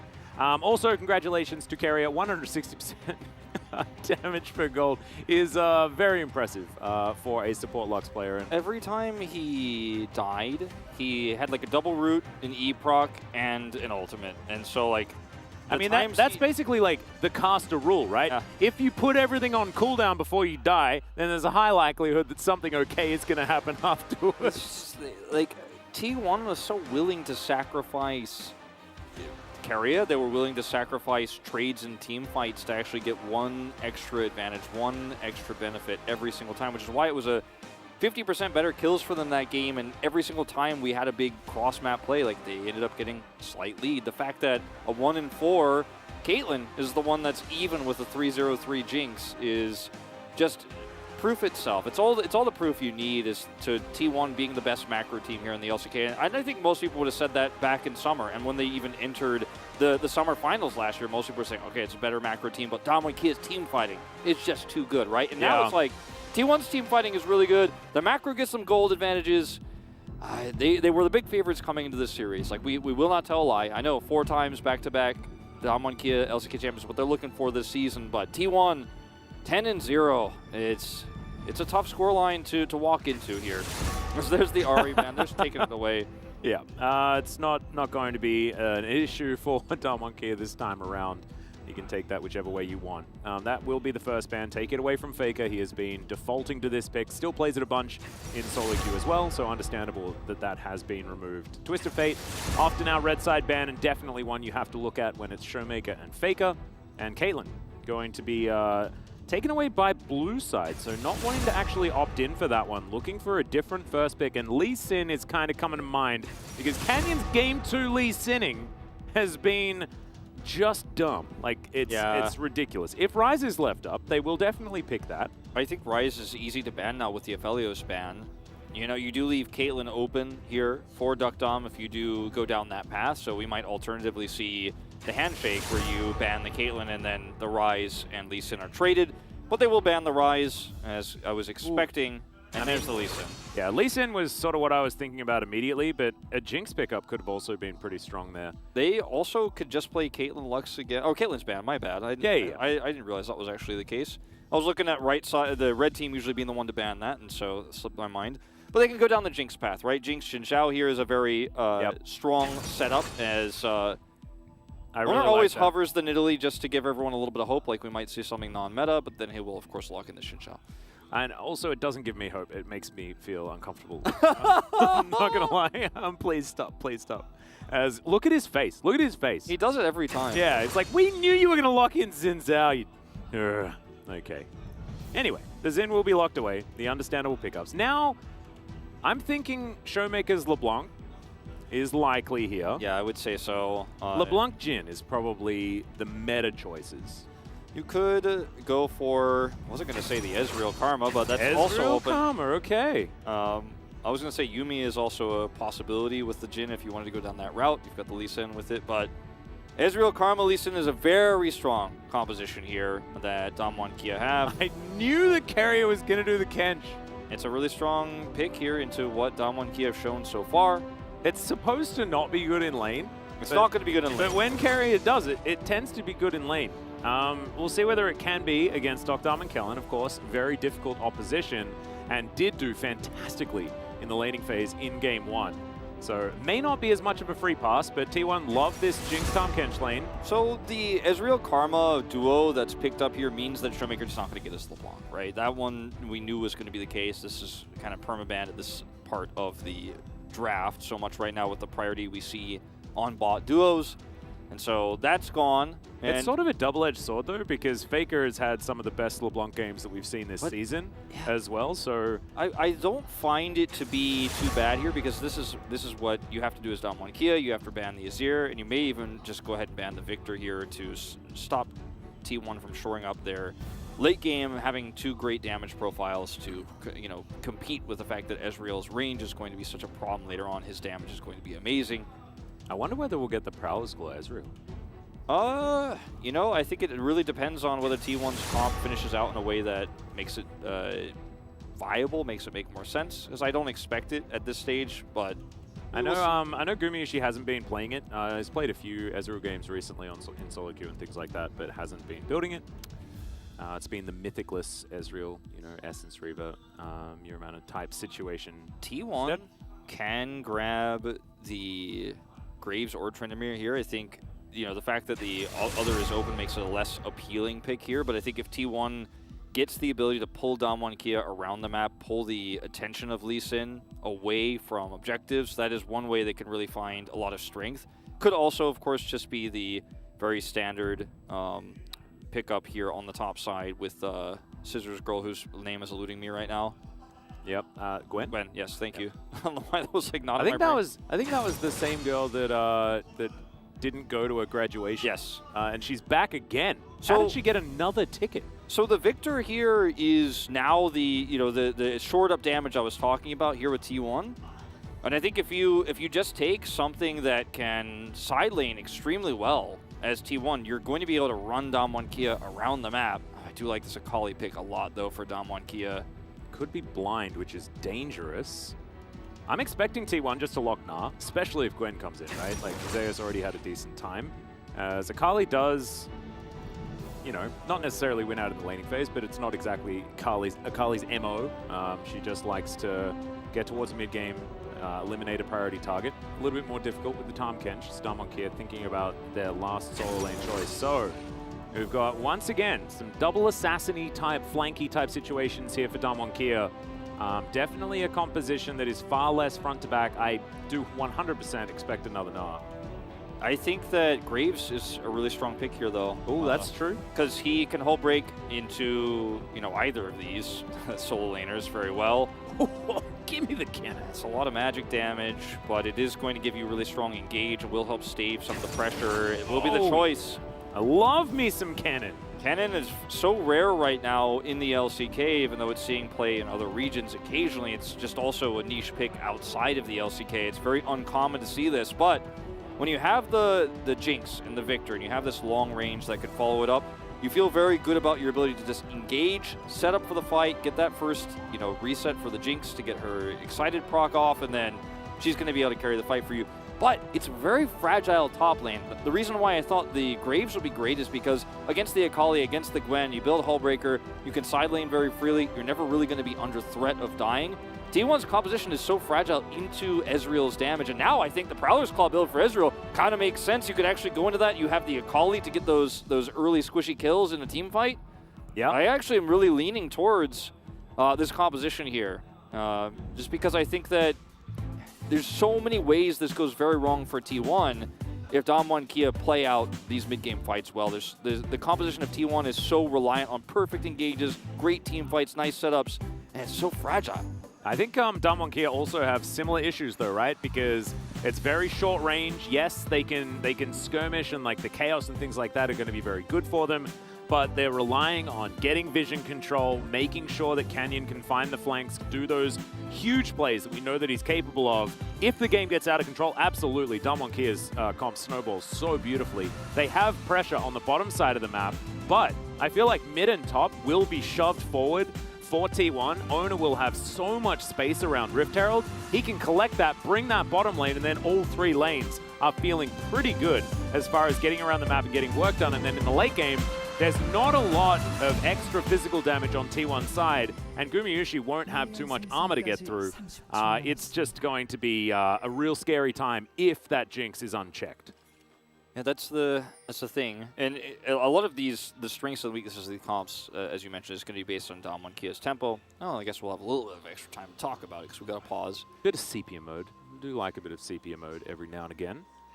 As we can see, T1 one game away from 11-0. Very binary. Right now, you know, we're at game 1. It's T1, 10, 0. It's a lot of 1s and 0s. Yeah, definitely true. Look at the scorelines right now. It's Yeah, even more all the zeros. zeros. Oh my goodness. Are we inside a computer?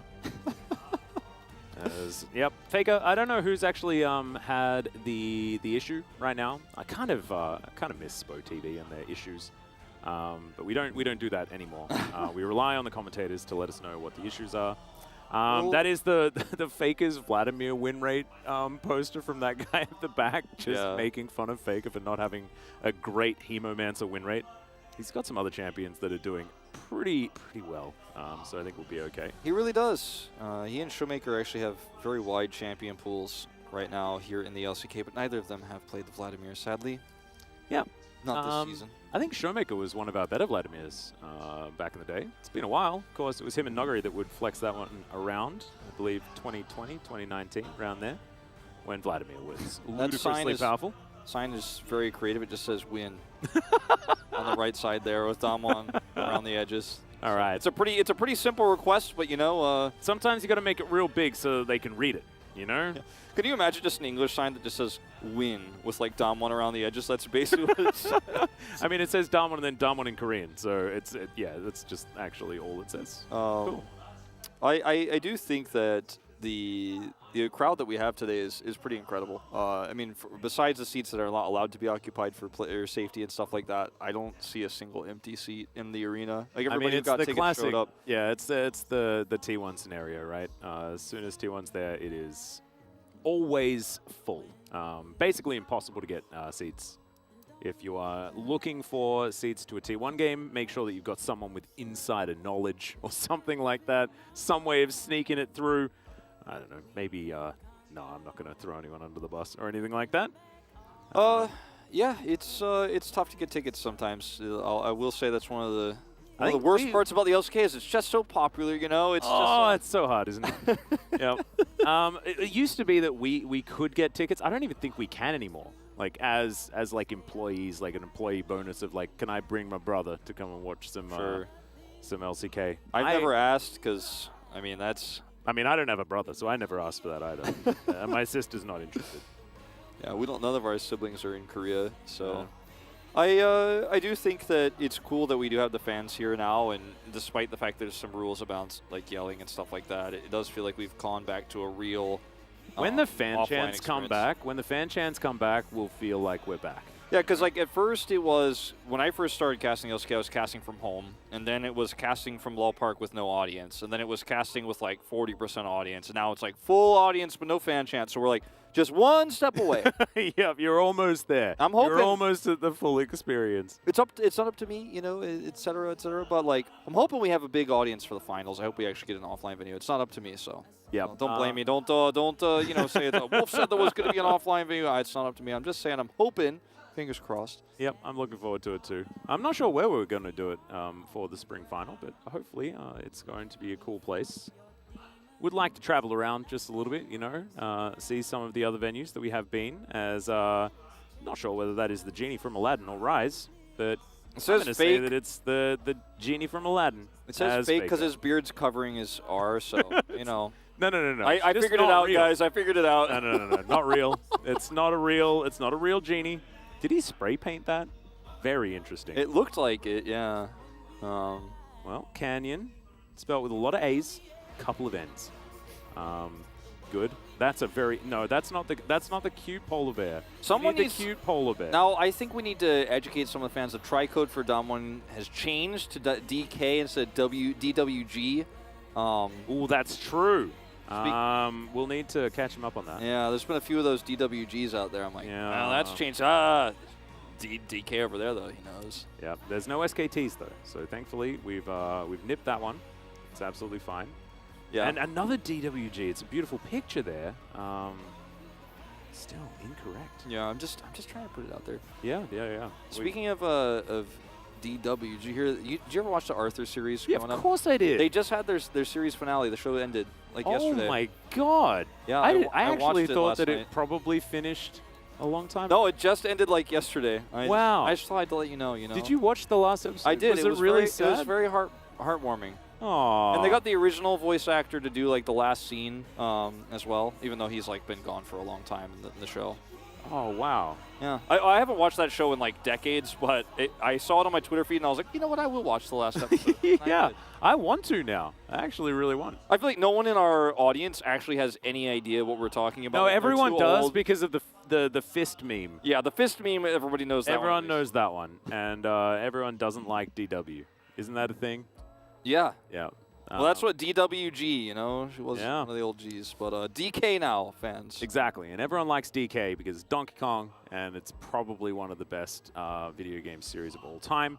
I'm actually not... It says if... what the heck? It says... If we lose, if you lose today, let's die together. Let's die together if you lose today. But also, that's... I wanted to talk about Donkey Kong. Now we're talking about let's die together. This doesn't sound good. That is what it literally means, but it generally means let's get blasted. Like that's actually how it's really? normally used. Yeah, let's get all right. Let's have a few tonight. You know. All right. Let's drown our sorrows. Yeah. Let's drown our sorrows responsibly, ladies and gentlemen. Of course, only if you're of age, and also very safely, and not in front of too many people. And stuff like that. I think that's enough of a PSA. Let's talk about Donkey Kong again. Yeah, what do you think? What do you think? What's your all-time favorite single-player video game series? Oh, that's. I know this is a really difficult question for you in particular, so I like asking it. It's a Faker audio issue, Yeah. by the way. It's been lasting for about 1 million years. Back to the topic. Oh yeah, so right. So yeah, we just got the update. So he's got an audio issue. Yep. I can't. I have to narrow stalling it down for to time. 3. Yeah, I have to narrow it down to 3 right at first. And they're all Nintendo games because I grew up with that. Yep. F-Zero of the series, right? Yep. Fire Emblem, which I think has gone a little bit away from what I liked these days, but still a great series. And Star Fox, which is really just Star Fox 64, to be honest. Like the rest of the games, Yeah, okay. But I actually really liked Star Fox Adventure on Dinosaur. that was a good one, and also Assault was better than I think it got credit for. But you know, I digress. What's yours though? I mean, I'll think about my answer a little bit longer. I mean, I'm probably like a little bit more standard than you. Probably like Legend of Zelda, right? Pretty classic. Pokemon, Donkey Kong. Like as far as 3, like, I mean, I'd say that, but then like I also want to say Xenoblade as like. Well, that's like now a real serious reason. But I haven't played Xenogears yet, so I don't necessarily know the entire story. And I know there's a lot of really like deep backstory in that one that I really want to get amongst. But I didn't have the right console for it, so that makes it really difficult. But yeah, like it's really hard to say that Legend of Zelda isn't like up there because like Breath of the Wild, Ocarina of Time, Wind Waker. Like, it's just crazy. I've recently gotten into Zelda because for me it was Link's Awakening, the Game Boy game. That was my first Zelda game, and I loved it. My babysitter gave it to me, actually. She was like, I finished this game, you can have it. And then I was like, this is the greatest game of all time. I beat it like 5 times. And then I played a little bit of Ocarina of Time, never owned it. And then beat it later, like for borrowing it from friends and stuff like that. Yeah, you recently played it. Yeah, I recently just beat it with 100% minus, like, I think I missed like 2 Skulltulas, but nobody really gets all of those, actually. No, I don't think I ever have.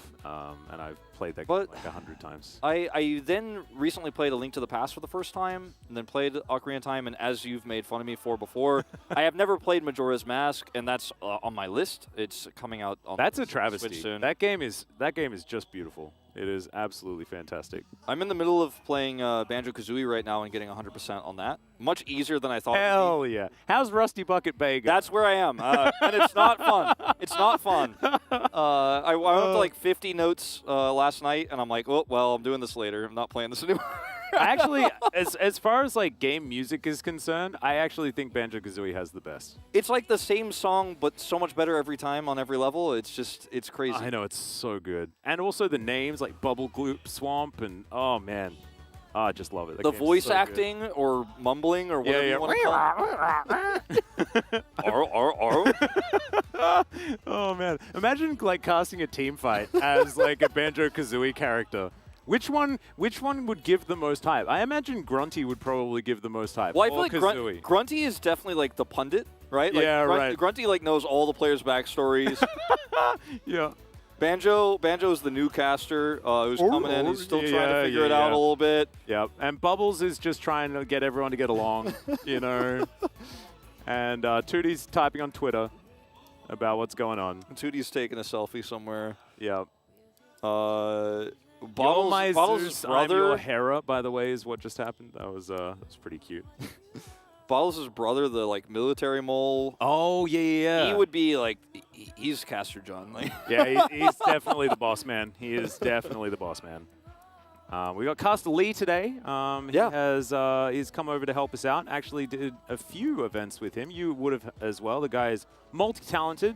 He's stepping in for Caster John, not feeling so well right now as Faker's conserving his energy. Had a bit of a chat to him backstage between games.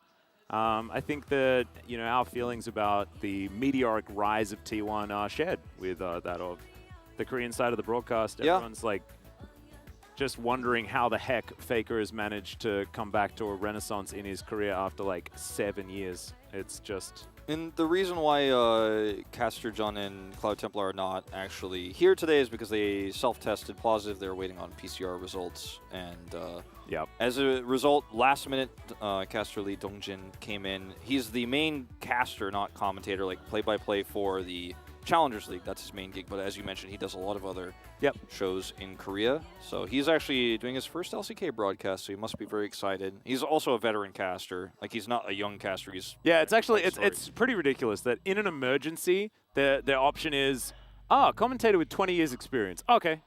Like, video game commentator, 20 years experience. Like currently commentates this game. Like, it's just really dumb.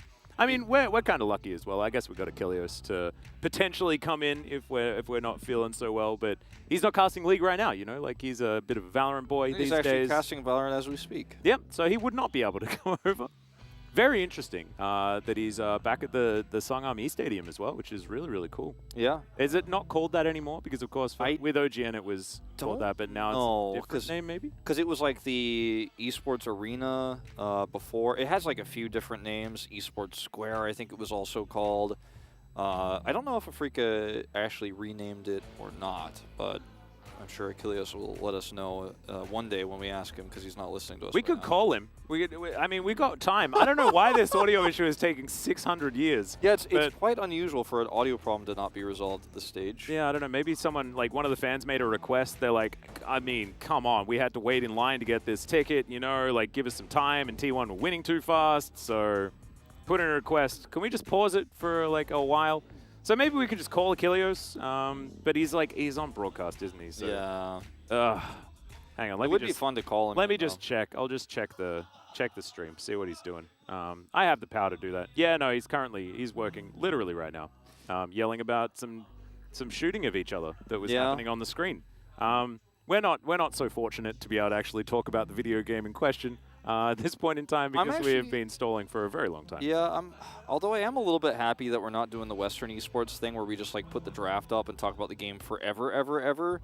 I think that's a bit overdone in esports. I'm glad that we're just chilling, talking about some video games. Yeah, we're just like hanging in there. We're not doing the thing that other regions do that I won't name, where like we do the desk and like talk about the draft for like a whole hour, and it's like, I don't know if there's anything else to say. I couldn't do that because I've forgotten. I'm too busy thinking about Donkey Kong. No, I know, that's what I'm saying. Like, if the draft were up on the screen, I'd feel like we'd feel compelled to talk about it, but I'm glad that we don't. Yeah, no. It's not a thing. Not a thing that we need to worry about. We can get back to that. We'll make sure to refresh your memory, ladies and gentlemen, when we get back onto the Rift. I can actually, like, how about we can do that? Let's just take a little turn to the draft, and I'll let you guys know. No, I said let's not do that. All right, let's not do it then. Let's not. I just realized that I have it written down in front of me. I was waiting. I was like, I hope he doesn't look at it. Oh, we don't do it. But I will go back to the original conversation, and I think I'll go with Fire Emblem. I think it has of those three series I mentioned, I think it has the longest history and depth, and that definitely is. It is very synonymous with you,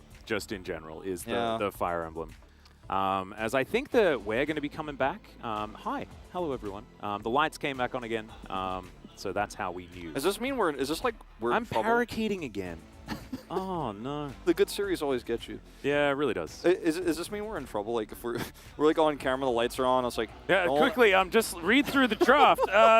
It's Gwen in the top lane, Lee Sin jungle, and Akali in the mid lane, one of Showmaker's premiers. This Kennen, Kennen on the top side. Ezreal Karma for some extra shove on the bottom side of the map. Damwon Kia trying to do something different here in game number 2. Yeah. Okay, no, I think we're fine. We got to do a little draft talk out of the way. Yeah. A bit, like let's go through the other side. Let's go through the other side. Okay. So it's a Jinx Tahm Kench on the bottom side of the map. You might think that is a weak side bottom lane choice, but Carrier plays it like Tahm Kench is an engaged support. So that could be a pressure point theoretically for T1. It is of course Victor in the mid lane for Faker. Which is not necessarily the most exciting. However, it's good for the draft. It is going to do a lot of damage because they've got a Kennen on the top side of the map. We haven't seen too much Kennen. Has been floating around in Challenger for quite some time. Does allow a lot of AoE lockdown CC, and you can keep people in things like a Chaos Storm, which they have access to, given that Victor I mentioned earlier. I like that the break music is playing. Yeah. It's like, everybody calm Wait, maybe down. we are actually in a break. We didn't actually know. Like, no one actually can see us. So, we're just losing our brains and no one knows. So on a scale of like Achilles Monty, like showing like from 1 to showing socks, I think we're at Hangman right now. Yeah, I think we're definitely. I don't think showing socks is the way to do it. Mine are very boring, just white socks. So I don't remember what socks I wore today. You got like you got zip down boots. You can check. Have you got cool ones? I mean, I'm not gonna show them, but they're black. They're black with an orange stripe on them. You got an orange stripe at the top. Yeah. Exceptionally boring. We're just black and white socks. Like I don't know. We really didn't come prepared for a potential eon of pause. Unfortunately, we theoretically could throw it to the Carpenters, but I don't know whether we have the technology. Well, I mean, if we throw it to them and then we come back to the game, they have to like throw it back to us really fast. Well, we're actually, we thankfully have Nuclear Family available, so we can check that one out for a little while we make sure that we sort out this audio issue. 신장 헥스장 개업. 뭐야? 이거 받아줘야지.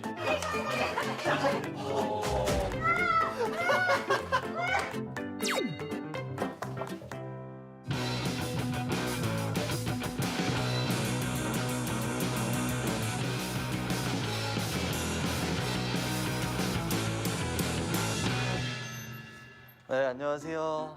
안녕하세요. 핵가족입니다.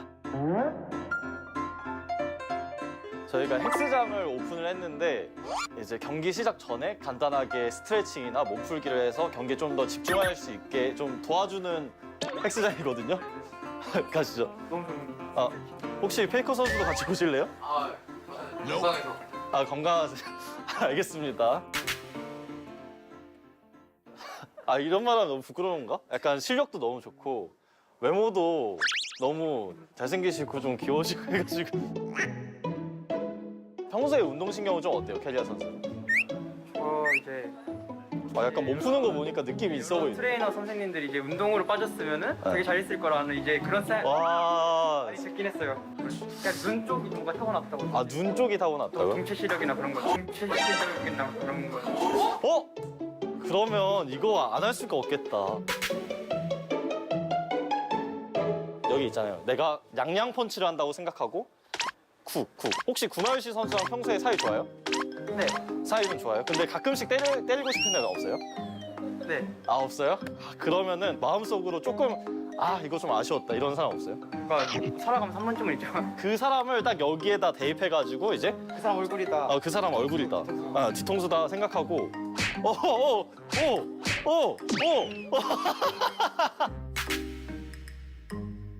이건 잘해요? 이건 잘할 것 같은데? 최대가 2개? 아까 운동신경 좋다면서요? 그러니까 하면? 꾸준히 하면 목표 몇 개? 3개. 3개? 4개? 3개? 4개? 4개. 4개, 오케이. 4개. 바로 할게요. 네.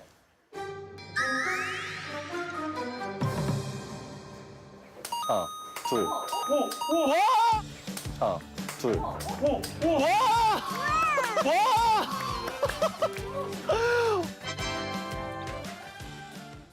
저 그리고 개인적인 약간 바람이 하나 있는데 혹시 핵붕이 형이라고 한 번만 불러줄 수 있어요? 지금 바로 그냥 핵붕이 형. 핵붕이 형. 핵가족. 마무리했으니까 T1 오늘 경기 파이팅 하길 또 바라면서 저는 또 이제 쉬러 가겠습니다. 몸 풀고 가세요. 몸 풀고 가세요. 아 근데 진짜 편하게 하시면 돼요.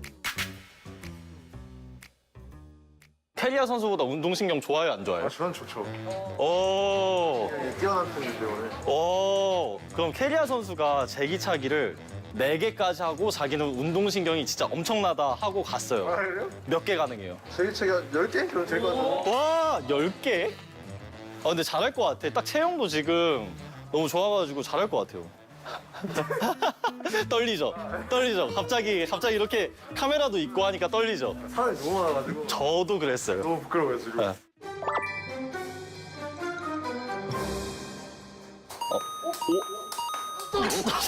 와, 일단 첫 타에 근데 4개야.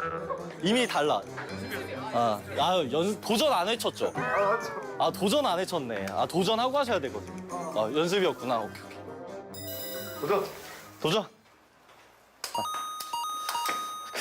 캐리아 선수보다. 안녕히 계세요, 여러분. 이거 그러면 딱 15번? 외치세요. 도전! 하나, 둘, 셋, 넷. 장비를 정지합니다.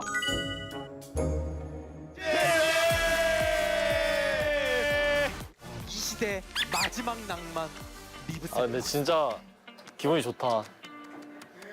저희 헥스장을 지나쳐간 선수들이 오늘도 좋은 모습으로 경기해가지고 나이스! 축하드립니다. 클로저 선수 헥스장 어땠어요? 이긴 것 같아요. 롯데 이겼어요?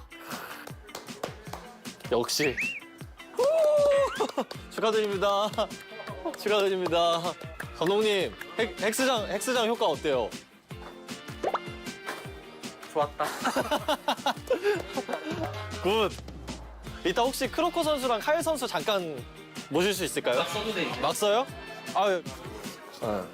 크로코 선수 혹시 헥스장 잠깐 같이 가실 수 있을까요? 어떻게 하면 됩니까? 그냥 이게 앞으로 또 이제 경기가 많이 남았잖아요. 아, 네. 앞으로 경기하려면 뭐가 중요하죠? 많은 경기를 치르려면? 체력이 많이 필요하죠. 그렇죠. 체력을 기르기 위해서 준비했습니다. 제가 지금 하는 건가요? 딱 하나 고를 선택권 줄게요. 나 이거 진짜 자신 있다. 제기차기. 이거는 훌라후프예요. 폴라프는 뭐, 네. 기본적으로 할 수 있죠. 기본적으로 할 수 있다고요? 그럼요. 쭉 할 수 있어요? 하면 되나요, 이거? 이거 의외로 못 하시는 분들 많던데. 그냥. 뭐야? 왜 이렇게 잘해? 와. 이러면서 밥도 먹고요. 게임도 하고. 이게 게임이 오늘 이긴 비결인가요? 아까 카일 선수 훌라후프 안 했잖아요. 한 번만 혹시 볼 수 있어요? 좀 뻣뻣해서. 아니, 아까 봤는데 제기차기 2개가 끝이더라고요. 아이고. 오! 근데 너무 뻣뻣해. 저희 마지막으로 이거 근데 좋아하시는 분들이 많아. 핵! 가죠. 축하드립니다.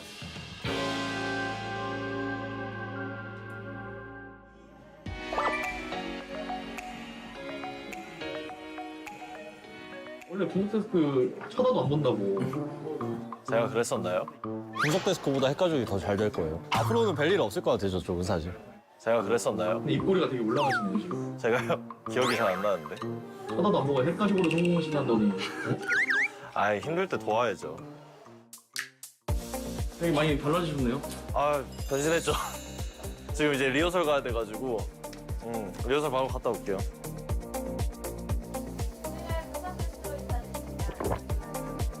네, 안녕하세요. 주클리어입니다. 앞돌풍으로 이니시를 해주면서 뒤로 빨아들이는 장면이 둘이 하고 인터뷰하고 끝인 거죠. 네. 오늘 리허설 한 거 어땠어요? 오늘 리허설 한 거요? 이게 생각보다 막 긴장이 되네요. 이게 손에 땀이. 나 긴장 안 할 것 같았는데 방송 안 들어갔는데 생각보다 손에 땀이 많네. 아이고. 아프세요? 잠깐만요. 네. 촬영 중이에요? 네. 제가 분석 테스트 오랜만에 왔잖아요. 네네. 발음 같은 거 조금 연습해 보려고 의자 잠깐만 돌릴 수 있어요? 등 이렇게요? 아니요, 등 그렇게 말고. 이렇게요? 네, 이렇게. 제가 아까 해봤는데 한번 하는 거 들려드릴게요. 네네네네. 경찰청 철창 경찰청 이렇게 막혀요. 아 발음 평소에 너무 좋으시던데. 이거는 이렇게 하면 돼요. 여기를 이게 잡음이거든요. 네. 경 이러면서 경찰청 철창살이 쇠철창살이냐 철철창살이냐 이렇게. 와 확실히 다르다. 경찰청 철창살이 쇠철창살이냐 철철창살이냐. 오 좋아요. 오. 레슨비. 아, 다음에 제가 맛있는 거 그래야죠. 커피 사들고 올게요. 커피. 오늘 정현님한테 레슨을 받았잖아요. 네. 어떠셨어요? 평소에 보던 거랑 조금 약간 다르게 느껴지네요.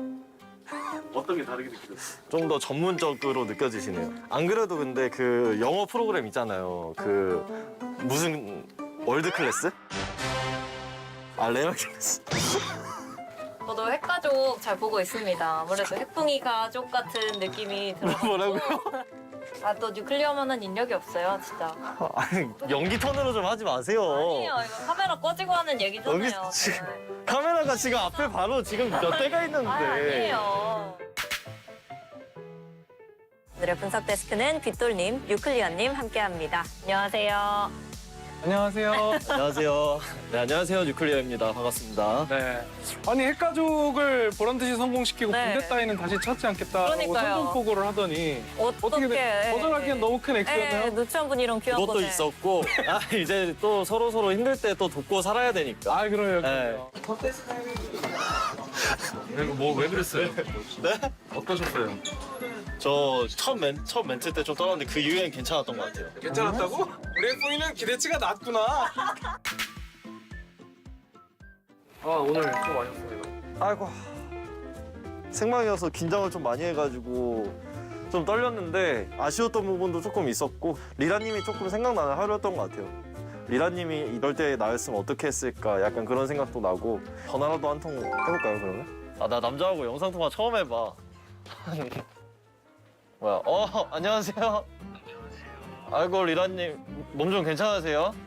지금 얼굴이 아파 보여요. 네, 분석 데스크 하는 거 잘 봤어요. 아 그래요? 근데 첫 경기 할 때 떠시는 거 보고 귀엽던데? 제가 별로 위협이 되지 않았나 봐요. 그럼 분석 데스크에서 한 명이 빠져야 된다면?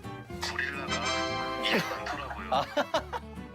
컨디션 안 좋으실 텐데 통화해 주셔서 너무 감사해요. 채워주셔서 감사합니다. 아 아닙니다. 네. 리라님이 사람이 참 좋으시네. 이제 저는 일 다 마쳤으니까 쉬도록 하겠습니다. 아휴.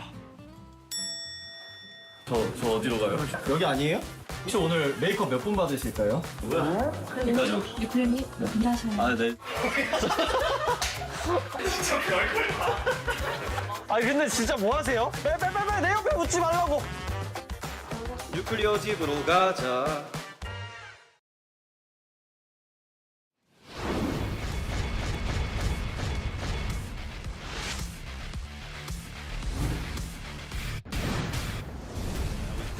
CS hasn't been able to get too many of those as Morgan. Yeah, he's going down very low. He's trying to bait Dove in. And yeah, Dove is inside the cage now, trying to fight this one out. He does have a lot of extra statistics, and now Lava's going to get turned on. Booped on the head, and he's just going to get taken down. This is the power of the Hull Breaker, everyone. Double kill for the Jays.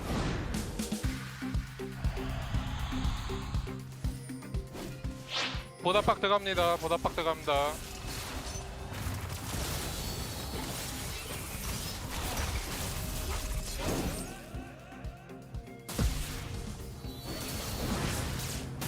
득.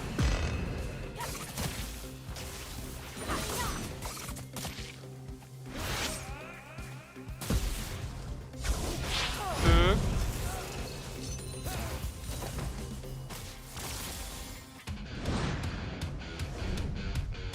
I think managed to do enough work there, but he's going to go down very early as Onfleet going to dive on top of Fate, but he just explodes Teddy, grabs that kill, but it's Samdi that locks down the Cinder as well. LM at half health, but Keen's at full. He has his flash available. Can he be the hero? Teddy just swoops in him, obliterates him.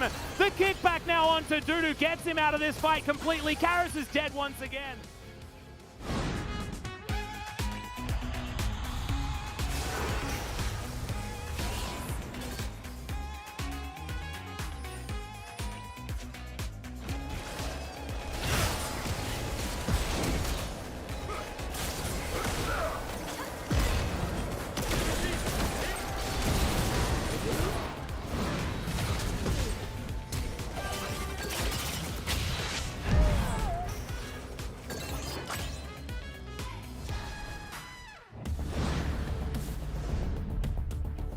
45 minutes in. Yeah, they're going for it. Deft, half of the cooldown now on that Featherstorm. Charm connects, and he blows up Canyon! The Ari was worth it in the end, 45 minutes in. Popped his res, he is ready to go back, teleport in and in the game. Bertol trying to survive here a little bit longer, but DRX have done it for the first time in nearly 2 years.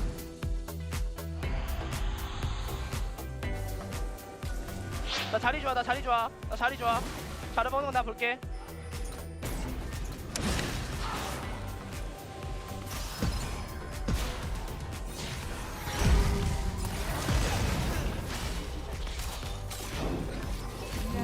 아, 볼게. 앞에.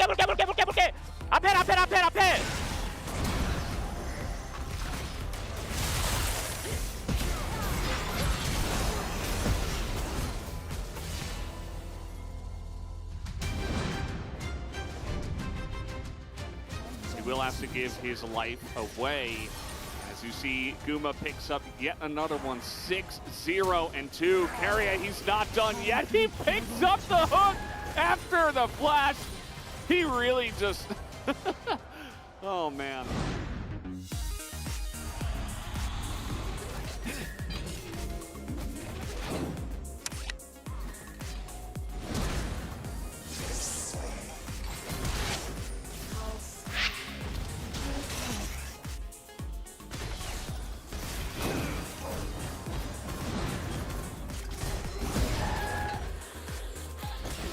오, 어때? 야무져? 어때? 오, 그냥 캐리한데?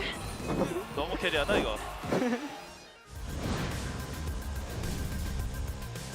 And then maybe you see a Rascal layered on top. These are the ways this could work out. Arya's like desperately trying to poke. You can see how they're trying to get this out as hold that thought, aiming goes into the back line and down he goes. Bertol just going to sweep him up with the needles, and that's all they needed to do. Once the Callista's out, you're losing so much damage.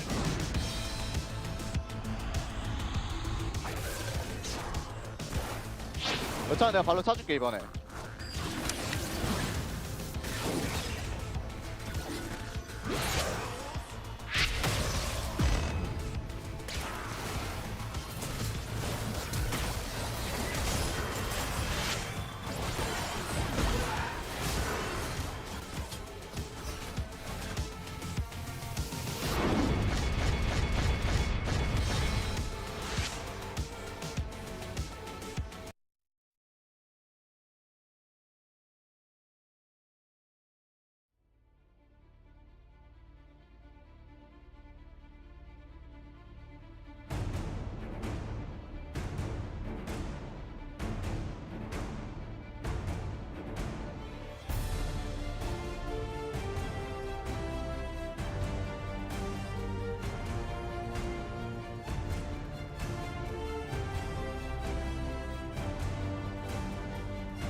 Hello. It's us on the carpet space.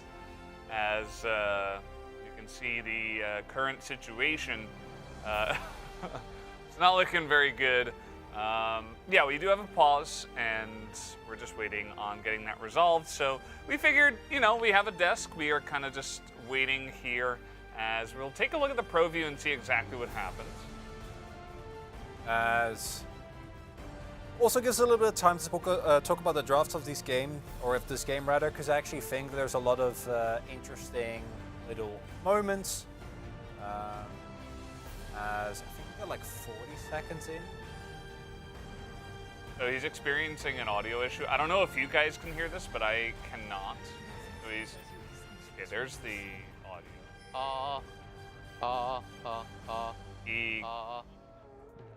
이게 왼쪽만 들렸다 오른쪽만 이거 양쪽 들렸다 해요. He can only hear from his left. 저 플래시 썼어요. 이거 리방 가능할까요? And then when he was trying to type pause, he fail flashed.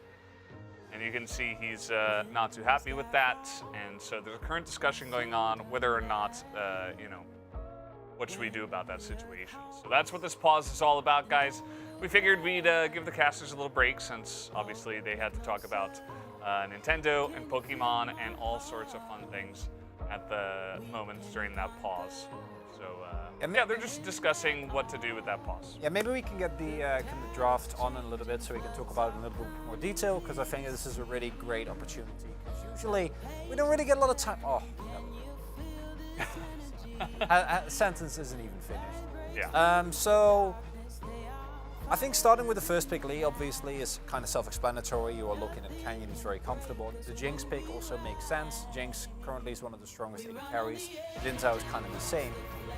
But then we're seeing a really nice response, I think, from Damwon Kia, where they answer with the Ezreal Karma. And the Karma has been, I think, one of the most highly sought after support picks because she always provides on-demand prio in basically any given situation. Also why you will generally, if a team is knowing what they're doing, you will never see any team get Kate and Karma because they kind of neutralize each other. And if you get both, then you're gonna get a lot of plates. A lot of plates available. Yeah. And almost definitely win the game. I don't know the exact win rate, but it's pretty high. And yeah, then we got the Tom Kens for the Keria, for the Keria. Yeah, he's a very famous guy. The Akali is pretty interesting for me. I'm not sure how you feel about it. I think it's a bit risky. Like, Akali nowadays, it really just feels like either it stomps or it just kind of is alone. And yeah, she assassinates a couple people, and then they lose the game anyway. So I'm not sure what you thought about that pick. There's a couple of answers here, right? But first, you need to talk about Kench, because Keria is probably the one person where you'd be like, sure. Because he has won against Karma lanes by being Keria. Generally, I would advise against that. I don't think that is a safe bet, and I do think that's a little bit of saying I'm just straight up better. Yeah. Because you're gonna get shoved in. Is. Well, he is, yeah. But like, it's a risk that you're taking. The Akali pick is, I think, a little bit more of an issue, whereas you're gonna obviously get bullied a little bit in laning phase, but Akali, especially if you would go in shield and second wind, should still be relatively fine in that scenario. It's more about picking an Akali into a composition that has already picked up a Tahm Kench. I also don't love Akali into Victor. I think that Victor, with the fact that he can put down defensive gravity fields and can use his Chaos Storm regardless of the Akali pick, actually is a pretty big problem. And then we again see Damwon go for a double AP rotation. And Ezreal, of course, is an AP carry, but he's still going to do a lot of magic damage, and we have seen a lot of different builds. Yeah, exactly. So Damwon Kia going really hard on this magic damage. It's also why I hope that Ezreal's going to go for a lethality-based build, not a Ludens or Crown-based build. And then the cannon from T1, I personally was calling for the Camille, because I think the T1 comp is way more well-rounded. I don't think Akali can really play the game. I don't think Lee can really play the game. But you don't really have an answer to the Ezreal. So if the Ezreal at any point gets fed or isn't matched, yeah.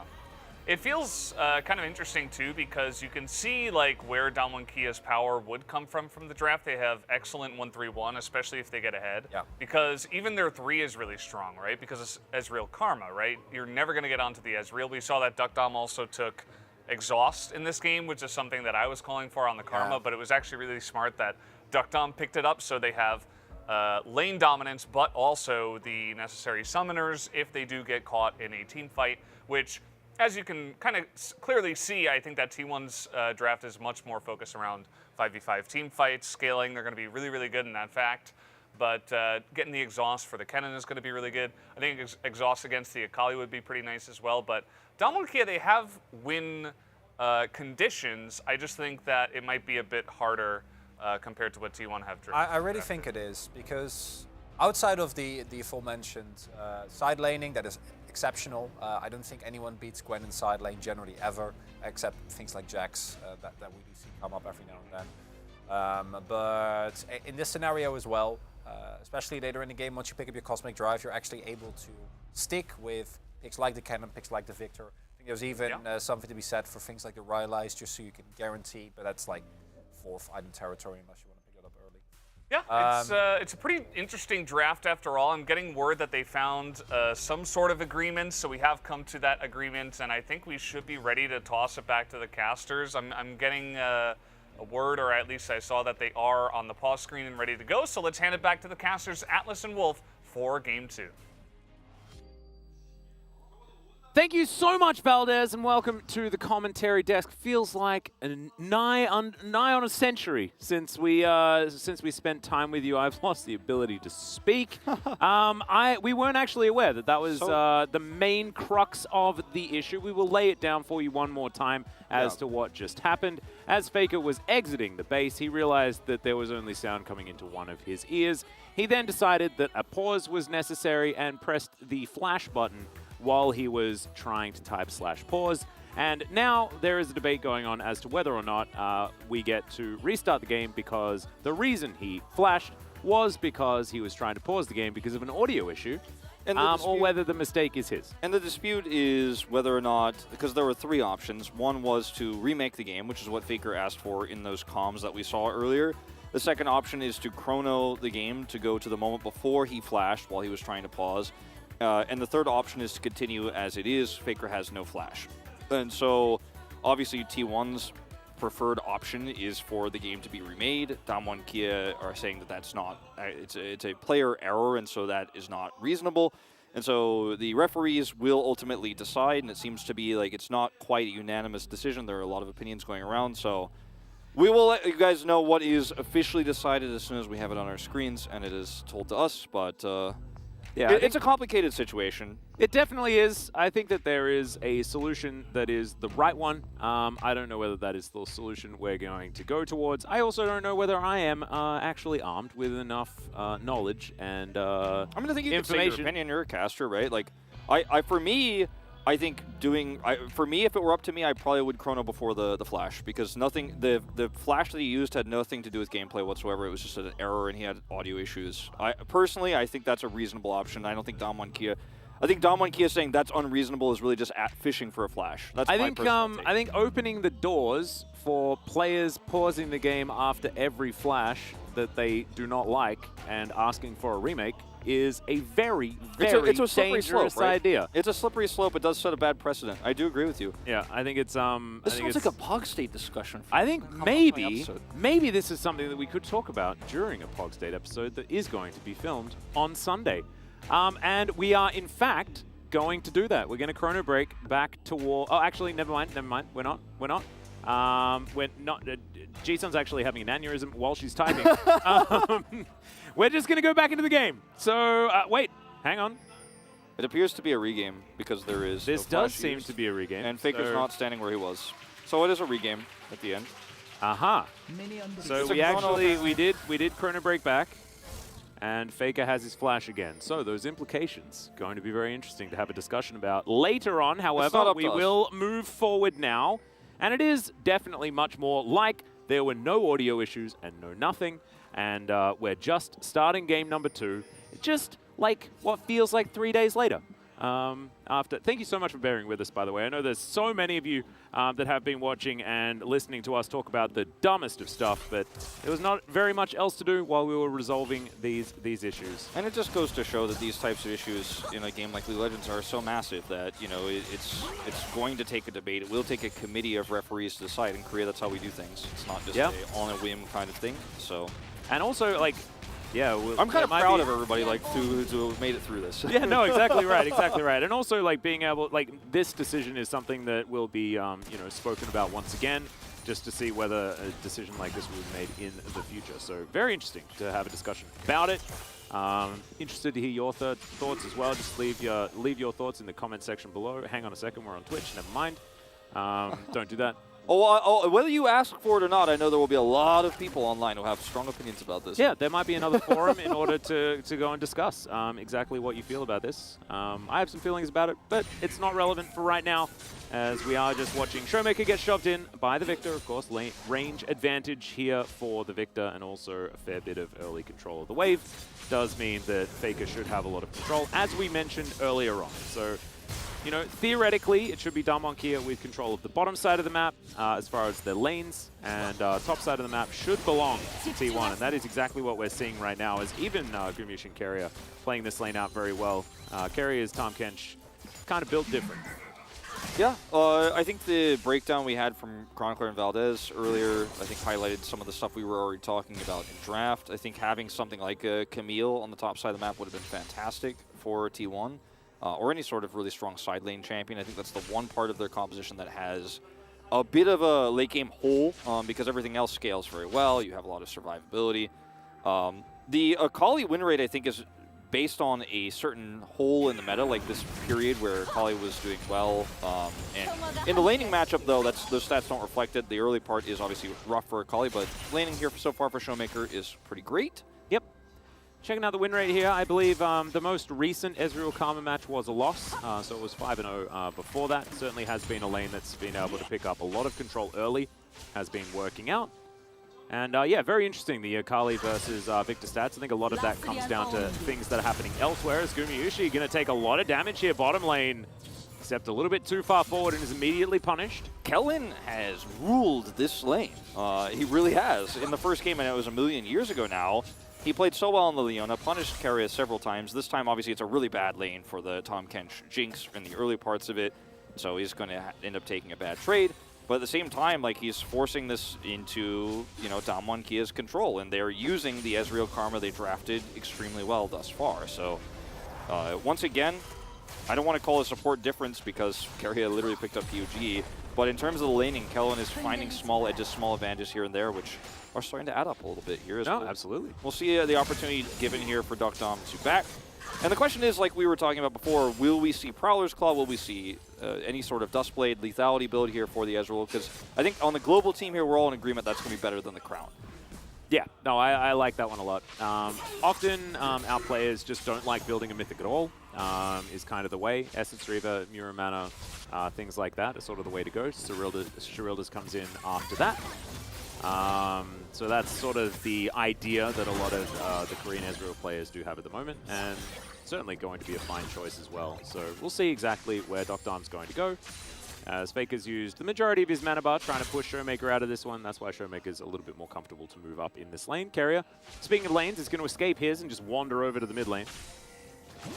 He's just going to come over here, put a little bit of extra pressure onto an already half-health Showmaker, who decided not to back, so just trying to make his choice to teleport home by that first item.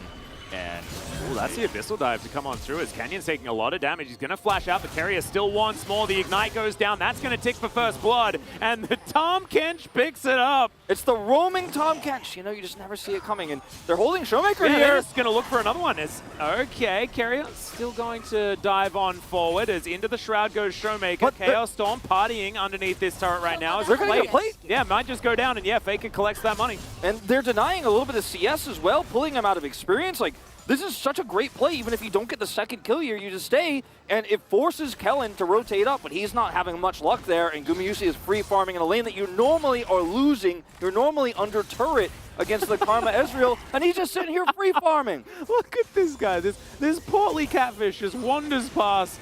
And yeah, Keria not going to be, sorry, Kellen not going to be able to lock him down. Canyon here in the area, but isn't going to be able to do enough. This is the macro gap, Atlas. T1 putting pressure on in one lane. Looked to me like a catfish gap, not going to lie. I mean, there's a little bit of that going on, but they are able to force an Akali who's already struggling out of lane. Now we're looking for the Canyon rotation. Yeah, that's a flash Abyssal Dive to try and get him out, but he's on the leash. Does have the Grey Health, is going to use it as Canyon looking to try and finish that one off, and he does so. They managed to pick up Keria as Damwon Kia make it out. So punished finally here for the aggression that we saw and how deep they were staying in that lane, but these plays here from Keria, right? You basically win no matter what unless you totally botch the execution under turret, because you're even over here pushing the enemy jungler out. Faker has the wave crashing into turret, so minions will be lost. The Ignite is good here. And then they see the Karma speed up and walk away, and they decide to stay. We're not going to watch that part of it where they denied more CS. Well, this is, of course, where they get punished, where Canyon returns, comes down here. Keria and Gumayusi trying to hold the middle part of the lane after that really nice, I guess, gap that was given there to Gumayusi on the bottom side, and he ends up getting punished for it. Yep. That actually evens up the CS back down on the bottom side. Yep, high value alcove ward there as well.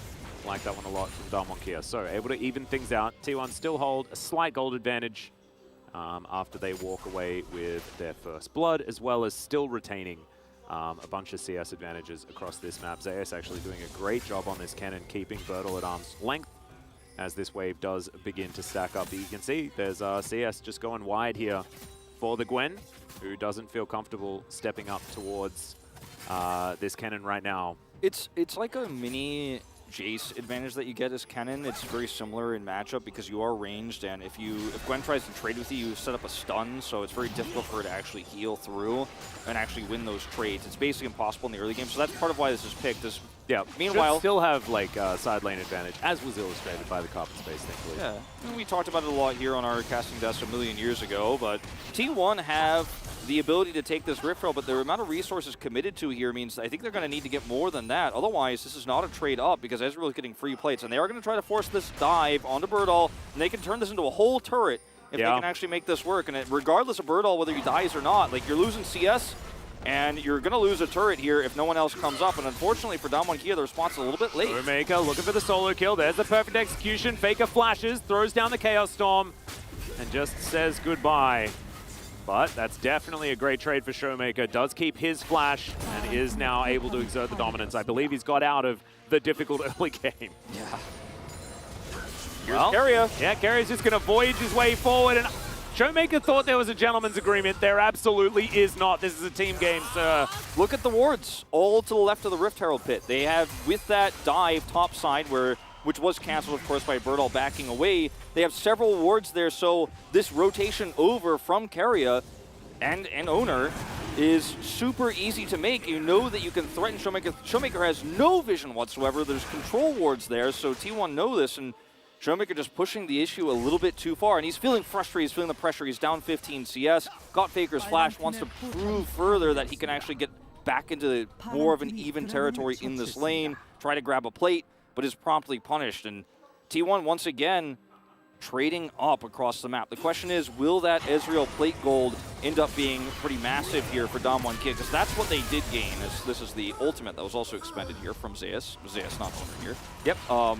And so, you know, Duckdom is going to be very accelerated and in this game because he picked up all those blades bottom side. How much will that impact the mid game? I think it will be a lot. No, I'm hoping so for Damwon's case, right? Like, if you are a Damwon fan and you want this series to go to 3 games, in fact, if you're just a League of Legends fan, you probably want this series to go to 3 games. It was the 3rd game that was the most interesting. The first time around with our Gwen jungle that we saw managed to set up that really nice level 1. But we need to get there for that to happen. And right now, Damwon Kia are about 1,500 gold behind. And Duckdom is certainly the man that really has a lot on his back as far as getting stuff done. He was the one that got priority in the draft to get that lane as powerful as possible.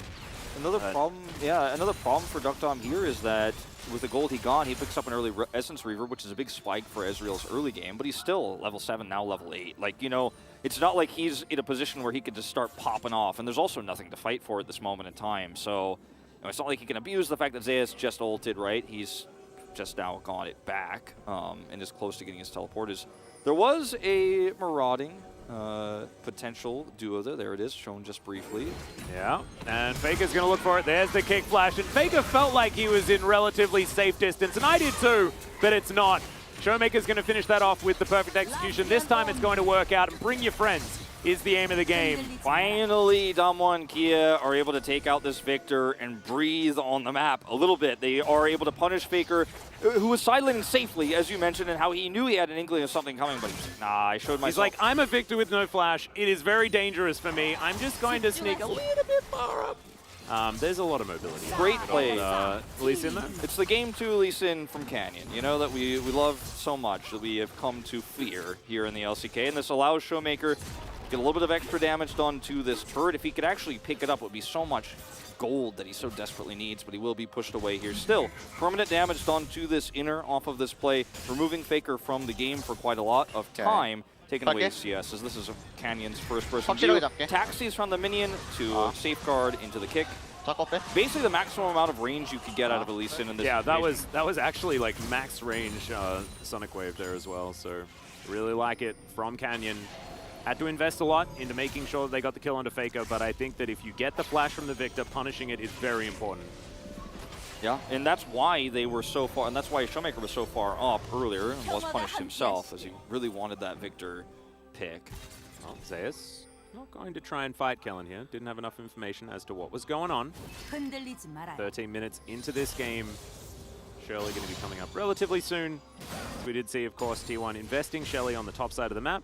and the bottom lane did get punished for it. Faker now trying to get some farm done, and is going to be doing so. Actually has managed to increase his lead by just a little bit. ㅅ2022 did pull ahead after getting that kill, but it has been answered pretty quickly. And of course, Victor will just do his job, right? So I don't think it's too much of an issue to see Faker fall down in the early stage, but ㅅ2022 getting more kills, that's what T1 needs to worry about, because his Akali was actually just the most dangerous and it's that also, we had, but he just didn't, he sort of stopped playing it. It's a very, you know, I don't want to say somewhat difficult to peel with composition here for T1, because obviously the cannon ult, if it's used, if Akali's trying to get the backline at that time, feels like a waste of a cannon ult if you're shutting down an Akali with it. You want to use that more proactively, but generally speaking, even with the Xin Zhao here, you have a lot of free reign as ㅅ2022 if you have those items later on, and he is going to go for the belt here to get into that backline and blow up the squishy cannon even, who's somewhat exposed right after his ultimate is down.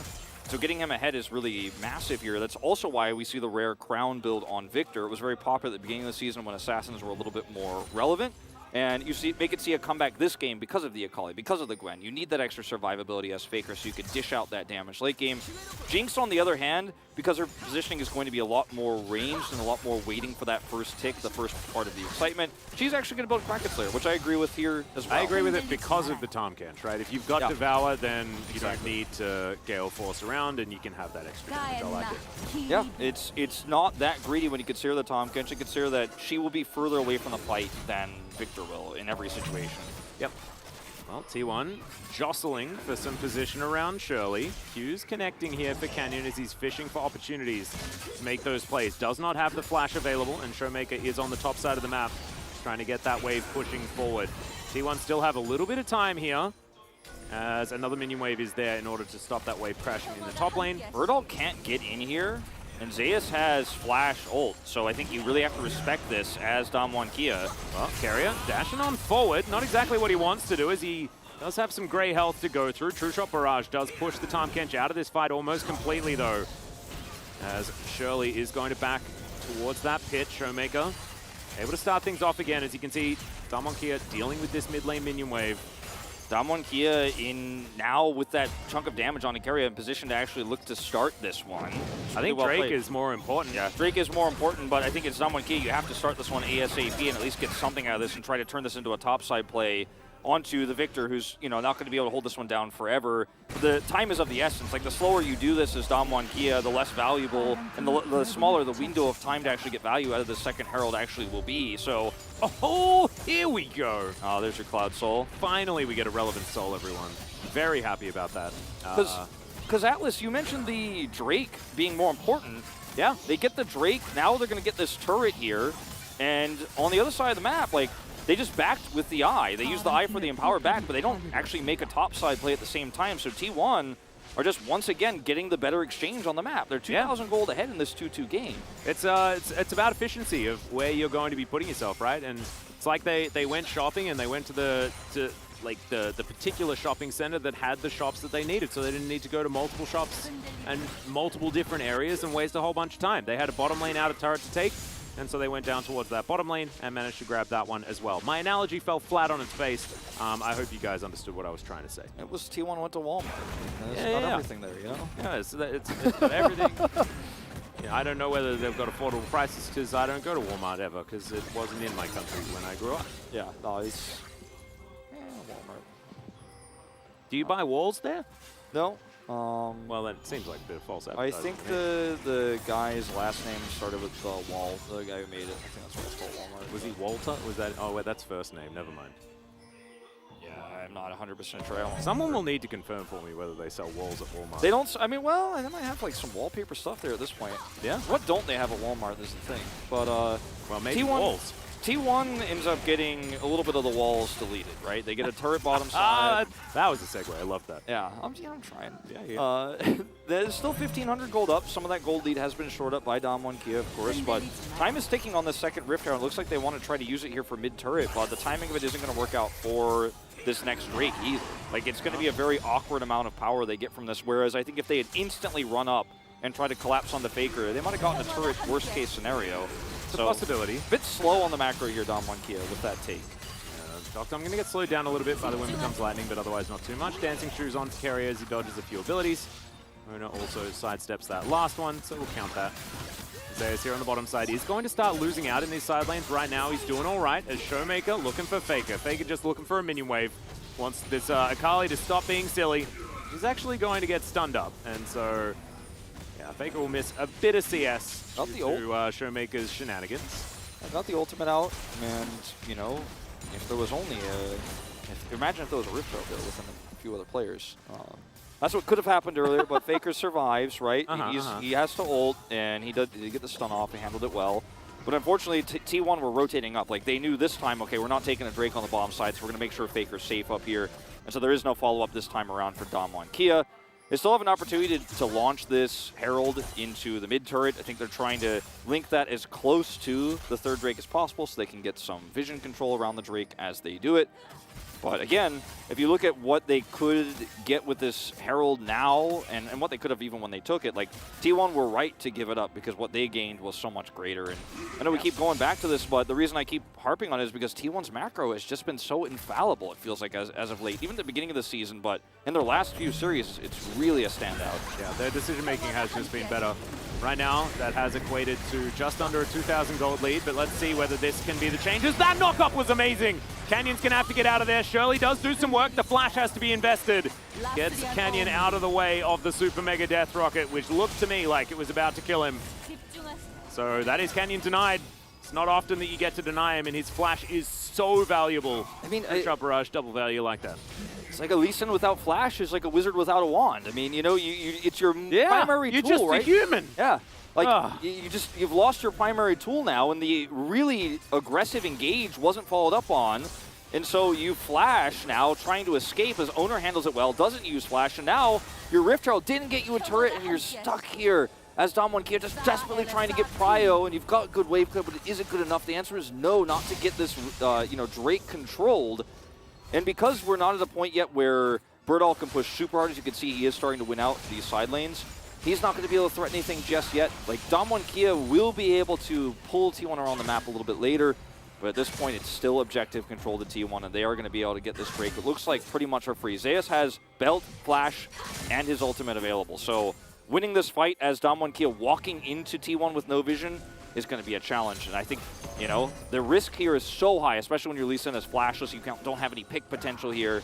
Yeah, the forced engage just really isn't there, right? It's a Karma. Yes, you can run fast at them, but it has to be a flank, you know? You have to get that vision denial and make stuff happen. Right now, I mean, even the Rift Scuttle vision is available for T1, so that setup for guaranteed vision and blindness for T1 is just not really there. If they could force Zeus to, over here on the flank, ult, you know, for example, if Showmaker could make that happen, it would be fantastic, but he's just not there yet, right? He doesn't have a Shadow Flame online. If he did, you know, maybe he could actually force that to happen and they could look to win a fight without that ultimate. But Zeus is holding his ground.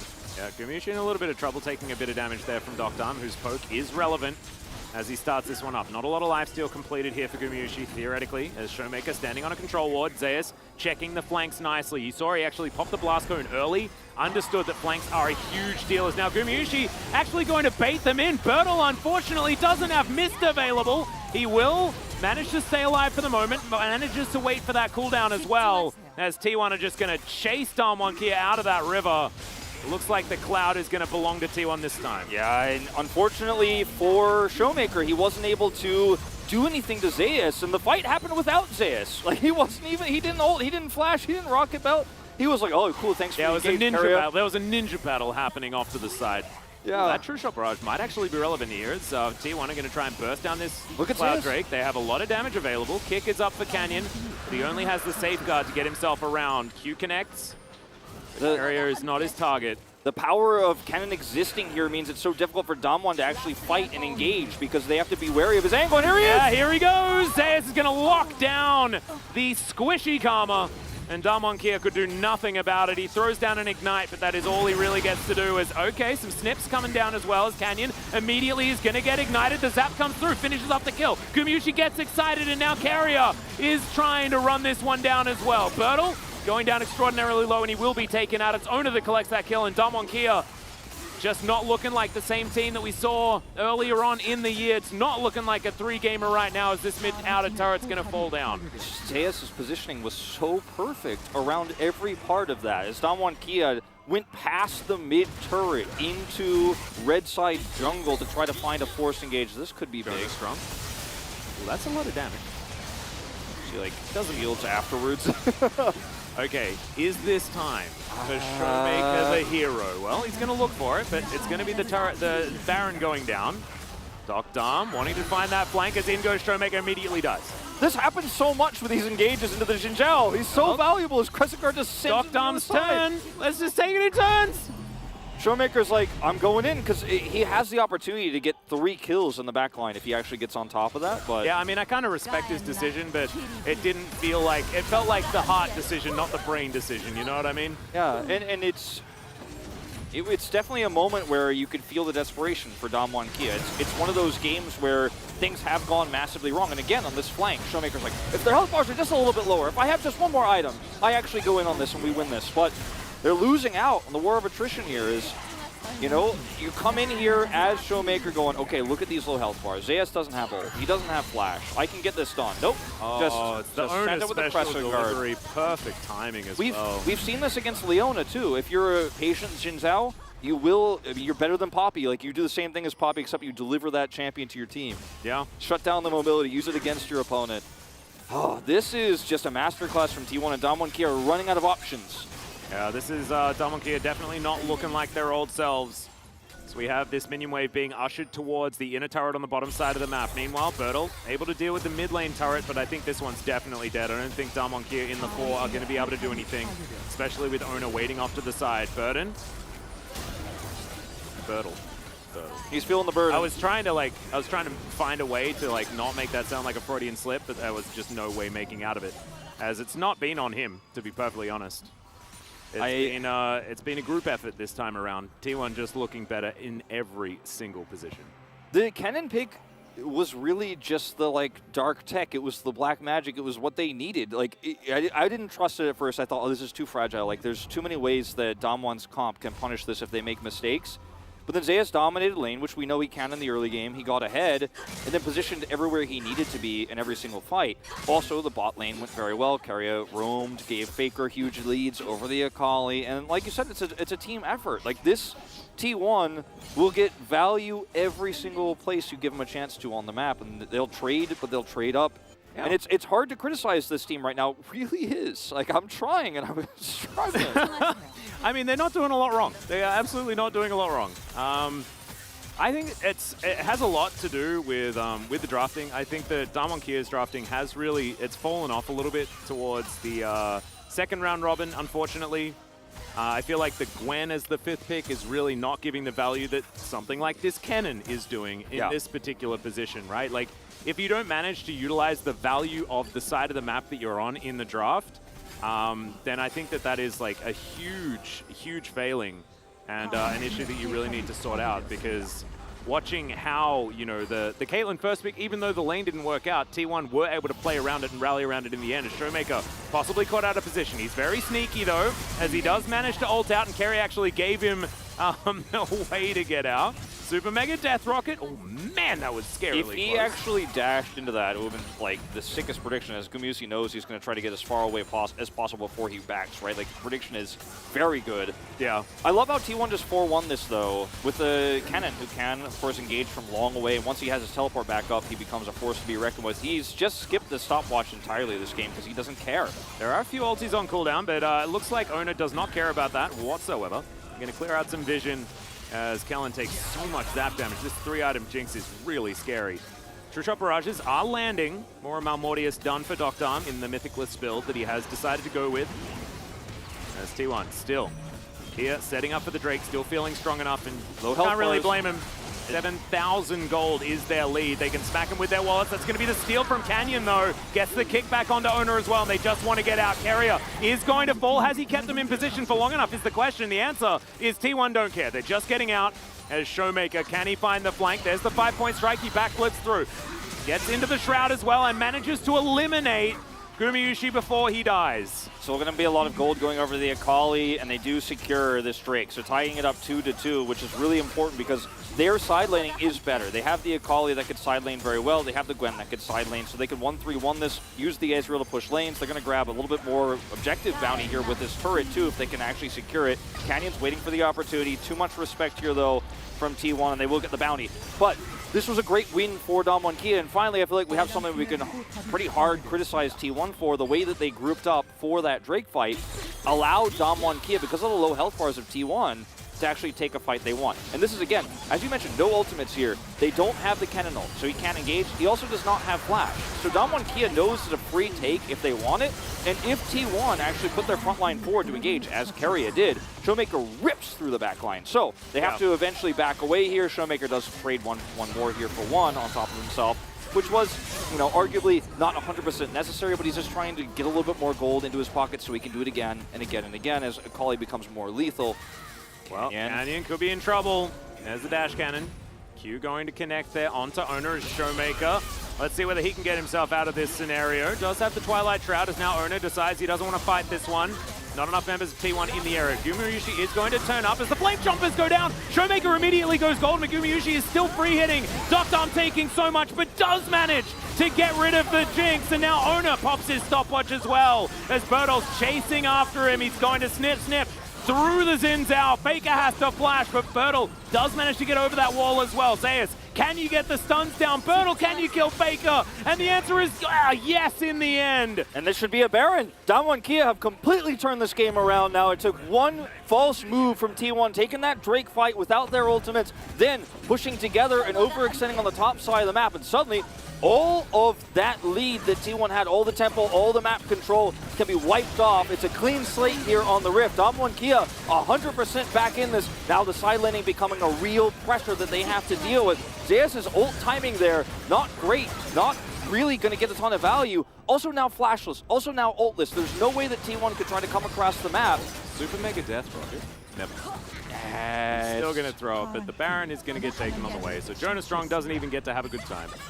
So Damwon Kia have really wrestled control right now. T1's still 2,000 gold ahead, and their comp still functions in team fights. But it's moves like this that Damwon Kia bait, where this ult from Zeus, very low impact, right? Now he's flashless because he has to use it in this exchange. And T1 end up losing Keria again. And Owner, man, he tries to turn this. God bless him, man. Like, Faker bless him, whatever you want to say. Like, he actually turns around Crescent Guards perfectly, then stopwatches, and avoids a lot of the damage, and almost is able to turn this because Faker's damage is so high, but it's not enough in the end. He will, of course, have to flash away. Zeus does. It was so just, T1, they lose so much from this, and for what? Just an attempted push there on the top side of the map. It was overzealous. I think that T1 were definitely getting a bit ahead of themselves. There wasn't the coordination that was required, right? This is an AoE composition that does do a whole lot of work when you coordinate together, when you get the Chaos Storm on top of the Slicing Maelstrom, you know, like these sorts of things work well together. Match your circles, things like that. That was them playing Damwon Kia's composition's ideal style, which is absolute insanity skill check all the time. Yes, and also punishing all the time. Also looking for any way to trap T1 because their composition is so good at it. And now with a Baron buff and the composition they have with the Gwen, with an Akali, they have a lot of control over the map. Right before this, the entire left side of the jungle around, like the blue side for blue buff, was completely covered in T1 wards, not one to be found now. Baron completely covered in wards. T1 is going to have to spend a lot of time cleaning up vision now. And by the time that they do, Damwon Kia gets control of the bottom side of the map. They can now threaten Soul Point here with this Cloud Soul upcoming. And Damwon Kia know that Zeus has no flash.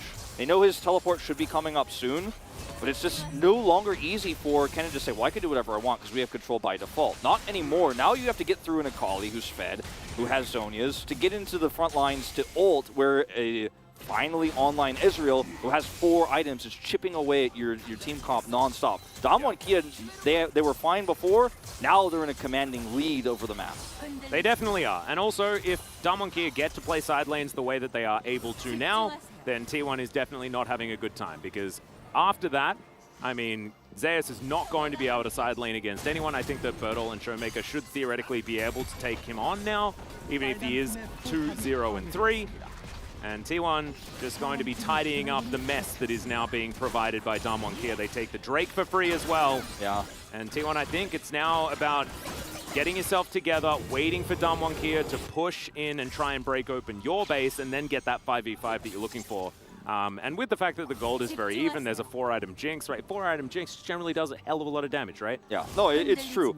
It's that the Ezreal damage is going to be a lot more consistent. There will be a lot more opportunities around objectives before, like in what I like to call the neutral, before you actually fight, before initiations actually happen, while you're posturing around wards and trying to get mid-prio. Ezreal is just going to be chunking at you with those Qs. Every time the Mystic Shot hits, you lose a fifth of your health bar as some of these squishy backlines. So, you know, if you look at the gold graphs here, it's only really Owner who has the advantage here for T1 anymore, and it's going to be about engages. Now T1 have to prove that they can front-to-back team fight without vision in order to take this game away. Zeus still flashless, but does have a lot of mobility with that rocket belt. Damwon Kia need to respect this. But it hasn't really been about the cannon in these straight-up 5v5 fights since that first one. Yeah, and like, it should be. So, like, the fact that it's not about it is certainly one of the reasons why T1 haven't been finding success in these later game team fights. Zeus going to have to step up and see whether he can find those flank angles. I really liked what they were doing earlier on in making sure that they were checking their flanks and, you know, giving Zeus the ability to sit in Fog of War and try and catch Damwon Kia unawares. That's what they need to do again. The Oblivion Orb choice here, you can understand it because you're up against a lot of healing as you know, as Damwon Kia's comp has so much healing, the guard's Ranker, right? You've got to Gwen on the other side, etc., etc.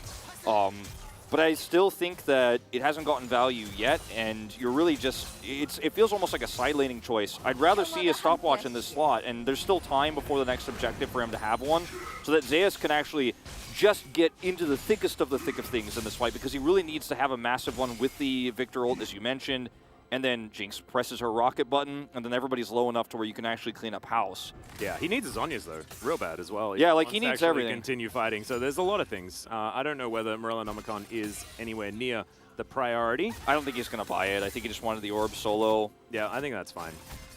There is a lot of healing, to be perfectly honest, on this Damwon Kia side. There were just not necessarily super obvious, but it is there. There was so many fights, I think, where if he had a stopwatch, he would have been able to push the issue further, and, you know, unless he bought one and used it and it broke, and then he sold the broken one and I missed it, which I really don't think happened. That might have happened. I don't know. Maybe you can. Maybe if he buys one. No, he was putting down a ward, so he's not back in base. I saw something happen to his items. Yeah, we'll see. We'll see soon, but he's gonna need one. Is what I'm getting at here. Yeah. Like if he's used it already, which I don't think has happened, but if he did, he's not gonna have it now. He needs his Zhonya's. He needs that activatable to survive and be able to go deep. Well, now we've got 6 items for Dokdam. We need to turn the little cape into something here for Gumayusi, and we'll see what that's going to be in a little bit. But he has so much damage. Like, this is damage, damage, damage. For the Jinx, not going to be picking up anything like, you know, those defensive choices. He's backing Zeus right now, but he's in this brush, and he wants to be able to potentially help Gumayusi grab a kill if Dokdam is pushing too far here. And, minute 30, right? 90 seconds until soul point here for Damwon Kia, and their comp is going to love all the movement speed they're stacking up with this. Yeah. So you really have to fight for this as T1. You also are not in a position to where if you don't win a fight, you can't get map control back against this comp. It's too risky, you're too fragile. Even the Tahm Kench doesn't feel great clearing wards into this. So if you don't win a fight as T1, like, your chances of then controlling the Elder Drake, which is coming up afterwards, just become so slim as well. You still need to try and get towards a point where you can actually get those 5v5s happening. I think T1 now trying to play around this Baron in the minute before this Cloud Soul comes up. They're probably just not going to fight for the Cloud Soul, is what I would assume. Damwon Kia holding a very slim lead, but it is a lead. The builds here, by the way, we had Faker just buy his Death Cap. Looks like Zeus is heading towards his. He already has a Shadow Flame and a Void Staff, so there's building full damage because Damwon Kia's comp runs into them, in theory, and you will be able to press your ultimate as Zeus and get a lot of damage done if you can hit multiple targets. So rather than survivability, they just want him to build damage. Don't know if I fully agree with the choice, but that's the clear picture of what he wants to do. Yeah, it's like a chipmunk-shaped nuclear bomb. Like, that's the plan. Okay, this is tricky. Okay, T1. Damwon have no idea. This is very sneaky. Gumayusi over the wall with the rockets, and Owner is able to tank this one up. Zeus on a flank of Nuff. He's trying to act such a good as sell. best as possible. Such a good sell from Zeus. Oh, They're just not going to know. This. The Baron just goes down, and T1 going to take it right from under the noses of Damwon Kia. The Dragon hadn't even spawned yet. Bertle is in that pit, and Showmaker is going to be there as well. But T1, they have no interest. They have no interest in that whatsoever, because now they get to siege, something that their composition really loves doing. Exactly. That's going to be what's going to give you control. Oh man, this Ezreal is starting to be a real big threat. But that's what's going to give you control here, as T1 is the ability to push waves with Baron buff. That's going to give you the vision back more than winning a fight. There was such a high risk to try to walk into that Drake fight after they got Baron, even though they had Baron buff. It's not worth the... What happens if you lose that is you lose the game. If you win it, you get more control, which you already had from Baron. So yes, Cloud Soul is a problem, and it is going to give all of those extra stats over to Damwon Kia, but it's not the end of the world, and you're very happy with just getting a little bit more vision control yourself. Yep. And you're hoping you're going to hold on to that one before Elder, but there's obviously a big time gap between these two. And it still feels like Damwon Kia are in firm control of this game until we see the great fight from T1, which hasn't happened yet. We haven't seen all these parts working together. We haven't seen the big ultimate from Zeus that's game-defining, right? And that's usually what happens with Kennen. You either have those you crush, or you don't have them, we go, I wish we had something else in the top lane, don't like the pick. It's been good so far, but like, we're waiting for that moment. Well, also waiting for his next item to come in as well. We'll see what that's going to be, but we're not waiting for Gumayushi's. He's got 6. This Jinx is about as online as you can possibly get. Doesn't have any armor penetration, but there's not all that much armor that's actually being built up on Damwon Kia's side. And so he can feel free to build maximum damage. Yeah, I think it's a good build. As, you know, the movement speed that Faker's going to get from Lichbane here too in this game is why he chose that item, even though it's not great into the composition. It's just going to be a little bit extra damage, a little bit extra movement speed, which is very critical. Yeah. Well, Bertle moving up, does have his mist available to try and kill these siege minions, but Faker, he's the one on the split, trying to make sure that he splits Damwon Kia apart. T1 with the inside tracker. We've seen them make this play so many times. Gumayushi grabs a red buff. Canyon, control vision just outside their base. Is working out. True Shot Barrage does not connect onto either Ona or Zeus. T1 are just hoping that Damwon Kia try to turn, try to look for this fight. Showmaker on the angle here. Yeah, dangerous for Faker here because, of course, Showmaker we've seen can be deadly if he manages to catch you unawares. Zeus is just hoping that they commit in so he can get a defensive Yep. ult. Here we go. He's found him. There's the stopwatch broken immediately by Faker. He does have Chaos Storm down, Super Mega Death Rocket just to make sure. Showmaker had already backed away. So, Flash retained for Faker, but stopwatch, a huge cooldown for Showmaker to collect. Showmaker also lost his flash in this exchange, but not going to be as important for him, obviously, versus a very, very low mobility Victor who needs that flash so badly. The stopwatch being gone here really hurts, but Faker will very likely build Zhonya's later on in this game with the gold he's been stacking up from all the side laning. He's almost got 400 CS under his belt, so it's not a permanent problem here for the Victor, but for the time being, and potentially before that Elder it is Bertle. Ooh, just narrowly spots out 3 members of T1 that were waiting around the corner, but Bertle not going to bite. A lot of... I mean, this is about as tense as it gets right now. T1's Baron take gave them a little bit of pushing power, but they weren't able to control inhibitors. That it was the, you know, obviously best option they could, or the best end result is to get an inhibitor. If Damwon Kia mess up the defense, or they try to look for an engage, and you defensively win that fight with the Kennen ult, then you take an inhib, but they don't get any of that. And they also don't get to keep a lot of their deep vision. In fact, if you look at the map right now, Damwon Kia still have better vision around basically everywhere outside of where the Elder will spawn, and I think they're going to wrestle control of that away before it comes up. So as T1, the Baron buff didn't get you as much as you really wanted here. And, you know, again, it's about the fight that we haven't seen yet for T1, like the ultimate fight where you have the Kennen ult get value. And there's the Zhonya's actually completed here for Faker as well. That's actually huge. Yep, I didn't know whether he'd have that in time, but I guess there was an extra 2 minutes available as Gumayushi is going to take that red buff. And Carrier just wandering around this Dragon Pit, looking for his opportunity. Scar reward, don't know whether he nailed that, but Bertle is immediately going to at least deal with the problem. And T1 are grouped up here for the Elder Drake, but it's a bit early, right? And they're not free to side lane. There's not enough control over the map for that, so they kind of just have to group up here and hope that they can get enough farm to finish all of the last parts of their items, because we are 42 minutes into this game. And Damwon Kia are just like, no, we'll take vision everywhere. Also, there's no teleport ward for Zeus. That's something that we always talk about with the Kennen is, where's the flank ward? Can he actually teleport to the back of a team fight and have a sick ult?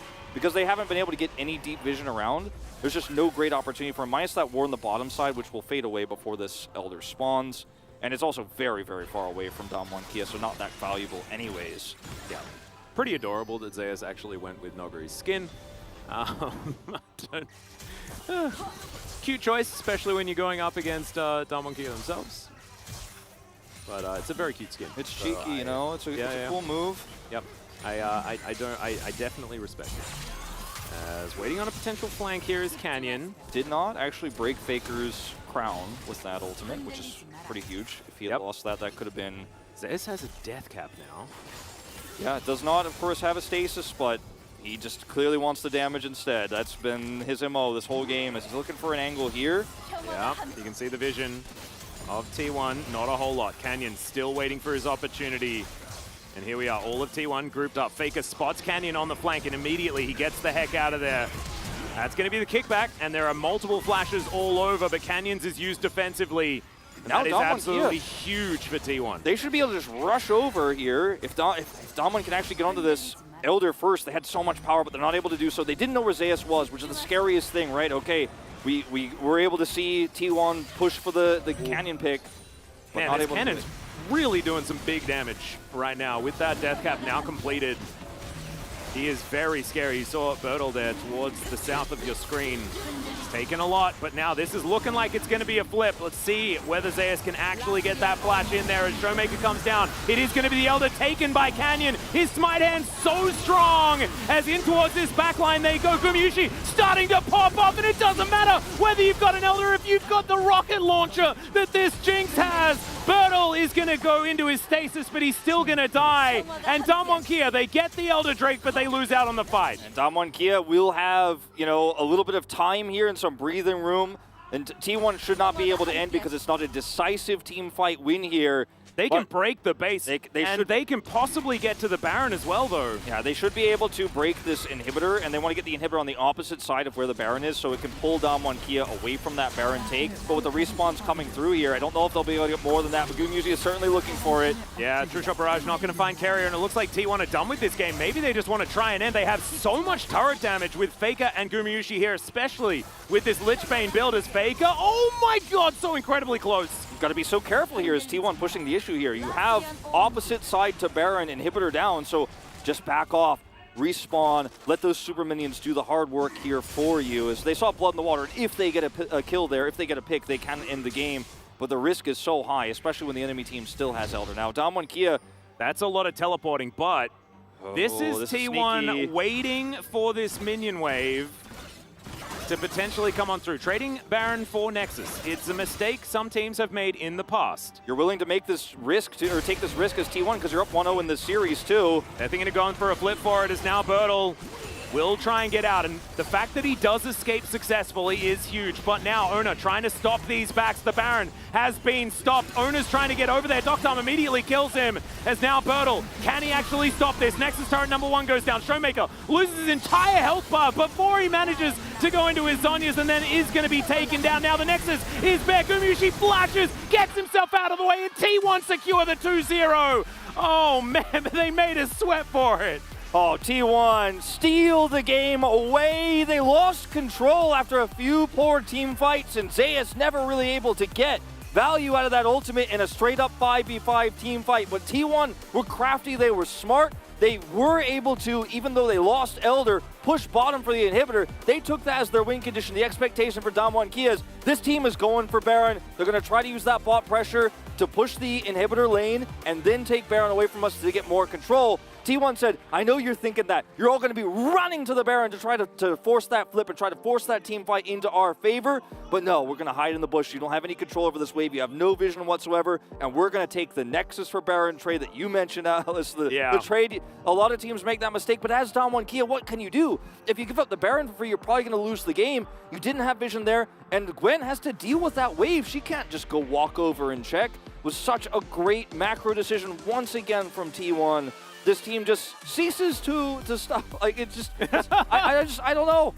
No, it was extraordinarily impressive. They did drop the ball in that mid game. It certainly was once again one of those moments where, you know, these are young players that certainly like having a good time as well. And sometimes if you play with your food and your food is, you know, quite a recent world champion, then it does bite back and it can be a problem. So certainly ran into some issues there in that mid game, but then they just turtled it up, made sure that they got towards their team fights that did work out so well. And then the identification like you're talking about, the fact that Gumayushi just had so much damage was crazy. And I was so worried, right? You go for an Elder flip, and you lose it, and then win the fight? Question mark? I also thought that Damwon Kia missed the mark on how they decided to play the Elder. When Canyon went low, obviously he can lifesteal back up to full, as he did. They didn't actually try to punish the fact that T1 went deep to get him, and it could have taken maybe some prio away, tried to force out a Kennen ult early, but they were nervous, they were stressed. They're 0-1 in this series against rivals T1, right? And then they weren't able to actually make that decisive call. The risk is so high, the tension is so high on the stage here, and they don't have full vision like we do, and they tried to play it slow, they tried to play it safe around getting the smite steal. They got it, but they lost the game. And I thought this was a pretty fantastic series, right? Game 1 was extremely dominant for T1, but we had a little bit of everything. We had the crazy pause, you know, at the beginning of this. We also had Kellen's early game in Game 1 as well, and the fact that Dom and Kellen demonstrating that they are still absolutely a force to be reckoned with. This game was extremely dominant in the early game from T1, and then you saw the magic that can happen with this Damwon squad. But once again, there are certain issues that we get to as far as draft is concerned, and some of the ways that they play out some of their side laning didn't quite work, but sometimes they just make magic happen.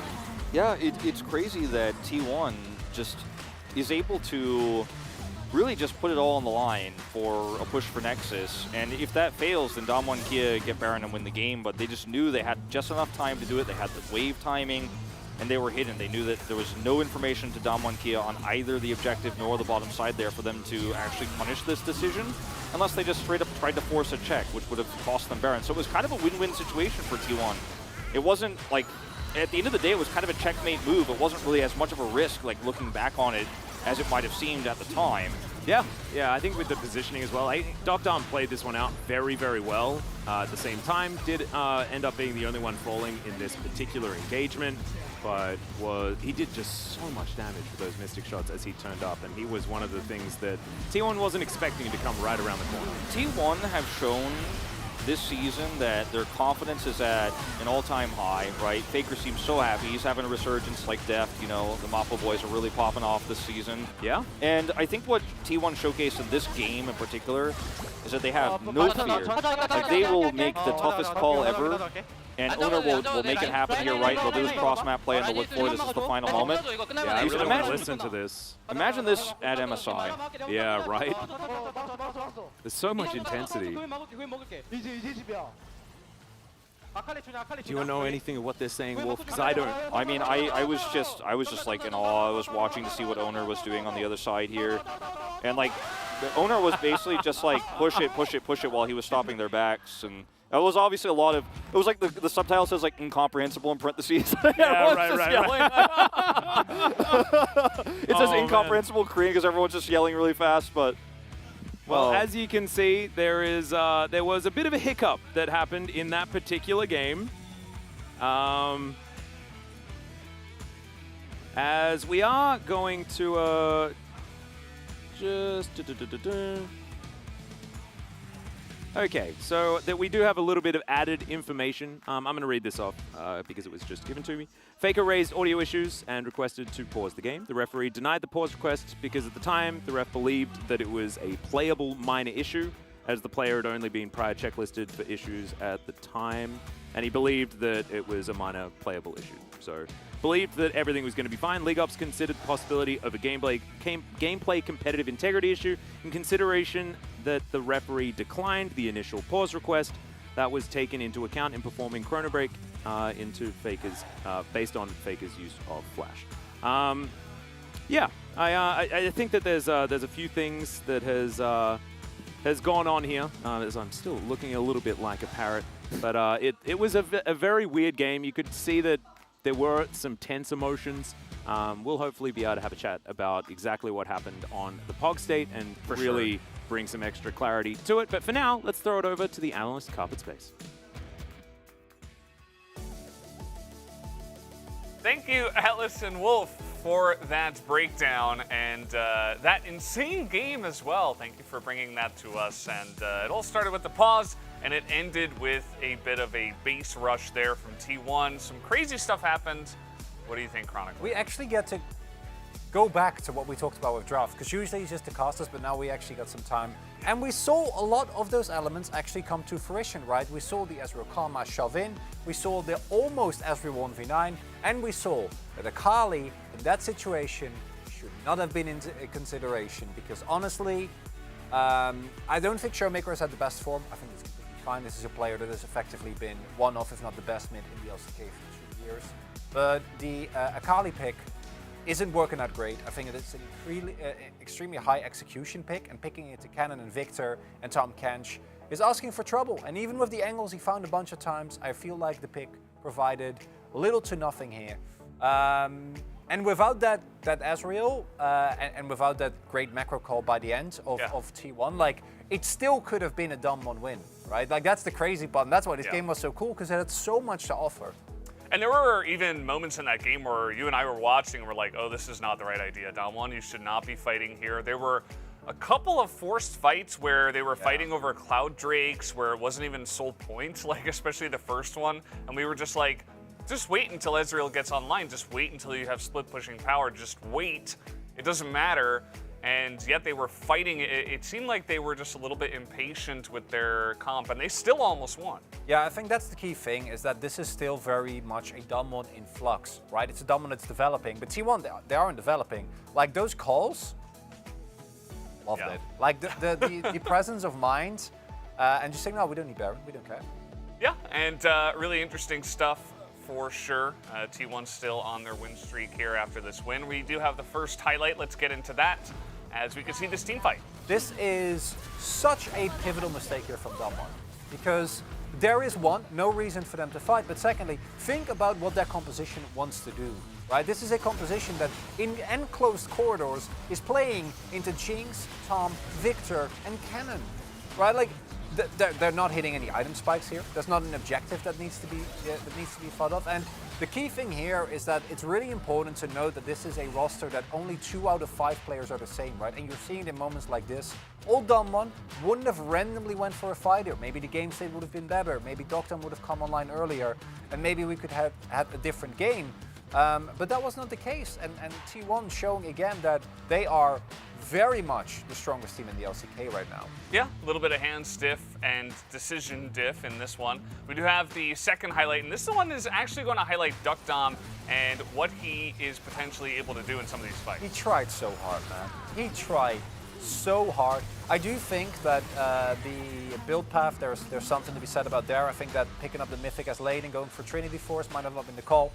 But this is another example of the Akali just not getting that much done. But the key thing here is that Dogdom picks up a kill. And we're going to go to another one. And this, to me, felt like a possible turning point. And had T1 not made that base call by the end, I think that this could have been a win for Damwon Kia. I think that with the Ezreal online to the point where he was here right now, and this is something that T1 could look at in this game and go, look, guys, there's one thing that we're not allowed to do this game if we want to win, guaranteed, and that's feeding Dogdom.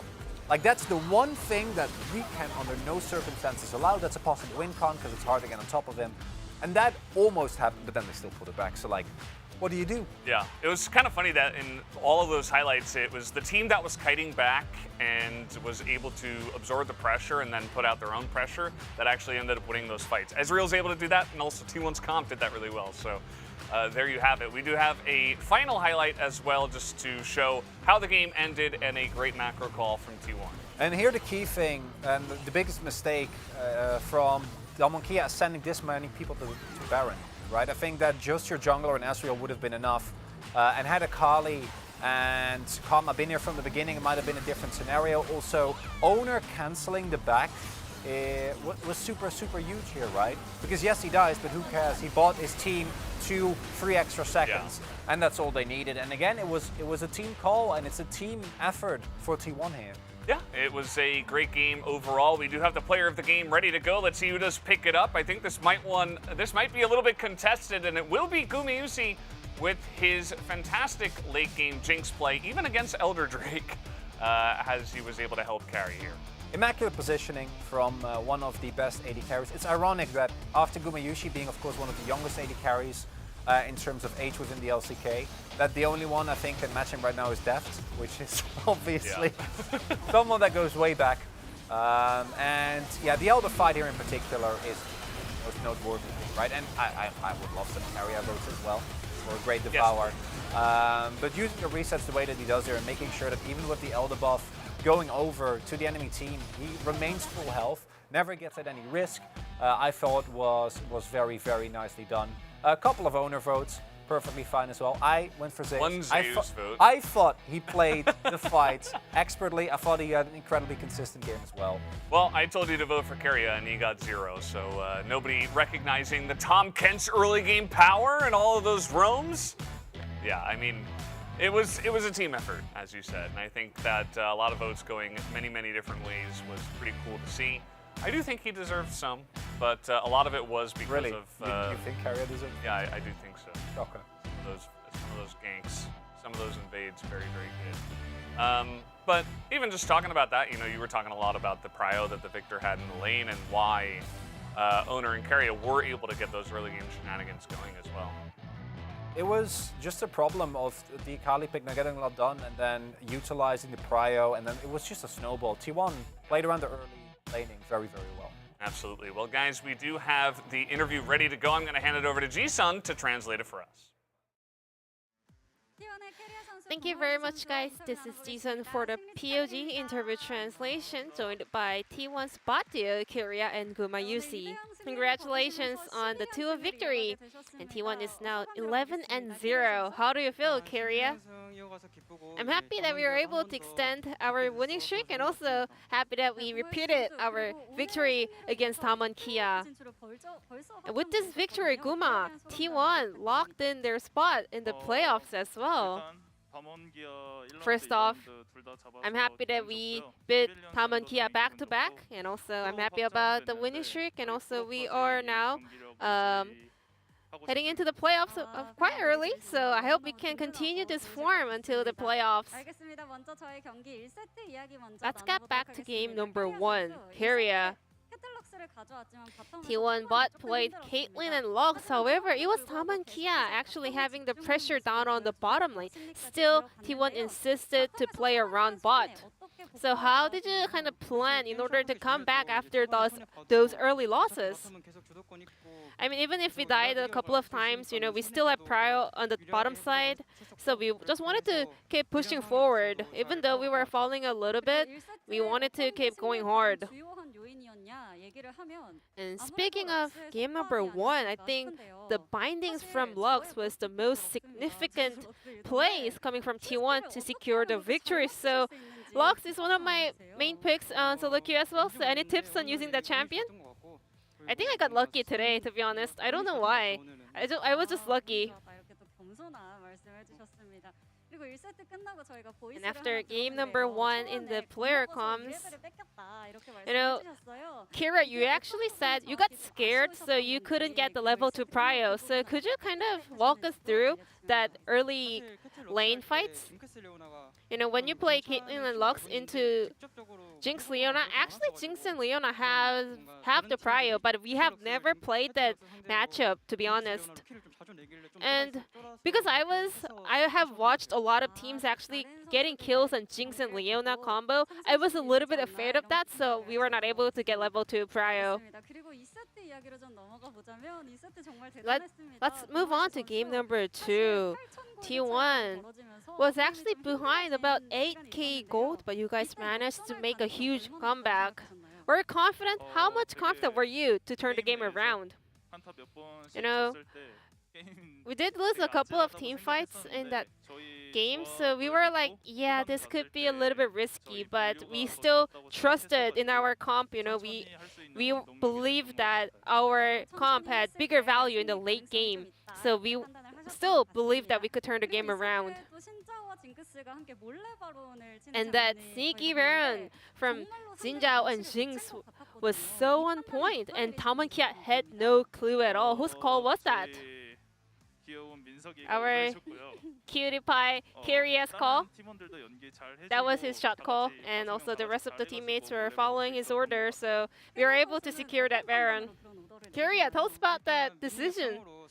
Looking at the minimap, I kind of realized that Tamankia only had one vision, one ward or one control ward, and then Gwen was also, moving away from Baron when we were clearing the vision. So I just found the perfect angle or the opening, but I don't exactly remember. But I guess that was a good call for sure. However, in Game 2, Canyon stole the Elder away from T1, but still T1 wanted to take fights there. How are you guys able to, stay so strong and confident? In that Elder team fight, I believed in my own mechanics, and also Faker's Victor, he also had Rabadon stats cap, so he said I'm gonna kill them all for you guys, so I trusted him as well. And we had a very smart decision from T1 to close out the game. Let's take a look at the replay together. Could you guys break it down for us? So after that Elder, we wanted to push on the bottom lane. So we already got their inhibitor. And then after the respawn, we could tell that Tamankia will go for the Baron. So Kyria said, let's just hide here and then backdoor towards the bot lane. So we were all like, yeah, that sounds great. So we decided to push the bottom lane, and we were able to backdoor the enemy nexus. I guess, Kyria, your shot calls are being very decisive inside of T1. Thank you so much, first off. I'm pretty sure that everyone performed up to their best level. But who do you think is the T1's MVP today? Who deserves the belt? Outside of me, maybe Faker. He was doing a great job holding on the mid lane, especially in game number 1. And he was doing a great job in game 1 as well, so that we were able to come back. And also top, jungle, mid, everyone. Everyone deserves the MVP belt. What about you, Guma? If I can vote for multiple people, I want to vote for all 4 players. What if you can't? Then Kyria, for sure. Obviously. What about you, Kyria? You only have to pick one. Okay, first off, thank you. And then I want to say thank you to Faker. That was what I meant. Now T1 is on the next challenge to hit 12 wins in a row, and your opponent will be Hana Life Esports. I hope we can continue this form in order to keep our winning streak, and I hope we can, perform well throughout the second round robin and win all the remaining matches in round 2 as well. I think T1 has a lot of strength, and the biggest one is that all 5 players trust each other and play as one. Team as one is T1. So I hope we can, trust each other till the end of the split and continue this winning streak. And this is the end of the interview from Guma UFC Kyria, and back to the analyst Carpet Space. Thank you. Thank you, Ji-sun, as always. What a wonderful translation. And of course, Kyria, always modest. He just got lucky with that Lux Binding, sure. And also all the Tom Kench plays and everything else that he's done to pick up, 700 votes? POG points. We do have the standings ready. Let's take a look at that before I go on and on about this. As T1 have secured a playoff spot. There is only one thing that stands in the way of T1 and going undefeated this split, and obviously it's Fred and Brielle.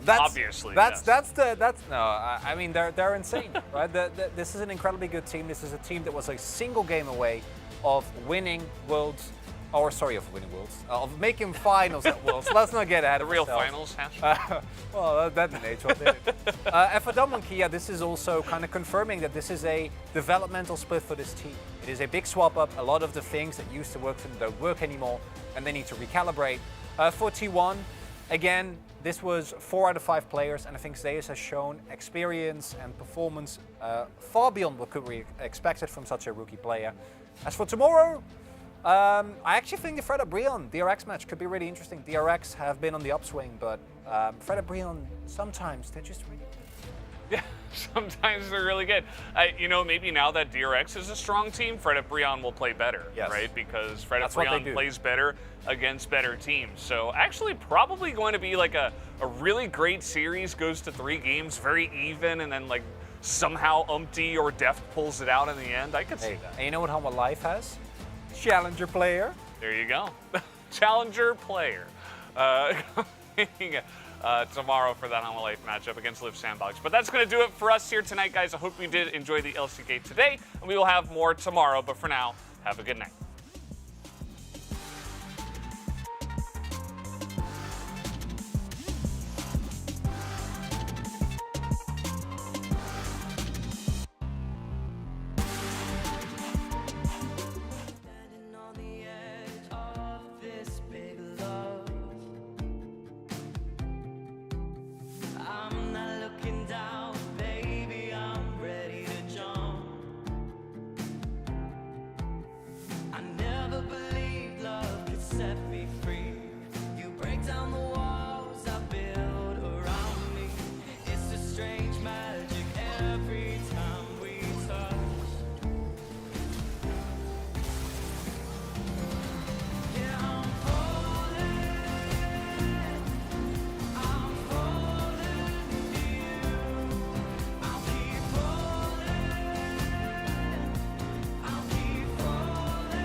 Standing on the edge of this big love.